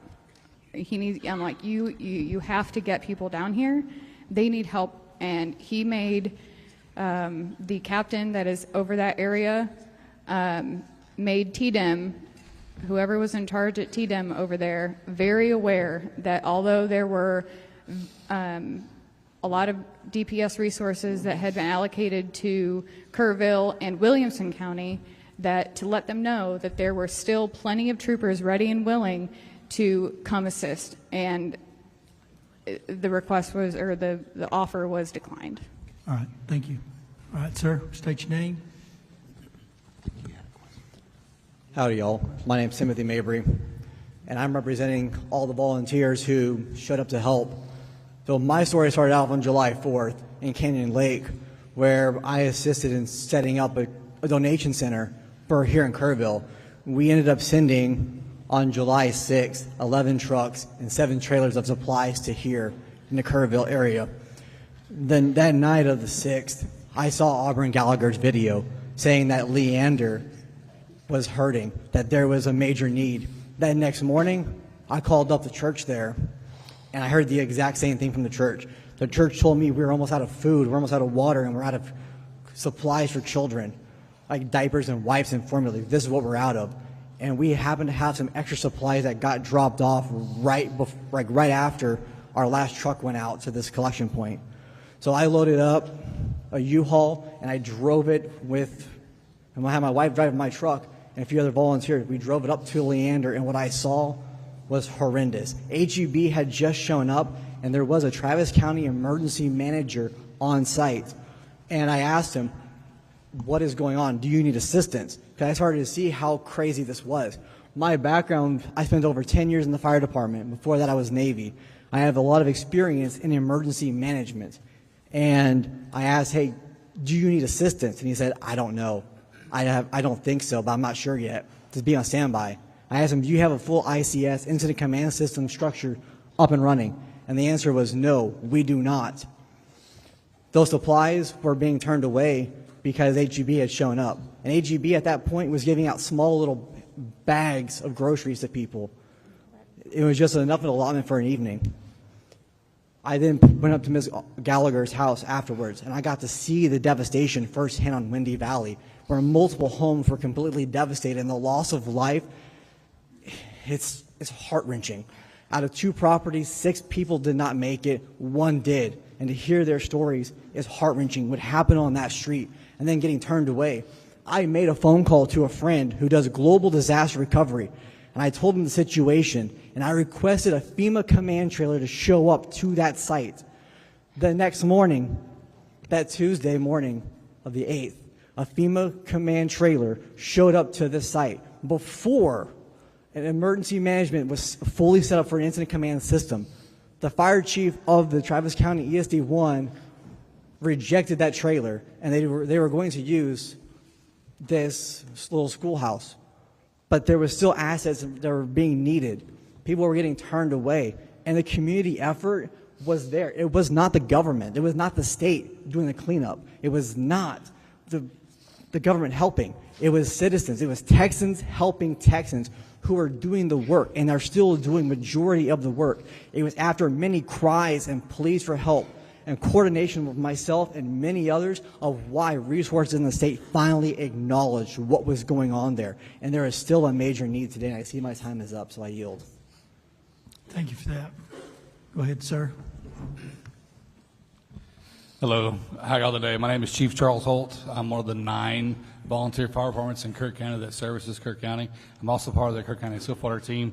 In this event, on July the 4th, we were able to evacuate 375 residents to safety. There was 36, 10 businesses, and 20 RVs that were destroyed. We had 16 waterborne rescues that day. The Center Point Fire Station had at least 7 foot of water that went through it. Even despite that, we were able to clean it up and get that as a community center and another distribution center across the town and the local schools. We ran 29,467 volunteers down the river from July 4th to the July 18th. We had 75 heavy equipment, specialized pieces of equipment. We had 32 rescue teams that was deployed down the river, 7 task force team with technical rescue and recovery and logistics. We had 6 cadaver dog teams that were running down the river. We provided 3,000 meals daily to the volunteers and everybody that was coming in to the area. We also accept at least 80 tons of donations from the community support, and we had 60 medical contacts daily on our site. Through all that, we only had 3 injuries. One was a minor chainsaw scratch, one was a heat illness, and one was just a PTSD thing. What we got from the state was a 100-man TIFMAS team. It was actually a SAR team at the beginning of it, and then we got about 16 DPS deputies that helped us with traffic control in the area. So the biggest thing for us is, we had our personal professional equipment. We handed out to all these teams that helped them, mitigate the risks that they were going through on this river. We had a public plan. We had evacuation protocols that we had put together. On the county side, we had good communication with the county commissioners. They were good liaisons. The sheriff's response, sheriff's office response to the area was great. Some of the things that we could work on with that would be, some of these rehearsals of the emergency stuff that would go on through here through the countywide. Other than that, through the state of Texas, the TDM support was good. We had stuff that we needed. The DPS checkpoints and the state representatives that have come down there to visit us and make sure that we're doing good was amazing. I got to see Mr. Liddell here on several occasions, come down there and see how we were doing and see what we needed. The only thing I would ask from the state moving forward would be, instead of a pull down from us trying to get information down, it'd be better to be more of a push, so we can get those good information things that we need to carry out our jobs a little better. So that's all I got for y'all. I appreciate y'all's time. Thank you. Thank you for your testimony. Mr. Verdell. Thank you, Chairman King. Chief Holt, I just wanted to commend you and your brother and all the other volunteer fire department members from Center Point. Y'all had an overwhelming task. I believe the last survivor was found near your station, and it was impressive to watch how many volunteers showed up. And y'all, that's really an overwhelming task. If you think about, you have a lot of people. Y'all did a great job coordinating and managing those volunteers. And I wish people could have witnessed, if they didn't get to, what your VFD was able to do. And I think it shows the importance of why we have to have those volunteer fire departments there. And your leadership was exceptional. I just want to tell you publicly, thank you for what you did. Thank you, sir. There's a lot more you can do, just being honest, with a little less red tape. So I think everybody that showed up to help us out, like we've always said, it's, we're from Texas. We'll help our neighbor. It could be next door, next county, or next state. So thank you all for everything you did, and I appreciate that. Go ahead, sir. State your name. We'll have questions for you, probably for the groups after this last one. Good afternoon. My name is Albert Flores. Thank you for the opportunity to address the committee today. I've been a television meteorologist for 4 years in this area, so I've seen the floods. I've seen the loss of life. I've reported it for many, many times. I know lots of the people that are sitting over there. This time, it was just insane. It was hard to do as a meteorologist. It's hard for everybody. I have a forensic company that does research on this kind of stuff. I'm here to volunteer our company to come in and do the work that needs to be done. You can't move forward until you have answers to what happened. We have some of the best in this operation of mine, meteorologists, geologists, everybody, hydrologists. We probably have about 150 years of experience doing hydraulic research. I'd like to have this committee consider that. I think that this whole situation really can't be looked at completely until you have experts like ours to come in and give you the minute by minute what happened, why it happened, what was the event, what can you do about it, how can you fix it. So that's what I'm here to tell you. I know how to get answers. We've done it for many people. I did it for SeaWorld and saved them millions because they had a tornado in their stadium and they didn't know it. So they were being sued for millions. Our forensic team came in and looked at it, and sure enough, we found a tornado inside Shamu Stadium, but it was tiny. It couldn't have been really picked up. I mean, it's not like you saw this giant funnel. Regardless of that, we have the experience, and we're offering to come in and do exactly what I think this needs. At the same time, we have an artificial intelligence company.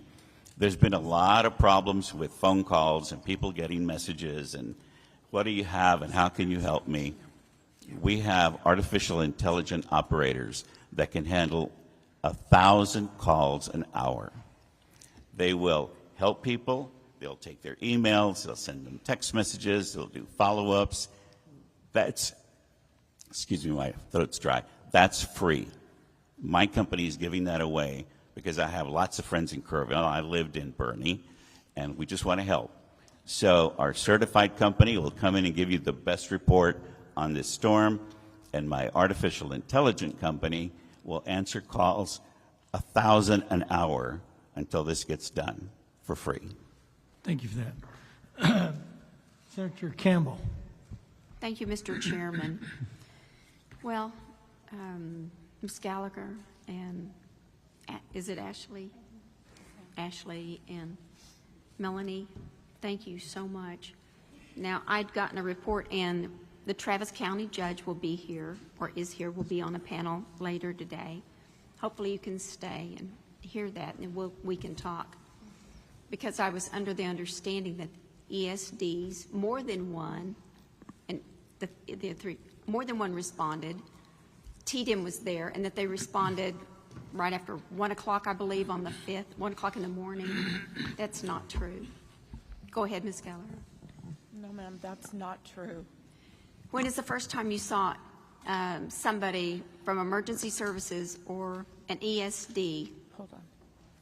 So let me explain something. The first time I saw anybody... Speak just a little louder. The first time I saw anybody was when Melanie and her boyfriend rolled up on me on Windy Valley the night of July 5th when I was holding security to secure the items that I had secured. Ms. Campbell, please understand, I have a medical issue. Sure. It makes it even harder. I spent my $3,000 for my community to begin this process. The original products that were brought into this community, my call for help was a TikTok video that got my life threatened for asking for help. I spent my $3,000 on food, water, and ice for my community. No one came until she showed up in the middle of the night. Was Tatum there when I had talked with the judge, Tatum has been very responsive. Were they there the next day or that evening? No, ma'am. Of the 5th or the afternoon of the 5th morning? No, ma'am. Melanie, speak closer into the mic. No, ma'am. From my understanding, and after that night that I met her, that was on Wednesday after the flood. And then Thursday, I spent that day organizing volunteers and large equipment. And as I was leaving to go check on another area, there were 3 Texas State Guardsmen walking in the opposite direction down Windy Valley. And I pulled over and I forced one into my vehicle, and I told him that he had an iStat thing on his iPad. I said, you need to come with me. Nobody has been down here. I said, this is where the destruction is. This is where you need to be. You have to come with me. And he said, ma'am, that's not my mission today. And I said, I'm begging you, please come with me. And he did. And I took him down to the end of Windy Valley, he was on the phone and he spoke with Chief Klingenman, I believe his name is. And that from the next morning, Friday morning, there was Texas State Guard and buses of National Guard, and those were the first people that many of the residents on that side of Sandy Creek where saw. the bridge had washed out. Yes. So They we're on were the first opposite residents. side of that bridge, Ms. Campbell. We're On the north locked side. in. We're on the north side. The bridge goes this way, right? This is one community that has an one in, one out bridge. We're on the other side over here. Okay. The temporary bridge right now connects the two? The temporary bridge is the big sandy side. Okay. Windy Valley and the side I'm on is the other side. Thank you. Okay. Go ahead, sir. Yes, ma'am. Timothy Mabry. So when I arrived there on Monday the 7th at 3 p.m., there was a Travis County Emergency Manager, Cortland Ballou, at the Round Mountain Baptist Church. So Travis County, there was someone there, but he was the only one from the Travis County in that official capacity. The fire department had been ordered to stay in their station that day. I talked with the fire department the next morning, one of the lieutenants on duty, and at that next morning, the Tuesday the 8th, they did not have a full count of who was missing and the level of devastation. And that it was that morning of the 8th is when I was told that the emergency management was going to be coming in the afternoon, and that they were preparing for them to start coming in at that time. Well, I think there's a lot we do need to look into. We'll listen to the judge pretty soon, and thank you all, and I'll be talking with you. And one last thing, Senator Campbell, real Yes, quick. sir. Timothy Mabry again. Senator Menendez.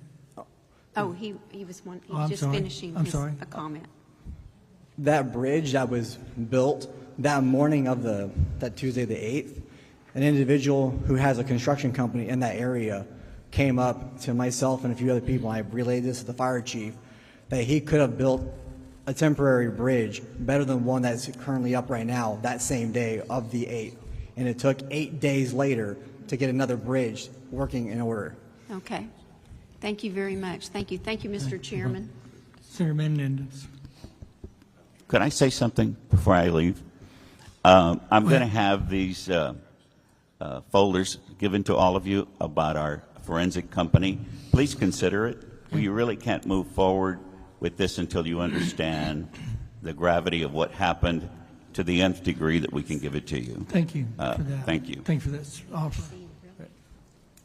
Menendez. Thank you, Mr. Chairman.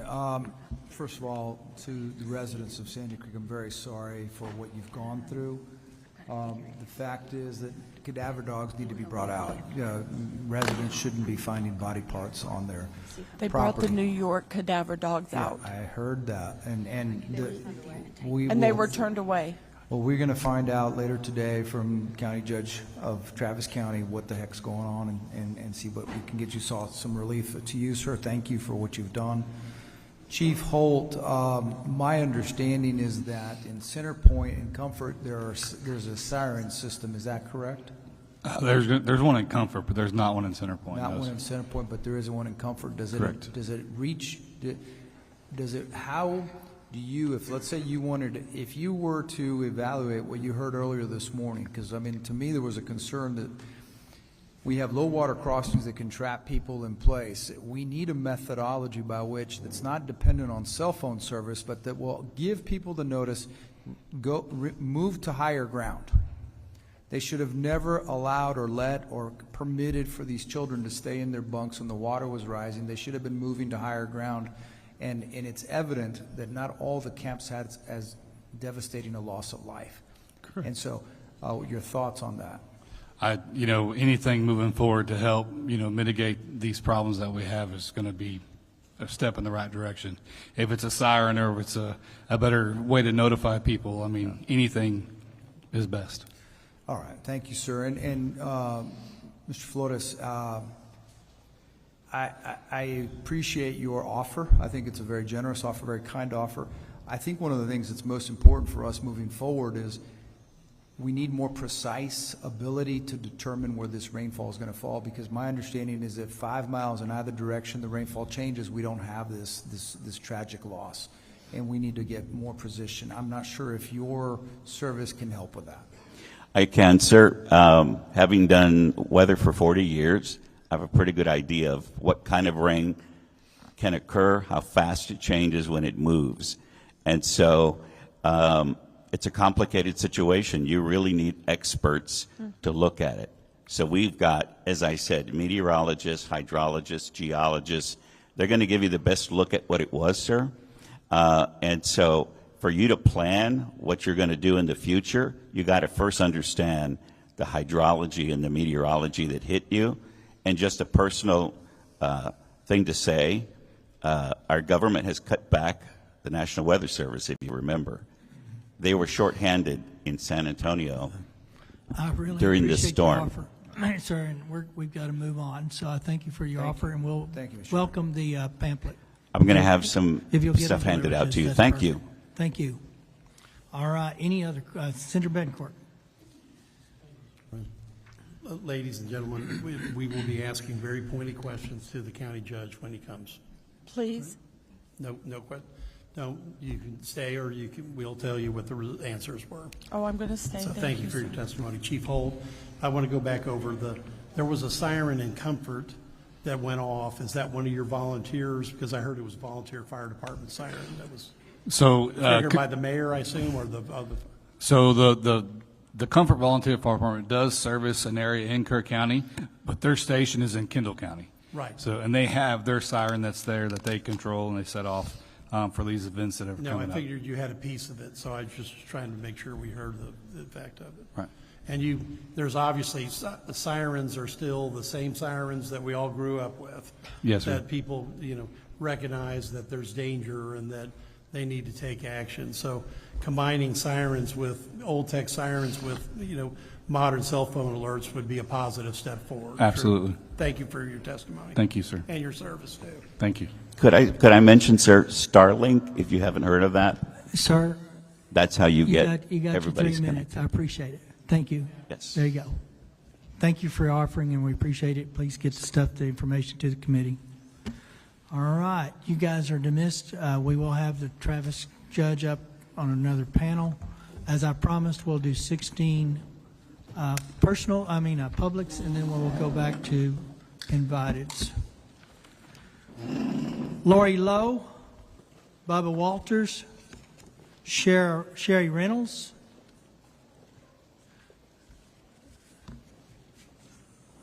Jacob Willenitz, Terry Hall, Ann Carr, Nancy Zadunwitz, Zedunwitz, Roland Schmid.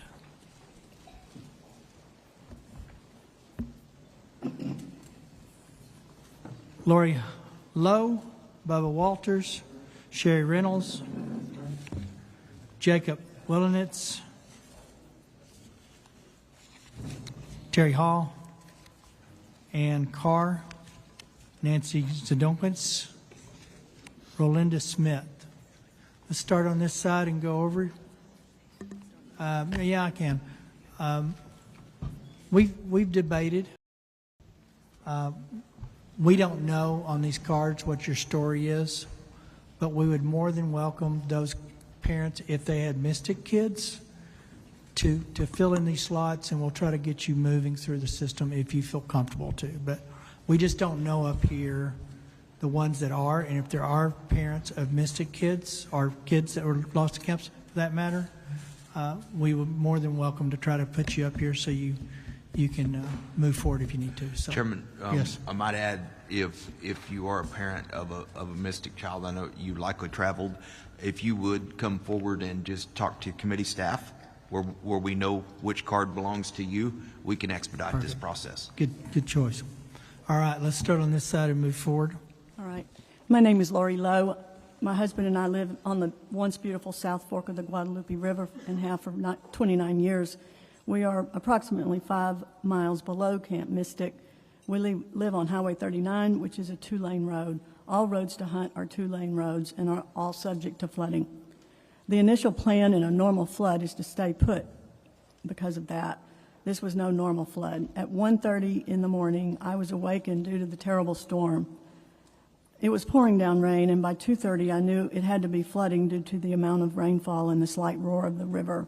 At that time, normally one would take action to move your kayak up, things like that. You don't know what's coming. By 3:30, the red cell over the South Fork had never moved. We are familiar with floods. With an outside light, I could see the flood rising and moving aggressively towards our home. At 4:05, we hurriedly self-evacuated in my husband's large pickup as the floodwaters were fully surrounding our home. As we drove up our driveway, the flood was chasing us. It was rising so fast. But we knew that Highway 39 in front of our house was at a higher elevation. It was only about 100 yards to reach the highway, out of the reach of the roaring flood, higher ground. Had we needed to go higher, we easily could have by way of a paved county-maintained road across from us. Had we turned left on 39, we knew we would run into low water crossings, now flooded. We also knew that if we turned right on Highway 39, we would be driving towards 2 flooded state bridges. In a normal flood, you stay put because of that. This is no normal flood. Moments later, we're out on Highway 39 in the dark, and a Hunt Volunteer Fire Department firefighter arrived also. So it was the 3 of us out in the middle of the highway. It was totally dark. I think the power was out everywhere by now. VFDs are, in fact, the very first responders locally, and they are to be applauded. By then, no one else could have reached us unless by helicopter. He rescued a family on a roof next door, including a toddler. We picked up a couple, my husband and I picked up a couple who were wet and barefoot in the middle of the highway and texted a friend to open the Hunt Methodist Church. We drove them there. Soon it had 50 to 60 people taking refuge in the dark with no water as the power was out. We are fortunate to have a shelter along our part of Highway 39. At what point did I realize the flood was way worse than ever? Really, it was when I saw it coming at our house. So 3:30, this was a historic, never seen before flood. Its massive force flooded our home. Our house remained intact while it was flooded with 12 feet of water, ferocious, violent water, slamming everything around, moving things out of the house that were way too big to have been pushed out normally. So move to higher ground equals 100% success ratio. No, I don't have those statistics or proof, but I believe that moving to higher ground gives us the highest chance of success. Our visitors were the largest number of those who perished. It is heartbreaking, but also telling that 90% of those who perished were visitors. Thank you for your testimony, Ms. Lowe. I do have a question. Did you say you're a 25-year resident? Is that correct? I don't know who's over here. Oh, 29 years. You've been here 20, or Yes. lived in this area 29 Been in years. this same spot in 29 years. Just for perspective, for those of us who haven't lived here, do you recall what the highest floodwater mark was prior to this storm that you had witnessed? I can't say. This flood went a half-mile across. Mm-hmm. Our little bend in the river is 15 feet wide, and by the end of this flood, it has reached all the way from Highway 39 up into Camp La Junta. But you've obviously seen Many- that river many flood times many we- times. yeah, But from a perspective, 10% of what this one was. Well, 25% Okay. compared to this. I only ask because we hear about it being a 1,000-year flood, and I've toured the area, seen the devastation. It's unimaginable what that wall of water would have looked like to those that came in after. But everywhere I've been, I see the watermarks on certain landmarks of this is where it was last time, this is where it was last time, and it seems like the watermarks obviously going to be quite a bit higher than it ever has been. So I was just curious about your personal situation. You know, but thank usually you. when it floods in Hunt, you get a day off work because the bridges are flooded. Understand. And Members, nothing, you're not limited in any other way. You just have to stay put. Is there a question on the House side for Ms. Lowe? Seeing none, thank you. Let's go ahead. Different committee this time. It's a definitely different committee. My name's Terry Hall, and I'm founder of a group called, normally you know me from transportation related and turf, but we have a local liberty group as well, We the People, Liberty in Action. And my family live along Highway 39, basically like, you know, what's been dubbed ground zero for this disaster, at least in Hunt. Our entire Hill Country community has been devastated, physically and emotionally, and there just aren't words to describe the scale of it. Every person's been touched in one way or the other, and we're very, very grateful for the state for your help in so many ways. We see it, we feel it. It brought in needed help in our worst hour. Our local resources were and still are stretched beyond their limits. We will continue to need state support, and the state picking up the cost of the debris removal alone will save our county from bankruptcy. We cannot thank you enough for that. But I want to talk about what's going on with some post-flood actions by our government. In spite of the biggest cost already being borne by the state, both Kerr County Commissioners and the City of Kerrville raced to start the process to raise property taxes potentially up to the 8% max, exploiting the disaster loophole that the legislature allows them to do without coming to the voters. Our little town is no different than most in Texas. Affordability is already at a crisis point. The very workers we're going to need the most over the next few years to rebuild our community are the very same ones being priced out of our housing market. We have an out-of-control property tax burden, and I know I don't need to say that to you all because that's why it's on the governor's call for the special. And though you passed HB 30 during the 89th regular to limit this sort of exploitation of a disaster loophole by local governments, it doesn't take effect till January. Many landowners are at high risk of losing their land due to being underinsured or simply not able to meet their deductibles. Many lost fencing and structures that cannot be replaced by any insurance or FEMA. Businesses that were paid for now have no option to rebuild other than SBA loans to pay it back, that they have to pay back. Many of them are too close to retirement age to make that even worth it. The affected areas have a high vulnerability to having big corporations like BlackRock swoop in and buy up our beautiful riverfront and turn Kerr County into something that we won't recognize. We know Senator Colcourt's foreign land ban bill passed this session, but it only applies to enemy nations. There's nothing to keep foreign entities from buying up our distressed land. We need the legislature to step in and protect Kerr County residents from our own government. And this is a very real threat of skyrocketing property taxes with all of these different taxing entities doing it all at once. We're asking that you tie any state assistance, any state dollars, to the requirement that local governments can't do this to us with our property tax. If you threaten to pull funding for state debris removal, that cost alone, they would walk back these property tax hikes at lightning speed. We feel like this shouldn't even be a discussion on the table. Literally, the president and the governor sat here in this building promising that we would have every resource that we need to rebuild. And the very next Monday, the first thing our county judge put on the table was an 8% property tax hike. On top of that, the county commissioners are seriously considering across-the-board pay raises for all county employees, including for Terry, themselves, you need to wrap it up. for the fourth year in a Terry, row when your our time's families up. are hurting. Close her up. All right, appreciate it. Go ahead, sir. My name is Jacob Wellens. I live here in Kerr County. I work in cybersecurity incident response, so I deal with emergencies, some of which can be life-threatening, like with hospitals, but I don't usually deal with natural disasters.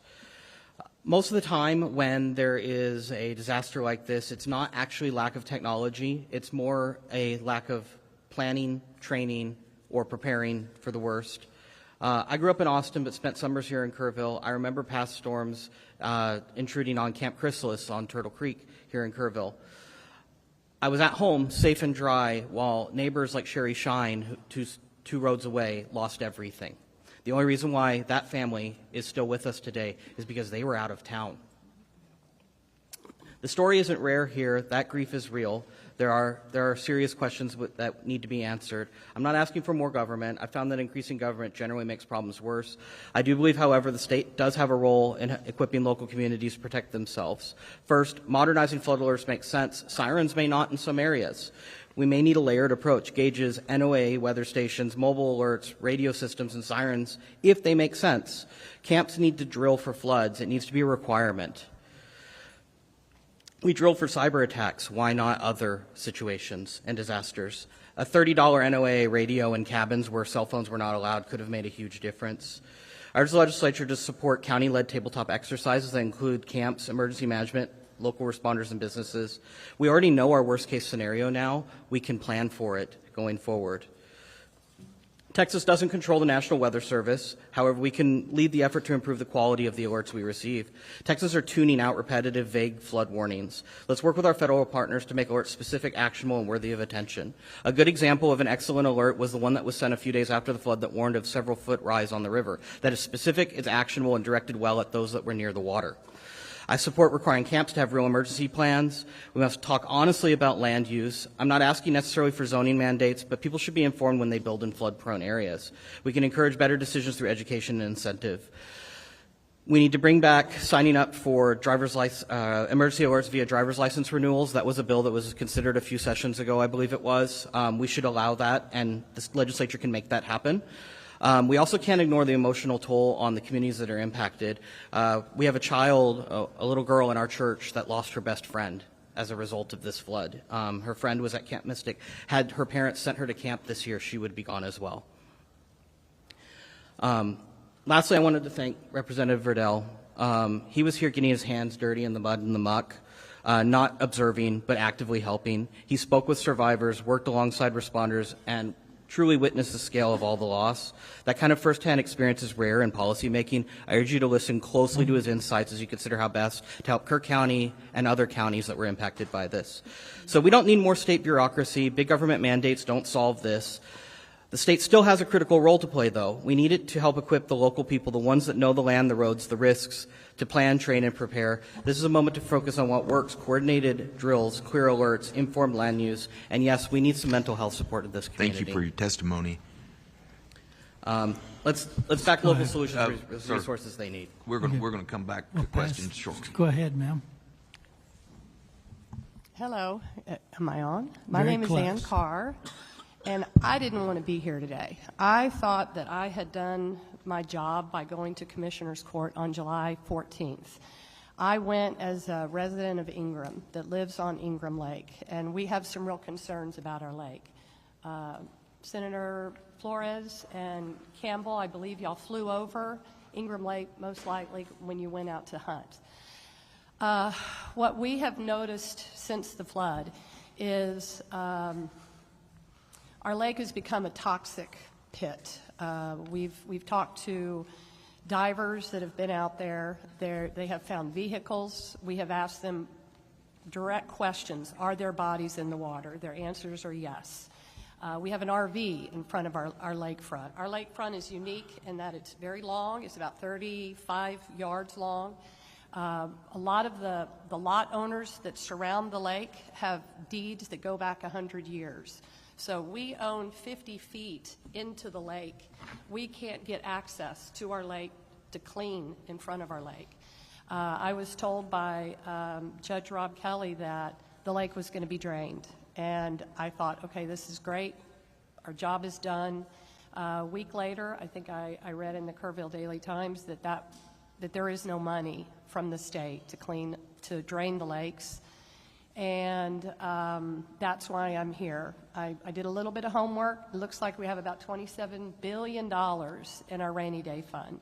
And that lake in Ingram is the heart of our city. It brings money into our city. We have people that come in and boat, fish. They spend money at the restaurants. We're a poor community. And we need that lake drained. We need to recover the bodies. Lieutenant Governor Patrick, you said something earlier today about we got to do all we can to make this we got to protect the public. And this is going to require something that's local, that people like me can come out and tell y'all what we're seeing. We have an oil slick that continues to bubble up right in front of our property. There's a vehicle down there, and we're being told now that they're not going to drain the lake.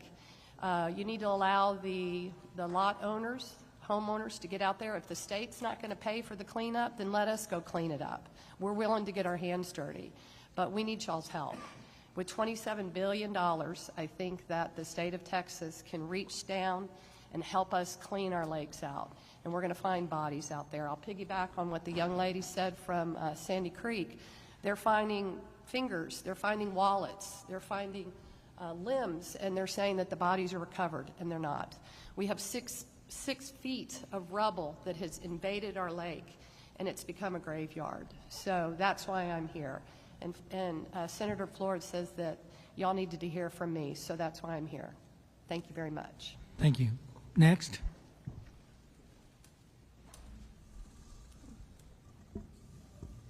Good afternoon. My name is Nancy Zadunwitz, and I'm speaking to you on behalf of Hunt, Texas today. I was at our river house in Hunt on July 4th. We're just down the road from Camp Mystic. My family has had property on the South Fork for nearly a century. My mother went to Camp Mystic, so did I. We've weathered many storms, but July 4th was completely different. Our home is 35 to 40 feet above the normal river water level, and by the time my father happened to wake up at 3 a.m., the water was already at the house, and we had no warning.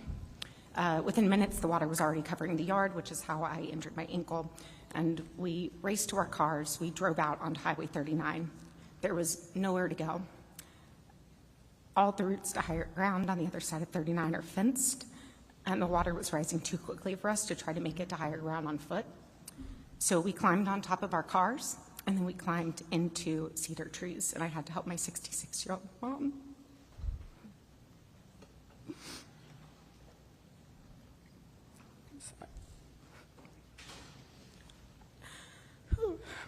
Our cars floated away soon after that. We ended up staying in the trees for several hours. We watched other cars shoot down the river and massive trees, and we just prayed and planned for what we would do if our tree was the next one to fall down. Several of our dear friends and neighbors lost their lives that night, people we've known for a lifetime, so we're actually very, very lucky. But our house was swallowed by the river. The community that we love has been devastated. Our house is now, stripped down to the studs. And so today I'm asking for your help because this community really needs help with recovery, and we need preparation for the next flood. Had there been early detection of the rising waters and sirens, we may have been able to leave in time to get to higher ground safely. I heard someone else say that they didn't think that that was necessary or would save lives in Hunt, and they are dead wrong. And frankly, that's offensive. There need to be more evacuation routes. There was no place to drive to on 39 that would have taken us down before it didn't take us up. So we need places to be able to drive that aren't private and fenced if we had that warning. More lives also could have been saved if people were able to warn their neighbors, but we have no self-service in Hunt. And when it comes to recovery, I specifically want to ensure that efforts focus on Hunt, which was the epicenter of the devastation, followed by Ingram. This is where the most lives were lost. This is where the most homes were lost. By the time we got to Kerrville, we were like, oh, we're finally safe. And so I really want to ensure you that, or want to plead for this city not to cannibalize the recovery funds and efforts just because there are more people who live in Kerrville. And I also do appreciate that, people in Kerrville were affected, but I just want to emphasize the need to focus on Hunt and then Ingram. The permanent residents of Hunt obviously come first. They need housing assistance and mental health resources and help to rebuild their homes and businesses and lives. But you should also know that almost all of the riverfront homes on the South Fork are generational family vacation homes. These are the homes where people come to stay when they drop their kids off at local camps, and their families support the local businesses here, like Kreider's and the Hunt store, year after year for generations. We pay property taxes. We are part of this economy, and we are part of this community. And so these homes suffered the most damage, and families like mine don't know how we'll ever be able to afford to rebuild. And so because we're not eligible for FEMA funds, because many don't have insurance, it's a real question whether or not Hunt comes back if these homes also don't come back. So, thank you for listening today.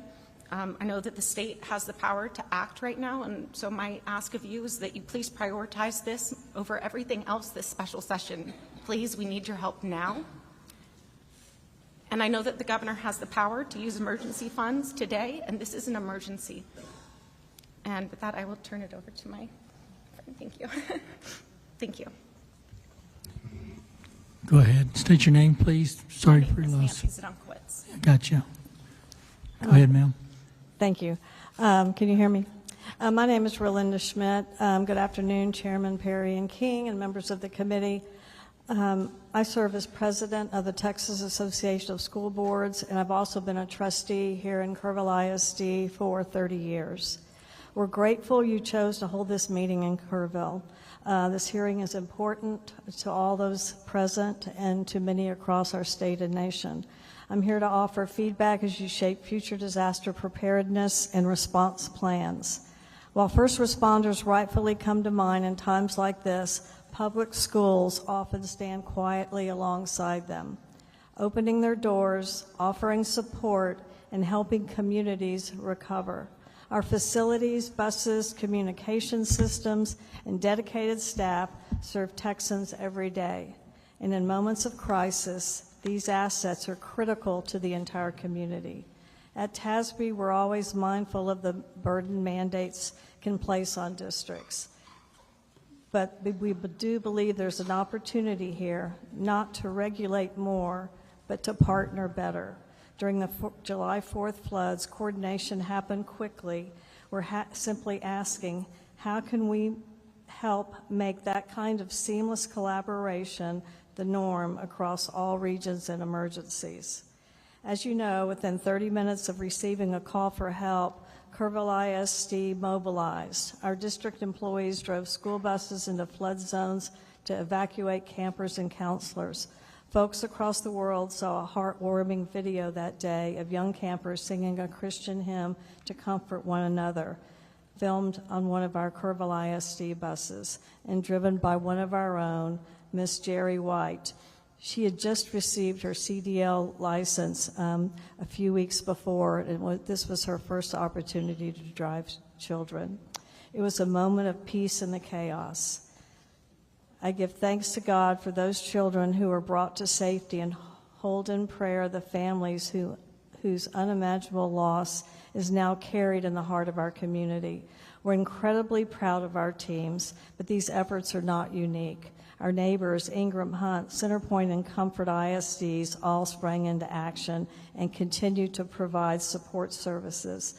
We've seen school districts across Texas rise to the occasion in times of crisis, from Houston ISD and Katy ISD during Hurricane Harvey, to Canadian ISD and the Panhandle wildfires during Winter Storm Uri. Austin ISD and San Antonio served as warming centers and meal sites. And following the Uvalde tragedy, neighboring districts stepped in to provide counselors and additional support. These examples reflect a shared truth.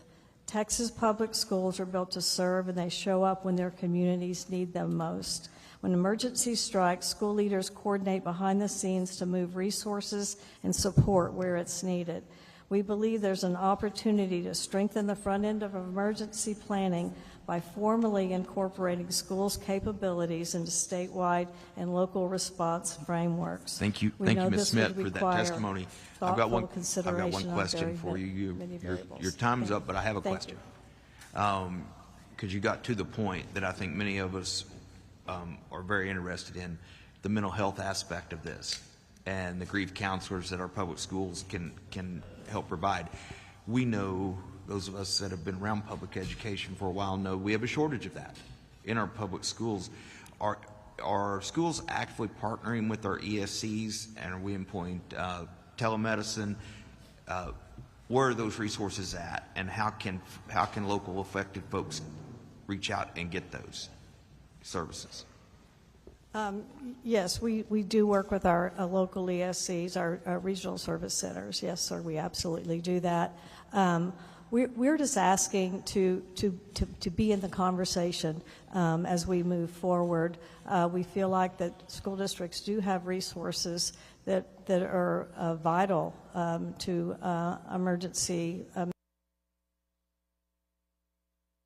I imagine that there are school districts across the state and probably some of the urban areas that have been incorporated into emergency management plans. I think Kerr Counties, that's the case. But in smaller rural communities, I would say that's probably not the case. Yep. And so that's why I'm sitting here today, because I know our school district's not actively involved in emergency management, but yet when we did have an emergency, we were called on, and we reacted immediately, and we're. Well, I'm glad you're here, and I'm glad you're bringing forward the resources that our public schools have and have to offer as a solution, because I think a lot of people don't realize that or haven't thought about the role that our public schools play. So thank you for that. Ma'am, can you tell me, do y'all utilize TCHAT? Are y'all part of the TCHAT program? We are not. You are not. Do you know about the TCHAT program? Well, I should say I'm not. But perhaps our school district might be. But I'd like to know before we get out of here today if the district is signed up for TCHAT. It's really I'll find out. Robust and been made available. It's supposed to be in all districts eventually. I just don't know where we're at in getting it deployed. So, okay, I'll find out for you. Go ahead, sir. Thank you. Your turn. Thank you. My name is Richard Dunkawitz. Nancy is not only my daughter, she's also my hero. I'm a resident of Houston, represented by Representative Mano de Ala and Senator Joan Huffman. Today I'm here as someone who spent over 40 years on the South Fork with my family, and the house is just downstream. It's the first house downstream from Camp Mystic, where my wife's family has had property since the 1930s. On the night of July 4th, my wife, Nancy, my daughter, and I barely survived the flood that overtook our property at 3:15 a.m., with water rising so fast that all routes were blocked, upstream and downstream. We climbed into 2 cedar trees on either side of Highway 36 and held on for 2 hours. Just minutes of delay, by my estimation, 3 minutes, we wouldn't be here. The floodwater reached 6 feet on Highway 39, my waist as I sat in a tree. We all know the hill country has flash floods. But this one was different. This was life-threatening, and our systems simply weren't prepared. First, our warning systems must do more than send routine alerts. My phone warned of flooding, but our home is 40 feet above the river level on a bluff. Never been flooded. We had no idea we were in real danger. We need alerts that differentiate between, I'll call them normal floods, and catastrophic events. And we need reliable cell coverage in remote areas to make them work. Second, we need to inform visitors, especially campers and short-term renters, who don't understand the terrain or how fast water can rise and how fast it can move. That means better signage, digital alerts, outreach through local lodging and camps, basically a system. Third, sirens are a very good idea, but only if they're backed by reliable power, things like batteries and regular maintenance. I work in that industry, so I know the challenges of remote area reliability. A siren that does not work in a storm is no siren at all. Fourth, some homes stood. Others collapsed or were swept away. We lost 4 friends that morning, including 2 in what appeared to be a really solid house. We should consider updated building codes for floodplain properties, things like elevation standards and rooftop escape. And finally, we need evacuation options. Our property was trapped on both sides. The only escape we had was up into private land. I urge the legislature to identify emergency rights of way in certain flood-prone areas, even if that means new road construction or limited land acquisition. It won't be popular, but it can save lives. One last point, many homes in this area between Ingram Dam and Camp Mystic and beyond are second homes, but they are part of the community and a big part of the economy at certain times of the year. Please don't exclude them from relief programs. Thank you. These Thank you. families, thank you. Appreciate it. Senator Menendez. Thank you, Mr. Chairman. So much to unpack. First of all, we can't express how sorry we are for everything y'all have been through. I can't imagine the feeling of being trapped, and obviously all of you share that feeling with the water coming up to your home, awakening you. Many of us on this committee have been talking about the siren system because we feel like there needs to be some addition. Sir, you said just now that at what time was it the water entered your house? 3-something, you said? I woke up at Richard Zedunwitz. I woke up at 2:50, told the ladies to pack bags and we were ready to go. By the time we got out of the house, it's about 3:05 to 3:10. Yeah. Water was coming around the backside of the house. So that would mean the water's about 42 feet at that point. But that point in on the south fork, 3:05. 3:05, Let's say 3:10. 3 o'clock. Okay. And you're just down the street from Camp Mystic. Less than a mile. Less than a mile. From Camp Mystic. Camp Mystic. So they're in Hunt. Because we know that at 1:14 was the flood warning. So if at 1:14 the flood warning starts a system of announcing, of awakening people somehow, an evacuation or a rise up to a higher ground, and I think you're on to something in terms of some sort of emergency easements that would be forced on folks. People would understand. I think private landowners would understand that if their neighbors need to get to higher ground, they would give them a permission to come up. So there's a lot of good suggestions. I hope you can make your testimony available to us. Absolutely. A hard copy. Thank you. To the Kerrville School Board president, I understand that the school district provided quite a few resources to many of the first responders, and so I want to thank you for that. But one of the things we've heard over and over today is the lack of cell phone coverage. And so my understanding is that TASB has a program, something called Connected, and so I was wondering if you could tell us, because I want to know how we can work together, because school districts are in every single community.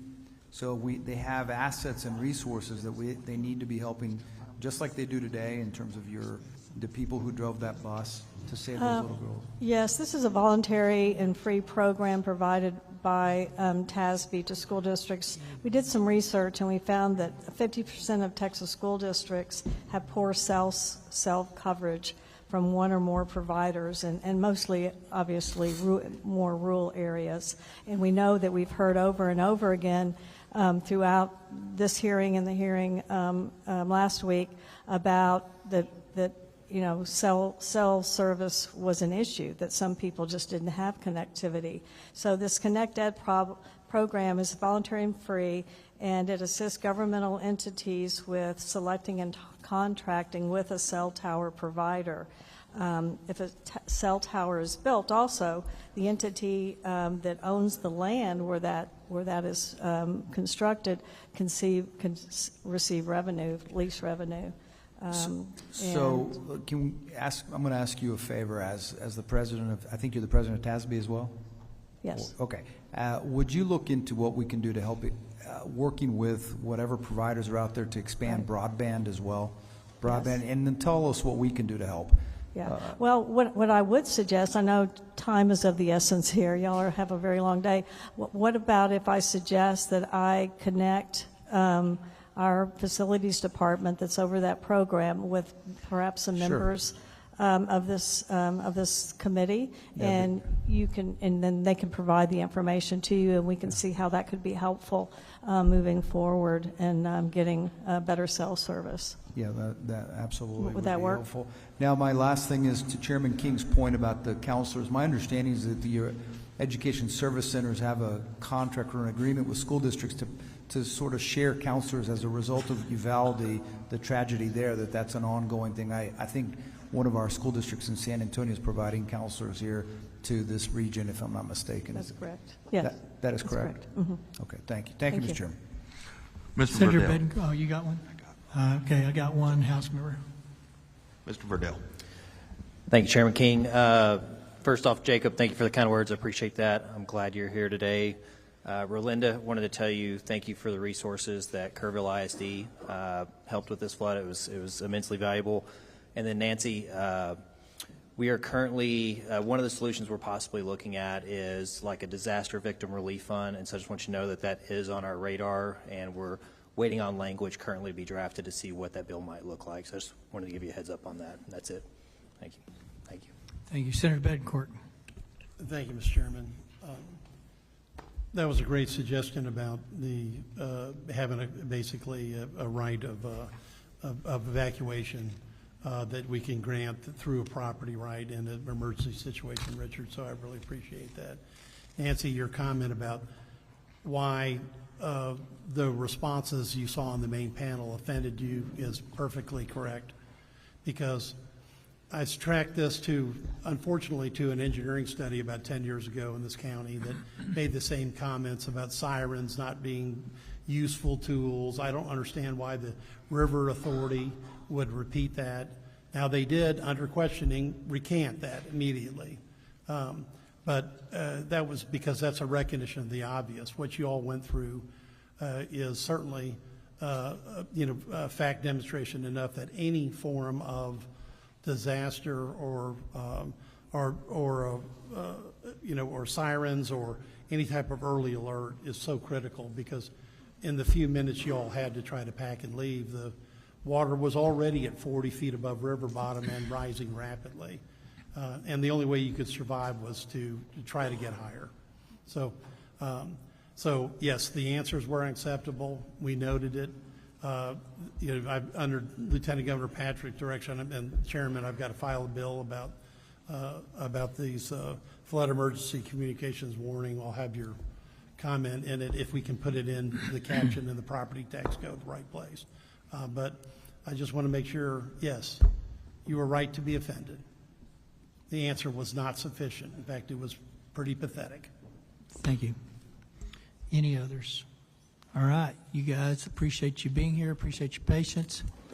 So I asked for those with mystic losses. I'm going to ask for those with any losses.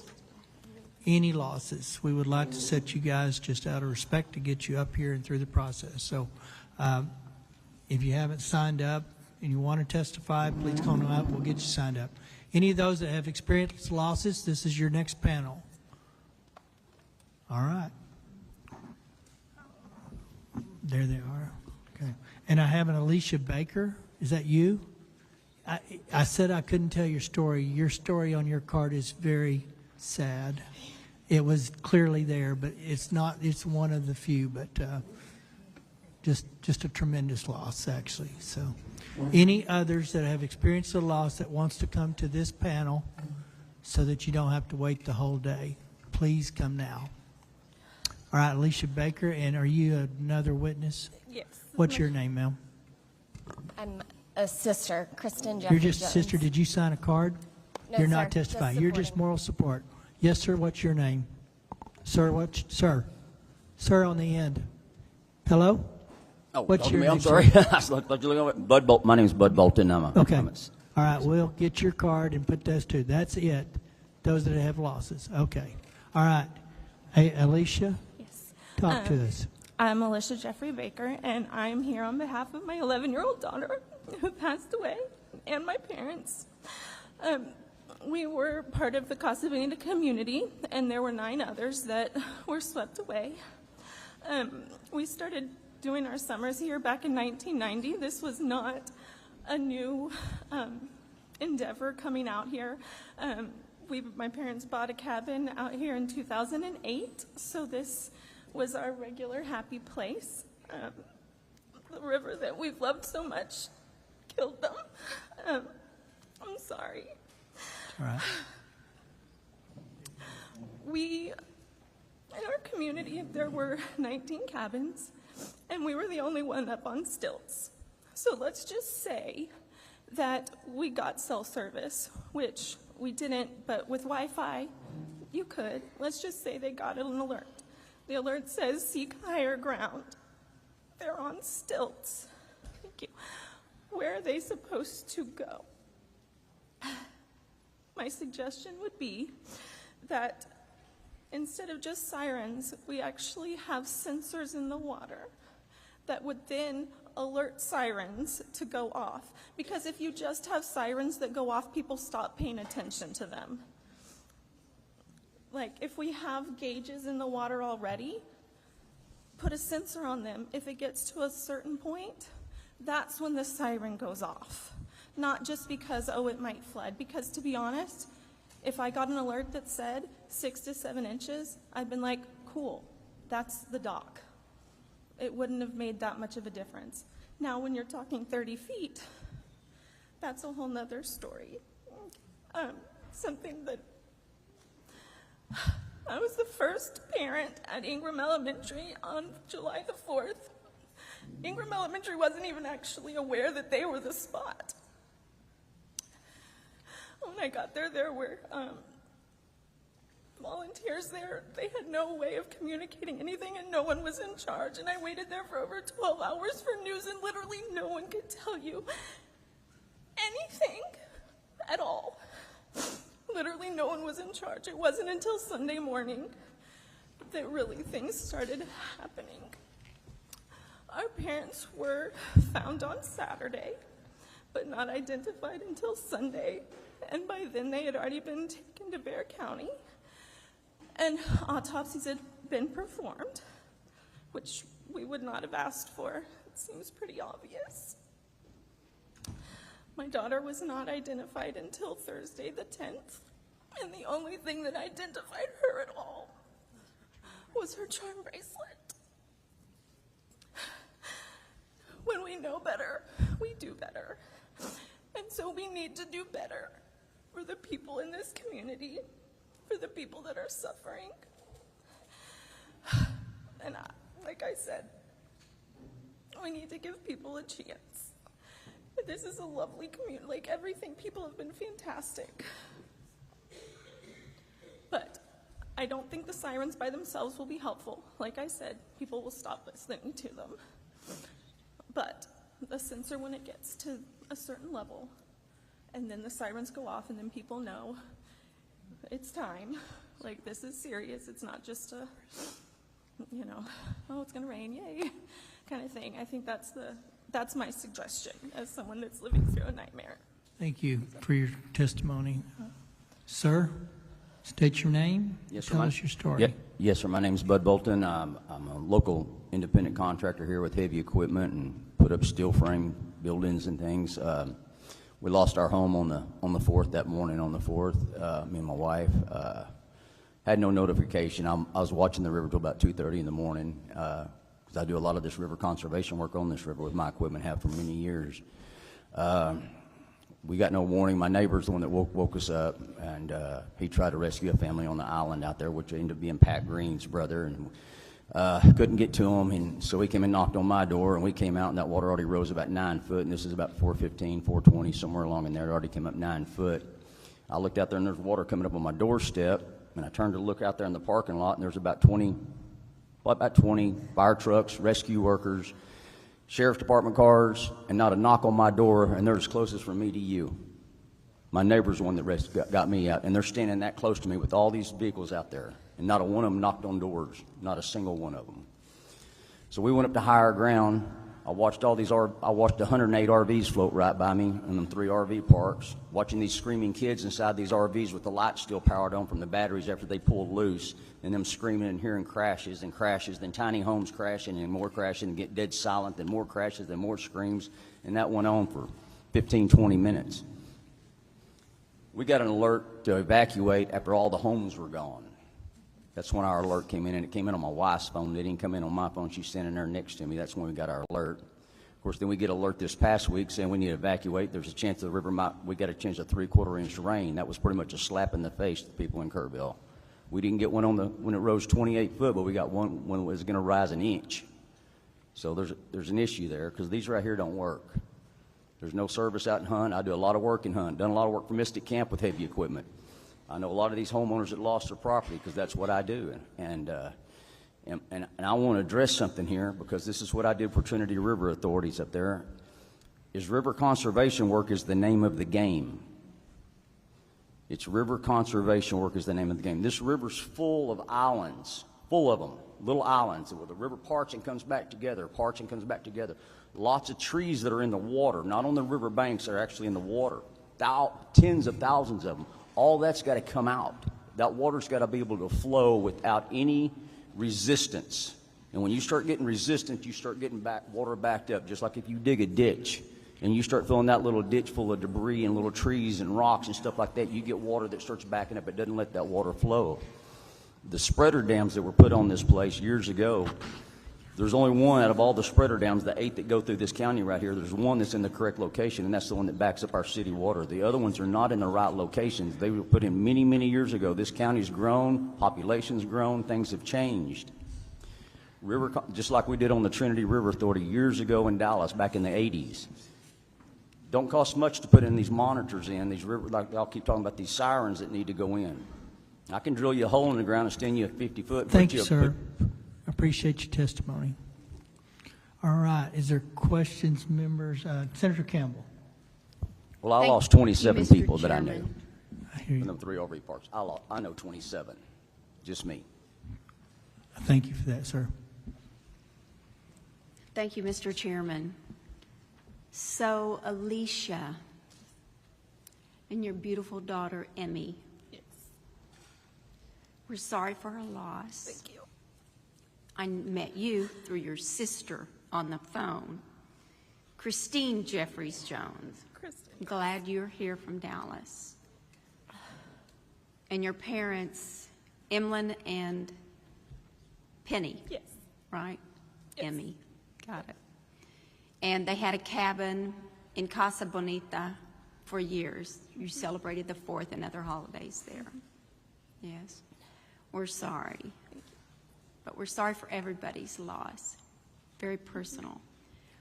Your recommendation, were you referring to something like the buoys that are out in the ocean that monitor for tsunamis when there's an earthquake because there's such a high rapid rise in water? Well, actually, it was, so the property that was right behind us. I'm sorry, speak into I'm this. sorry.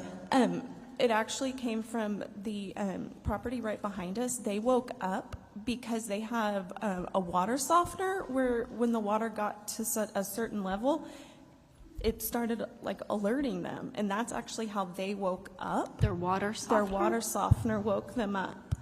I and see some that's how heads they got nodding. out. Okay. So I don't have honestly the knowledge to know exactly what kinds of sensors, but like if we have water gauges, like I'm sure there's a little like something that can go, but it was actually because of their water softener that made me think they had a sensor and it went off because water was on the floor of their house. Well, again, thank you for coming, and who would have thought that perhaps a remedy can come from a water softener? Yeah, Thank you. I mean, All that's right. why that's how they got out. All right. Again, I'm sorry for the loss of little Emmy. Thank you, Mr. Chairman. Bye, Chris. All right. Mr. Verdell.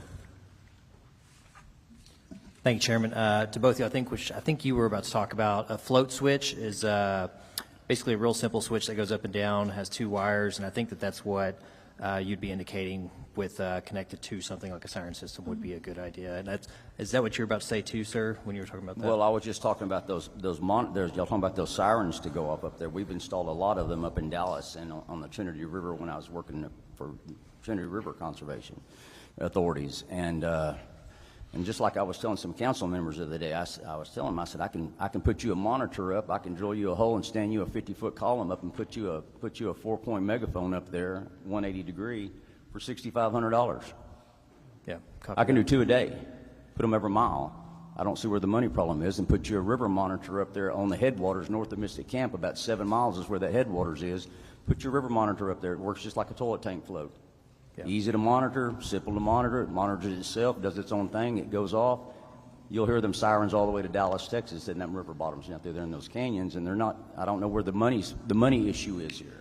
Yes, sir. I appreciate it. Thank you all both for coming and giving your testimony. I'm sorry for your loss and for your losses, sir. Yes, sir.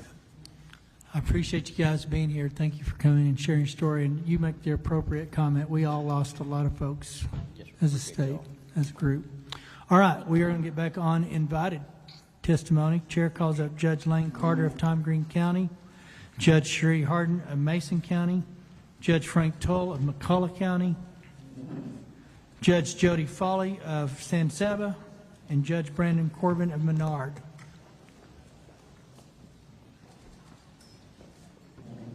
Carter, Harden, Truel, Foley, and Corbin.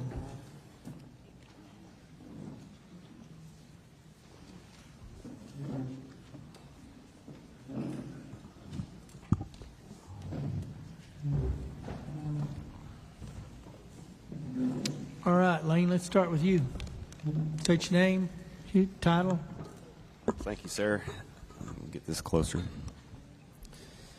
My name is Lane Carter, and I serve as the county judge for Tom Green County, San Angelo being the county seat. I'd first like to thank the committee for the invitation for today's testimony. Chairman Perry, Chairman King, it's truly an honor to be in front of you today. Mr. Darby, who serves as my state rep, it's always a pleasure to see you. And a special thanks also for the Lieutenant Governor and the Speaker of the House who had to step out a little bit. Thank you for being there. And thank you for everyone that's behind us, the citizens for this community coming out for their testimony. It truly means that you believe in yourselves, you believe in the community. It's truly heartbreaking. I want to thank everyone that is on this committee here for what they are doing for our communities and progressively through this session. I know we have a long day set aside, and we have had a long day for testimony, so I'll try to be brief with hitting the critical points. But for our response and the recovery of our July 4th floods, I've provided you an extended version, if you have, for our timeline.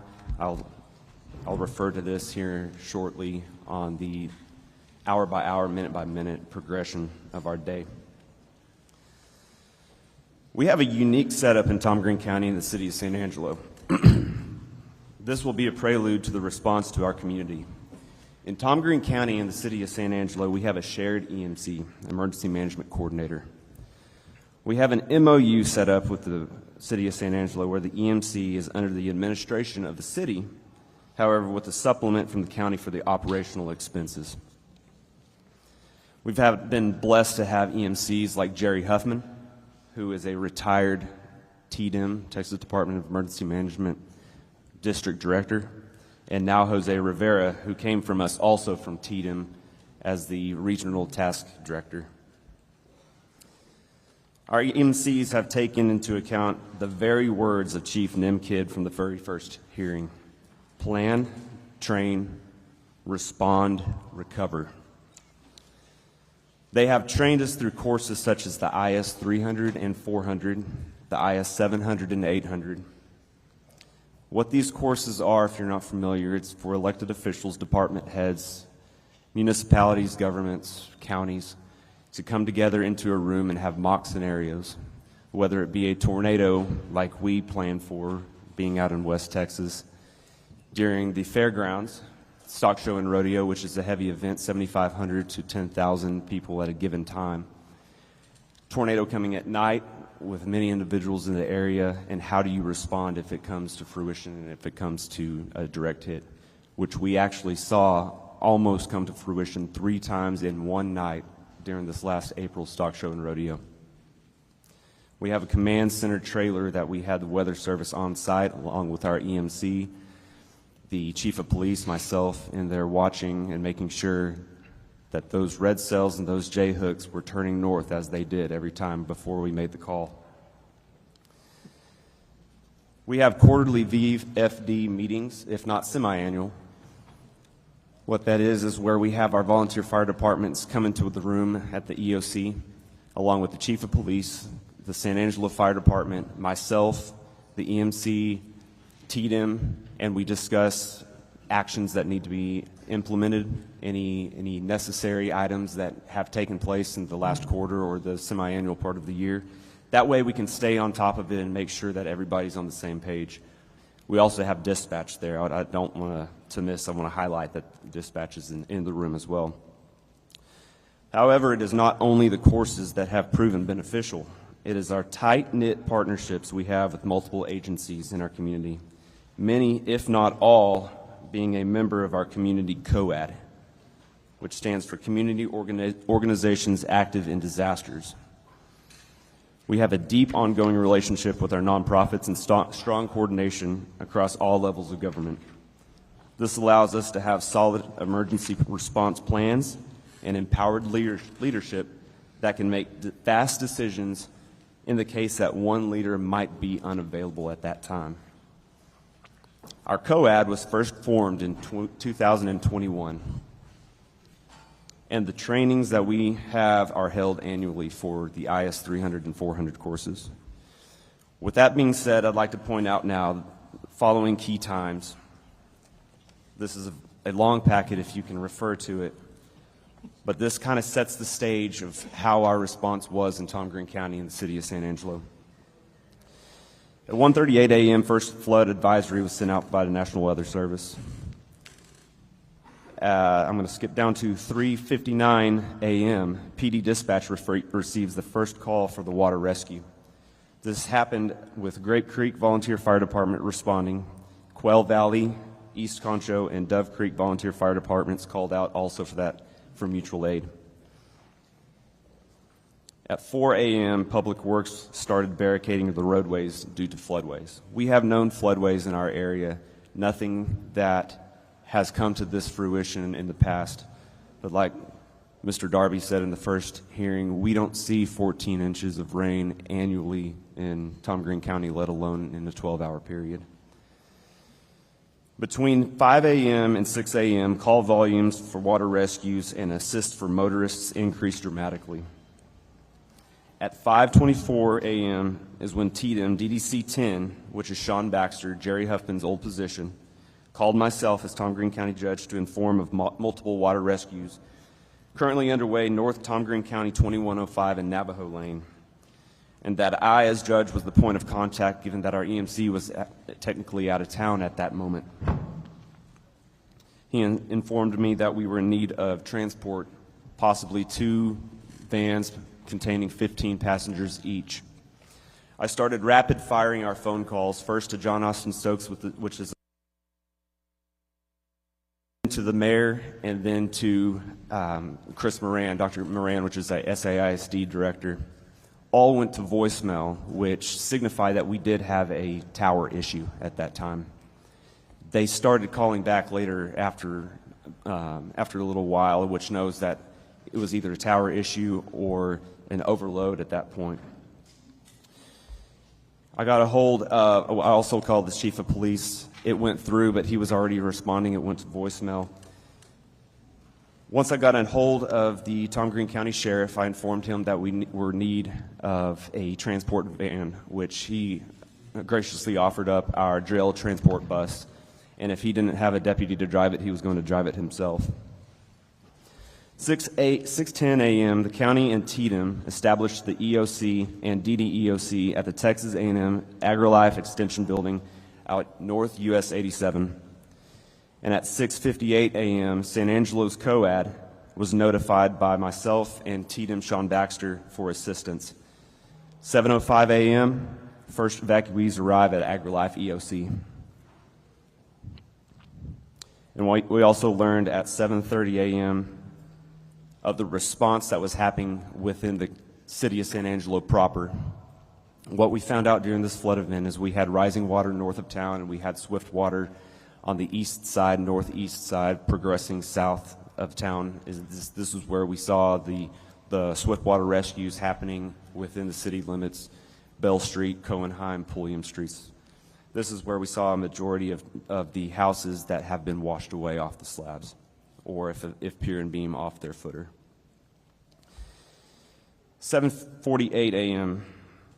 After sending a text out to the mayor, we made contact with Mayor Tom Thompson and the city manager, notifying that the EOC had been set up at Texas AgriLife. The mayor arrived at 8:23 a.m., where we discussed the communication strategies that we needed to inform the citizens of where to stay away from and what the next steps were going to be if you were in an affected area. 9:10 a.m., our DRC, the Disaster Relief Center, was set up with a unified command at Paul Ann Baptist Church, where we started assisting with sheltering assistance, volunteer management, donations management, and financial donations. The evacuees from the AgriLife Center were then consolidated with the unified command at Paul Ann Baptist Church. At 10:30 a.m., our first press conference was held, informing what has happened, what our steps were, what we've seen, and where we were going. And by 11:40 a.m., both myself and the city mayor, Tom Thompson, had signed and declared the city of San Angelo and Tom Green County as a disaster. 10:35 p.m., an aerial assessment of the affected area was performed in the DPS helicopter by myself and the mayor, and I am very gracious for the helicopter being stationed there at Mathisfield. This was a crucial part to allow for what you'll see at the last part of this day of establishing the map of the affected area. At 1 p.m., the first donations were arriving from the COAD, which helped with hotel vouchers and gift cards. Hey, Judge Carter, you're going to have to push it through. Well, I know you got it all day by the minutes, but the significance of these times presented is the fact that the recovery stage was initiated before the response stage was over within 3 hours. What our key point is that judgment doesn't come with the initial response, it comes with your recovery. In Tom Green County, we felt it crucial to our citizens to inform the actions, next steps necessary, and resources available. Unfortunately, we did have one loss of life. We continue to keep the family in their hopes and in our thoughts and prayers, but we commend the first responders for their swift actions, because without their skills and knowledge, we could have had more loss of life. And with that, I'll leave the rest for questions we'll have some later. questions, probably. Thank you. All right, go ahead, Judge. Thank you. My name is Cherie Harden, and I'm the Mason County Judge. I do want to say thank you for the Lieutenant Governor and the Speaker for being here today, as well as the co-chairman and all of you members of the Joint Committee. Thank you for inviting us here to tell our stories. On behalf of Mason County, we do say that our hearts are broken for all of those who've lost loved ones and for all of those who have suffered incomprehensible devastation. Our thoughts and prayers continue for all. I did want to describe Mason County just a little bit. We are at the bottom of the lower Concho Valley area and the upper Hill Country area. Our county is about 400 square miles in size and roughly 4,000 in population. We do have the Llano River that runs through the southern part of the county, with an arm of being the James River, extending from the Llano River, and the San Saba River that flows across the northern part of our county. We are a small county as far as the budget goes as well, with about 700 in revenue, and 1.2 of that amount is dedicated to our road and bridge department, and that's pertinent for later on in my testimony. I also do want to state that the majority of our damage was incurred by flash flooding and not river flooding. Just to set up the emergency management situation in Mason County, the county judge serves as the emergency management coordinator, and I do have an assistant part-time EMC. I have taken all of the required ICS courses, and my assistant has completed the ICS courses up to the 300 and 400 level class, but is scheduled to take those the second week in August. We have a basic emergency management plan, and we are currently in process of converting our annexes to the ESFs, or the emergency support functions. Flash flooding and river flooding are identified in the plans as hazards for Mason County with impact on public health and safety, and property being identified as major. We assume that it is possible for a disaster to occur at any time, and we have put in place communication methods to warn the public, noting that some emergency situations occur with little or no warning. The communication platforms that Mason County currently use are the Sheriff's app, Facebook. We do have city sirens. We utilize our websites, and we do utilize Code Red, saved for imminent or level 1 threats. On July 3rd, I received a call from District Chief Baxter from Tatum Region 7, who wanted to make sure that I was aware of potential rain that could cause flash flooding due to already saturated grounds from the Memorial Day rains. Periodically throughout the evening, the Sheriff's app pushed out notifications of flash flood watches for Mason County, as National Weather Service alerts are automatically pushed out on the Sheriff's app. Around 3 a.m. on July 4th, the Sheriff's app pushed out a flash flood warning for Mason County. This immediately caught my attention, as throughout the evening leading up to 3 a.m., flash flood watches were being dispatched, but this turned into flash flood warnings. I immediately called dispatch and asked if anyone had reported any flooding. One driver had called in and stated that there was water running over Ranch Road 1222, which is north of the city of Mason. TxDOT had been notified, and they were already out starting to put barricades on roads that were impassable. The Mason County Sheriff was notified. I notified the Sheriff, and a message was pushed out on the Sheriff's app to warn drivers of road closures and to not drive across water. Notices were also put out on the EMC Facebook page. Throughout the day, the Sheriff and the Assistant EMC monitored road conditions in low water crossings. Barricades and cones were put out in the city and county where roads were impassable. The Assistant EMC constantly monitored river and creek stages, and the Sheriff kept in contact with the RV park owners. We do have one open RV park on the Llano River. A second has been developed but is not occupied currently. The river this is the Llano River, it did end up cresting, but not as high as the 2018 flood. For the most part, people stayed home, which we heard earlier. That's what we're told to push out, is stay home unless you have to be out, and if you have to be out, don't cross running water. There was no need for evacuations or rescues, and thankfully there were no EMS calls during that day. On July 5th, I declared a local disaster and called an emergency management team meeting to discuss the emergency response plan. Our county roads were washed out, some literally washed away. They were all highly saturated, and most were covered in water. We secured necessary equipment that would allow emergency responders to access patients down these roads should there be 911 calls. A local community building was made available for anyone needing shelter. That shelter was not utilized. However, there were few houses that received flood damages. Emergency road repairs were made to make sure that everyone could get to a highway, even if by four-wheel drive only.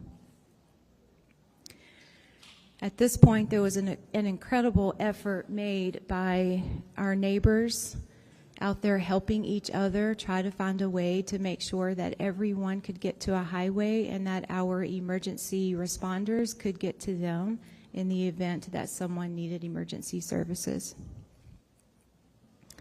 It was reported that the northwest part of the county received 23 inches of rain. 25 inches a year in Mason is what's typical.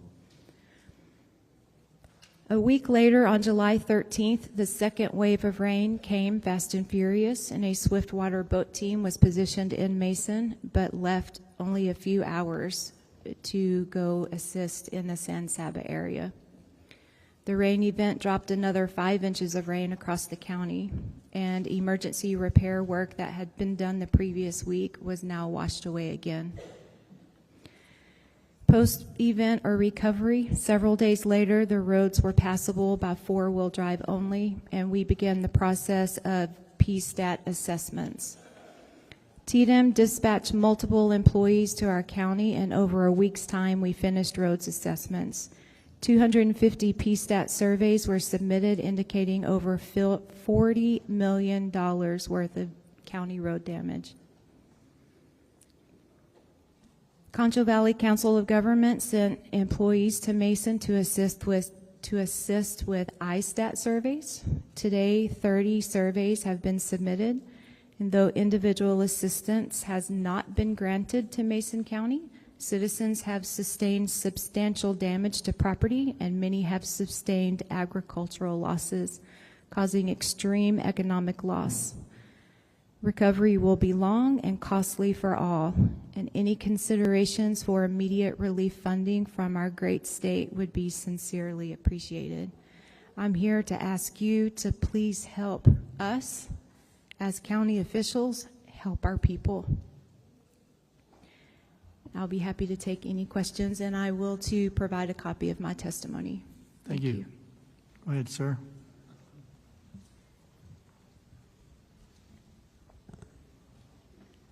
My name is Frank Trull. Pull that up close and talk loud. I talk pretty softly, so Yeah, it might I'll be a pull it little up bit of really close then. little bit of a challenge. But my name is Frank Trull. I'm the McCulloch County Judge. I have been since 2021. We have a little bit different situation compared to most as far as the flooding went. Thank goodness it wasn't on the higher level of things. It was on the lower level. We still had quite a bit of damage, both to individual properties and to our county roads, some of our county buildings as well, such as our courthouse. The roof suffered damage, a lot of water leaks and so forth. That's kind of been undetermined yet as far as what insurance will or won't cover. I'll give a brief description of some of the actions taken in response to the flood. The morning of July 3rd, I received calls from Sean Baxter, who's the Texas Division of Emergency Management District 10 Chief, and Guy Duncan, who is the TDM Section Chief. Baxter and Duncan advised me that forecasted weather in our area could result in up to 12 inches of rainfall throughout July the 4th. Truly thankful for those two gentlemen's briefing and feel like their attention provided several hours of prior notice before the inclement weather arrived. After speaking with Chief Baxter, I received a flood watch warning from the National Weather Service that indicated flooding could be possible in McCulloch County from 1:30 that day on the 3rd through July the 4th. I sent out an emergency notice through TextMyGov. That's what we use. It's probably similar to Code Red. It's not a reverse 911, but it's a system that I can send out notices. And then beginning at 1:37 a.m. on the 4th, McCulloch County Dispatch began receiving calls of stranded motorists due to the floodwaters. At 2:02 a.m., there were calls requesting emergency assistance due to some of individuals' homes flooding.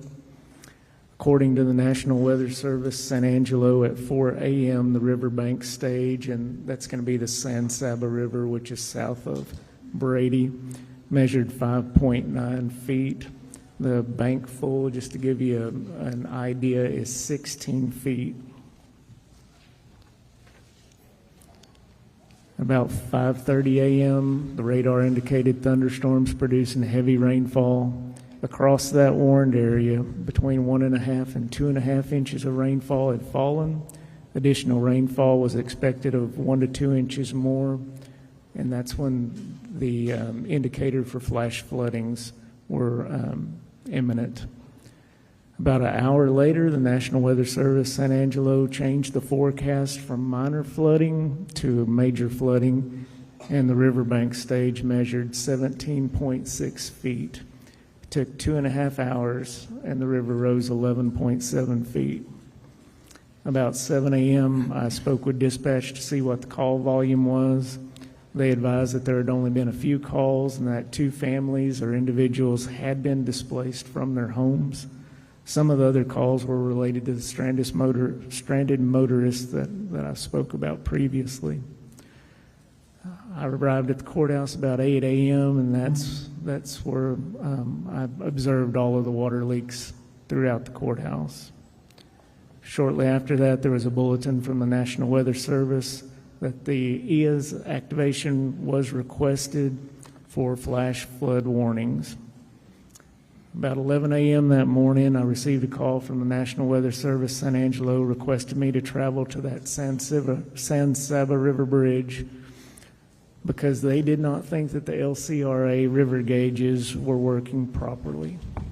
Upon arrival at the bridge, I observed the river to be several yards out of its banks and the lower park area was submerged. The river was about 6 feet from the bottom of the bridge, and I'd estimate that the bottom of the bridge being about 30 feet in height. Advised the LCRA staff was there, and they had advised me that the water had swept away the monitoring equipment, and they were making those repairs. A couple hours later, the river stage was 29.7 feet, and the flood stage, activation stage, is actually at 18 feet. Part of that notice from the National Weather Service made reference to this crest compares to a previous crest of 29.1 feet back in July of 1938. In those past 5 hours, the river had rose an additional 12 feet. An hour later, there was a call requesting emergency assistance because a low water crossing had become impassable, and this was located just north of that river bridge where I was at.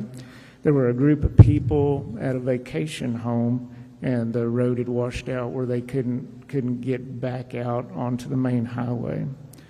Our 2 local volunteer fire departments and our Precinct 2 county commissioner responded, and they actually had to use a very large wheel loader to transport those folks across the water. There were other flood-related calls, but those were the only 2 call sheets that I had to make reference to. Throughout the day, our county commissioners were actively monitoring the roads. Some of the roads and bridges had to be closed for several days due to the high water and deterioration. In the days following July 4th, calls came in from individuals requesting assistance with flood damage such as surface water penetrating their homes, roof leaks, private ranch roads destroyed, fence and water gap damages. And again, like everybody that has spoke today, they made reference to all the years that they had been in the area. They'd never seen flooding like what had occurred. Additional rains continued to fall. On July the 13th, the LCRA flood gauge at that same river I spoke of measured about 11 feet, which again, that's 5 feet lower than the bank being full. But however, there's a secondary bridge in the community of Voca, and that bridge had water lapping over the top of it. The reason why that's significant is it's about a 2-mile stretch between those 2 bridges. So all the tributaries between the main bridge and that secondary bridge were flowing so much water, we had no knowledge. There's no gauges in those areas. So I usually look at that gauge at the San Saba River Bridge crossing on 87, and I'm thinking it's fine because it hadn't even met the bank full yet. So it's really important we go back to as many gauges as we can get to monitor these rivers where we can make determinations such as evacuations downstream.